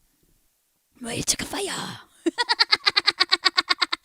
that not Dawson from Street Fighter? Wait, am I right? Am I wrong? I don't know. Alright, Goddess isn't bad. Goddess isn't bad. How about, what did I just say I was saying? Touch. So let me do touch. We got touch because it's summer now, so it's touch time. And then, what did I say? Goddess. We can end on Goddess. That would be funny. Alright. Kami-poi na. I don't know. Is that an ending-y type? Well, I'll think about whether that's going to be the last one or not later. Alright. For now, touch. Touch. Alright. I had touch on my sidebar for a while. But did they take it off because I ignored it for too long? No, there it is. Yay. Yay. Okay, touch is easy. Do I know any Mythenroid? No. Fire! Gurren Lagann, Sosoreiro Days, they're actually... The version I sing is not safe for archived because I have my own. But on archive streams I can sing it. And I'm not really willing to not sing because my version's the best one! But I have to be careful about where I sing it. Alright, here we go. Touch.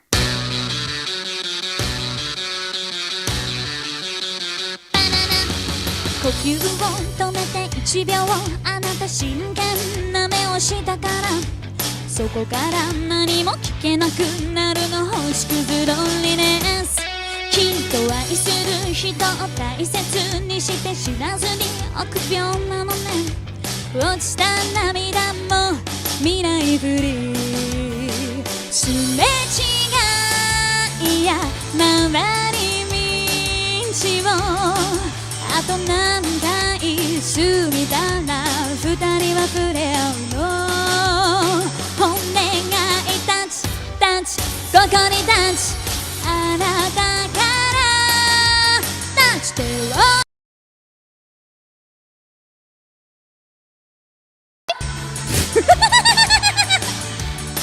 For some reason my CPU said no. We're gonna try this one more time because I like this song too much not to sing it. But CPU, you gotta not do that. Woo!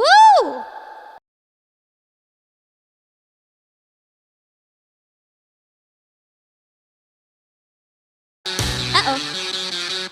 Okay. 呼吸を止めて1秒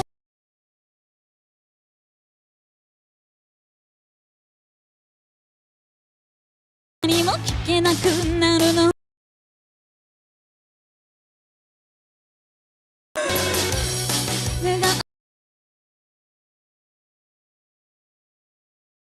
落ちた涙も未来振りすれ違いや回り道をあと何回過ぎたら二人は触れ合うのお願いタッチタッチここにタッチあなたからタッチ手を伸ばして受け取ってよため息の花だけ束ねた部分系愛さなければ寂しさなんて知らずに過ぎてゆくのにそっと悲しみにこんにちは Okay, I guess that's what I'm gonna do. Okay.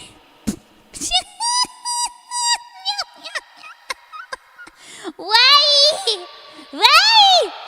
It's because my CPU.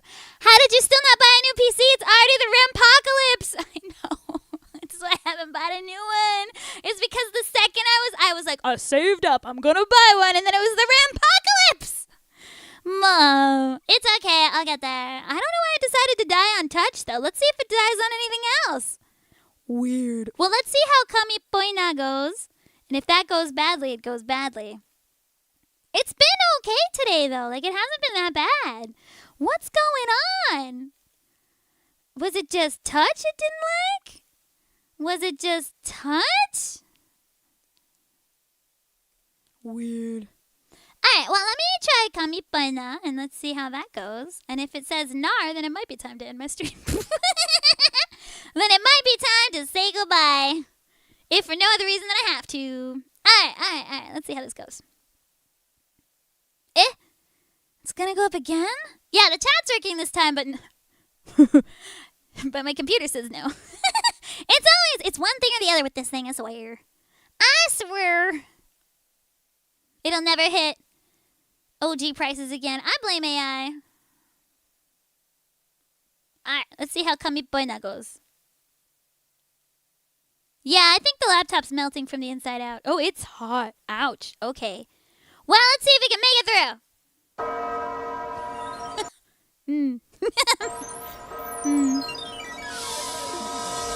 Oh my god. 愛のネタバレ別れっぽいな。人生のネタバレ死ぬっぽいな。何それ意味深でかっこいいじゃん。それっぽい単語集で踊ってんだ。失敬。チュチュルチュチュチュルチュチュルチュチュチュルチュチュルチュチュチュルぽいじゃんぽいじゃん。チュチュルチュチュチュルチュチュルチュチュチュルチュチュルチュチュチュル神っぽいな。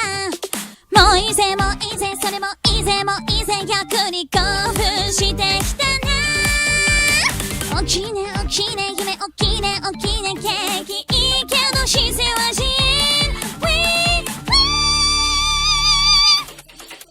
神っぽいなそれ卑怯神っぽいなそれ I want you IQ が下がっていく感じ女子っぽいなそれ卑怯女子っぽいなそれ I hate you 害虫はどっちその髪型そのメスの口元その香水その服そのメイクあれっぽいなそれ卑怯あれっぽいなそれその名言その意見その批評そのカリスマそのギャグそのセンス神っぽいなそれ卑怯っぽいなっぽいなっぽい憧れちゃうチュチュルチュチュチュルチュチュルチュチュチュルチュチュルチュチュチュルぽいじゃんチュチュルチュチュチュルチュチュルチュチュチュルチュチュルチュチュチュル神っぽいなめった思考する本質は悪意人を小馬鹿にしたような作為無意に生き延びるのは難しい権力に飲まれて揺らぐ明かり神を否定し神になり変わり玉図で表現する小物たち批判に見せかけ次回の祈り Do you know?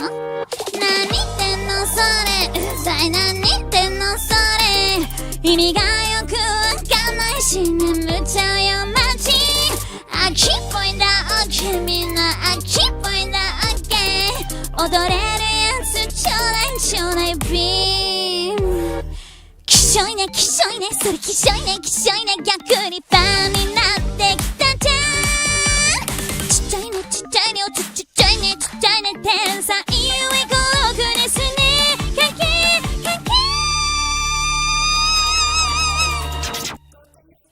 神っぽいなそれ卑怯神っぽいなそれ超健康言い張ってくだばっていく感じやけっぽいなそれ卑怯やけっぽいなそれもう哀愁エピガネのヒールそのタイトルその絵そのストーリーその音楽その歌そのメロディーあれっぽいなそれ卑怯あれっぽいなそれその名言その意見その批評そのカリスマそのギャグそのセンス神っぽいなそれ卑怯っぽいなっぽいなっぽい赤がれちゃうわチュチュルチュチュチュルフーチュチュルチュチュチュルフーチュチュルチュチュチュルフーぽいじゃんチュチュルチュチュチュルフーチュチュルチュチュチュルフーチュチュルチュチュチュル神っぽいな愛のネタバレ別れっぽいな人生のネタバレ死ぬっぽいな全て理解して患った無邪気に踊っていたかった人生 I mean that was fine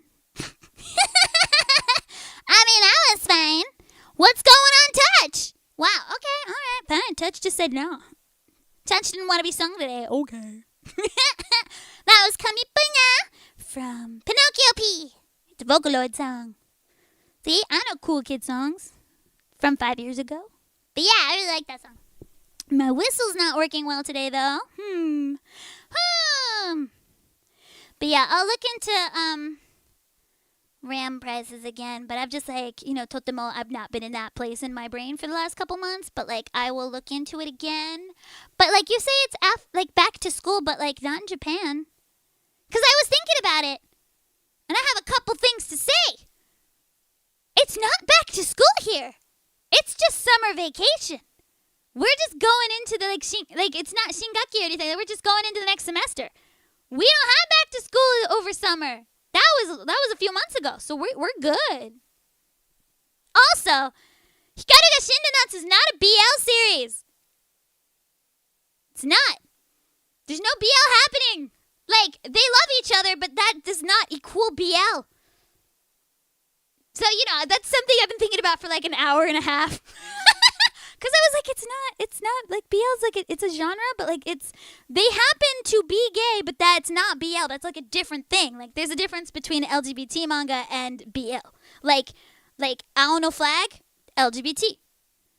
I'm not really into Mona Lisa Smile, but it's LGBT. Boy Skirt, LGBT. BL is like, it's different. It's hard to explain. It's hard to explain, guys. You'll just have to come down the Fujoshi path with me. Okay? All right, great. I'm glad we had that talk. Thank you. It's not bromance. They do love each other. Like, they are in love with each other. Like, they are gay. But it's not BL because BL is a different genre. Like, it's BL... It's not LGBT. Like, I Think My Son Is Gay, that manga, that's LGBT manga, right? The one I really like about the Dojin Sakka no Neko Yashiki-kun, that's LGBT. But, yeah, it's hard to explain. Yeah, it's hard to explain. I can't explain it. Just, I don't know. Become a Fujoshi or Fudanshi with me, and then we'll get it, okay? Okay, cool. What about BLT? Delicious sandwiches. It's Omega Alpha. What? No, that's a subgenre within BL. That is a subgenre. That is not LGBT. It's fantasy. Omega Alpha is fantasy. And I would say BL tends to lean fantasy. It's not that they are fantasy titles. It's just BL is... It's so difficult to explain. But there's like a difference between BL and GL and then LGBT. Those are different titles. Those are different genres. And I enjoy both. I greatly enjoy both. I would call Hikaru ga Shindanatsu, the Summer Hikaru Died, is an LGBT-leaning seinen title, but it is not BL. Banana Fish is not BL. That's josei. They do maybe love each other, probably. There is boy kissing involved, but it is not BL. Yuri on Ice is not BL. Are they probably going to get married? They definitely gave each other rings. Yes, but not BL. It's like a different thing. Like, and I think both are great. I like both a lot. But yeah, they're different genres. So yeah, Hikaru ga Shindanatsu is not BL. They are, yes, they love each other.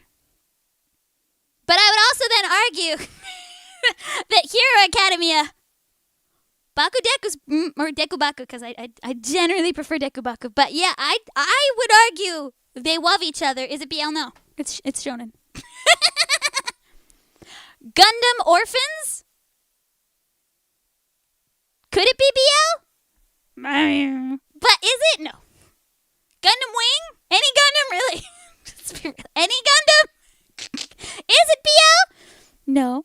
Should it be? Maybe. Do they maybe love each other? Are there canonically characters that do? Yeah. Yeah. Like, the most recent Gundam, the Witch of Mercury. Are those characters probably a thing? Yeah. Is it GL? No. It's not. So, anyway, what's the difference? And it's hard to explain. I can't explain it. You'll have to just become a Fudanshi or Fujoshi with me. Okay? Okay, great. I'm glad we had this talk. Thanks. Yeah. Lumin 24? Why? Why? Just because I say what is in front of my face. Anyway. Oh yeah, I did forget about that Gundam. You know what? I'm still right though. I think it applies here too. Any Gundam. Any Gundam. What? F? BL? No? You could almost argue GL though. No, Ranma is very specifically shonen, but there are like LGBTQA plus themes in Ranma, as there are in many titles, but it is not a title in that genre. It's just shonen. It's just shonen. It's just shonen with a twist. Gender bender is also different. It's different. It's hard to explain, guys. They're all beautiful and the best, and you should just enjoy them all for being great. The end. Lumin BL tier list when? Anytime. Yeah, although I will say that I have a lot of gay friends that are very into BL. But it is... Basically, it's categorized as fiction, whereas LGBTQI plus manga can lean more biographical and is more human drama. So it's like pure fiction versus human drama. And I'm not saying that there aren't titles that go either way, but like I collect both. I tend to like a lot of LGBTQI plus manga, and I also tend to like a lot of BL, but they're very different feeling. One is purely entertainment, and the other one is much more realistic human emotion. And I think that's really important to like know what is a realistic human experience and what is fun. Just fun fantasy. So, but yeah. Yeah. Lumin kiss. I sleep. Hand holding. Yeah. Banana Fish is not BL. No. Banana Fish is a josei title. It existed. So that title came before BL really existed as a genre. Yuri on Ice is not BL. Banana Fish is not BL. But both of them can be argued as an LGBTQ plus title. So there is that. But they are early, like not so much Yuri on Ice, but Banana Fish is very specifically a very early title. And so it was before either genre was really fleshed out. So you need to think about it in that way. Is that a Stella and a kitty? Oh, is that my baby cricket? Does she need a kiss on her face? Hold on, I gotta kiss my baby cricket. Excuse me. Come here. Oh, she's so kissable. I love her. Why do I love her so much? Ugh, I love her. Sorry, we were talking about the difference between BL and LGBT manga. Stella says, oh no. Anyway, I should probably sing my last song. Hand holding before marriage? Yeah, Banana Fish ran in a josei magazine. It ran in a woman's, like, we'll just say is like a older, like, adult woman demographic magazine. It's like really good. Banana Fish sounds like it has potassium. Might. I mean, it's a really good title. I own all of it. I would say that was one of my gateway series, for sure. It was one of the more serious series I read, and I was like, wait, I love this. The updated anime, like, it was just not as believable because there were no, like, Banana Fish takes place in 80s New York, where there is a lot of, like, gangs and street violence and like mafia violence, and it made sense for the time period. The author actually grew up in Okinawa, so she was actually knowledgeable about the US and like global stuff. So it was really interesting, and I feel like the update, because it made it modern, like all of the like boroughs that they were like having like their gang fights in are now super bougie. So it didn't really work. I was like, nanka chigao. Nanka chigao. Because it had been like talking about like a Banana Fish is essentially the name of a drug that was like, you know, going around in the underworld post-war. Which war? Korean War? And like that's what the series was about, was like all of like the horrible violence and stuff about that. And it just didn't quite work in the updated version. But you know what? Whatever. Art was pretty. I highly recommend the manga. I really liked the manga. Alright.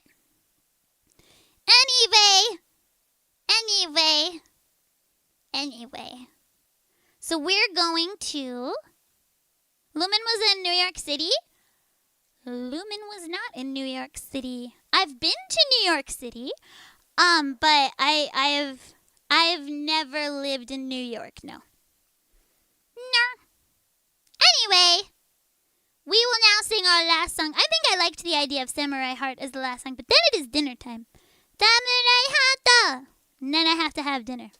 Okay. But yeah, the 80s, like, I wasn't there. まだ生きてへんわ。 I was not alive, like, on the planet Earth, because I'm a 6 million year old supernova. But I was not alive on planet Earth when Banana Fish was taking place. But, it seemed accurate to me.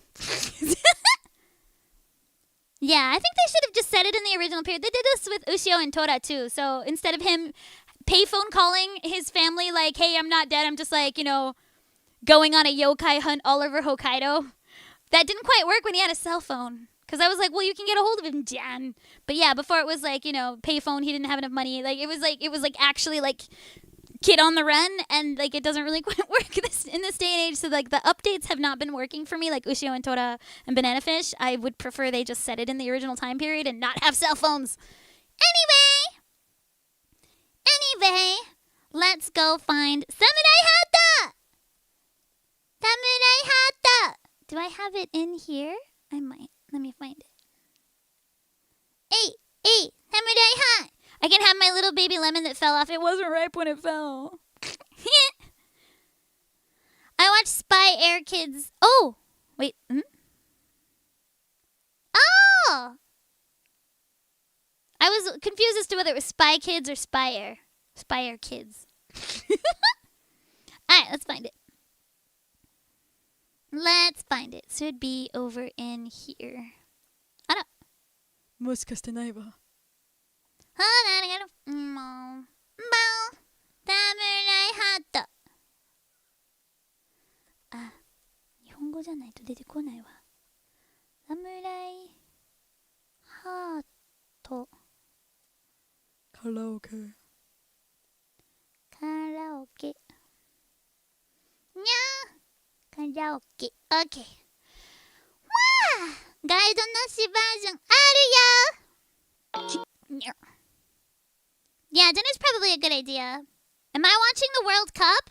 Is that baseball? What's the word? Hold on, let me Google. Oh, is this the soccer one? Football? You know what? I'm just gonna go with no, because I don't think I know quite what sport it is. It's world. Okay, baseball would be later, right? So it's gotta be soccer. No. Is it going well? Where is it?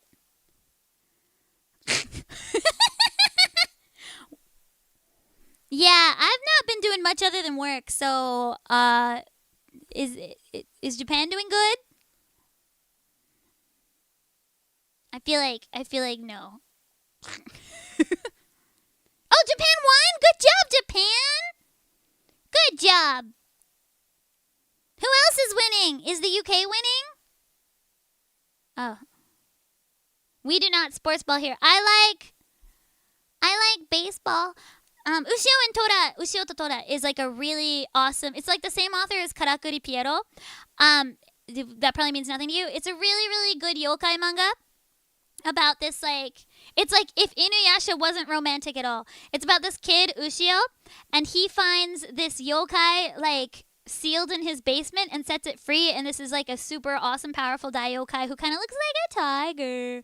So he calls him Tora, and Ushio gets like this like spear, and so he and Tora go around exorcising bad yokai who are trying to take over Japan.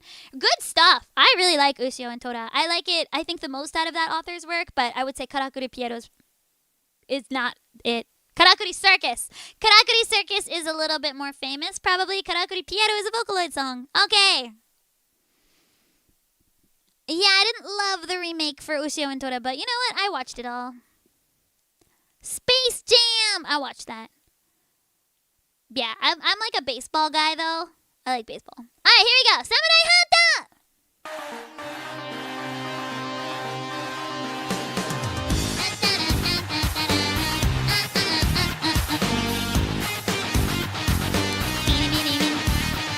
外側の空でさっぱりきてないんだろう。わざとこぼすサインのが好き。君ほらいつだって同じで分かり合ってる。どんな勘違いだよ。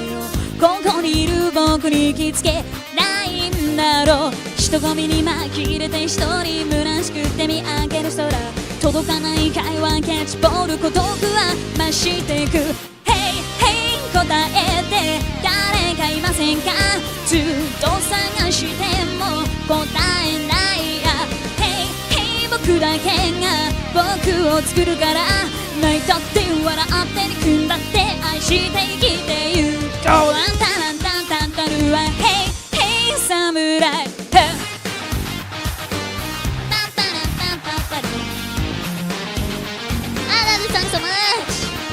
のっぺりとした Day by Day 全く今日も同じだろう。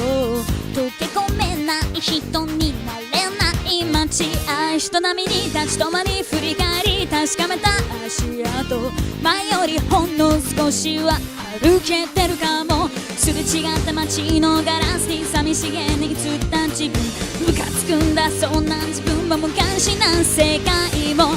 Hey hey 答えて誰かいませんか、ずっと探しても答えないや。 Hey hey 僕だけが僕を釣るならどうだっていいなんて思えないで本当の声を。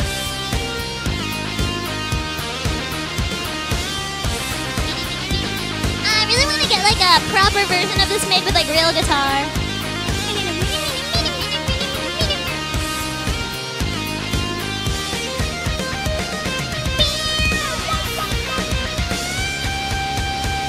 Hey hey 一人じゃ生きれないだろう、ハート捨ててまで溶け込めない。 Hey hey 諦める理由はいらない、君だって踏ん張ってこの街で生きていくんだ。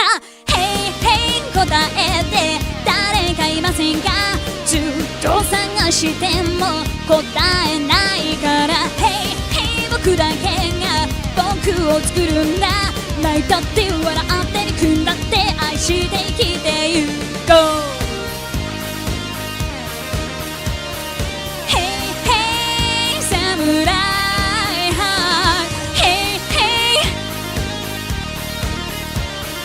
泣いたって笑って憎んだって愛して生きてゆこう。ランタランタンタンタルは Hey hey 侍、Yay! Oh! Ushio and Toda's your comfort anime. I mean, it's real solid. Like, honestly, like, the remake wasn't my favorite version of it, but it's not like it was a bad remake. And the original is, like, fire. And then, like, yeah, I think you'd like the manga. Like, honestly, like, it's fairly faithful to the manga. And, like, it's got just, like, really cool art style. I just really like Ushio and Toda, too. Like, Ushio and Toda, Flame of Rekka. I feel like those made, like, a really big impact on me. Anyway, glad to hear somebody else likes it, too. I really like Ushio and Toda. Yay! You guys have a super, super good time, even if you're working a lot. Ooh, hammered by work. But you guys have a super good rest of your week, and I hopefully will see you guys next week for real this time, not for fake. For real this time. I think I can do it. I'm pretty sure. Now that I'm no longer just crying every day, I think we're pretty good to go. And I do have like a little baby tour in Germany from July 15th to July 23rd. So I will not be streaming that week, but I plan to be streaming up until that time. Yay! I will try and maybe play some ZZZ fairly soon.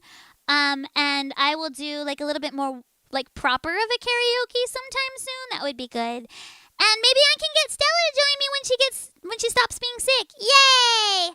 Anyway, thank you guys so much for joining me on my Comeback Kids stream. And I hope that I will see you guys again really, really soon. Yay! またね。Thank you again for joining me.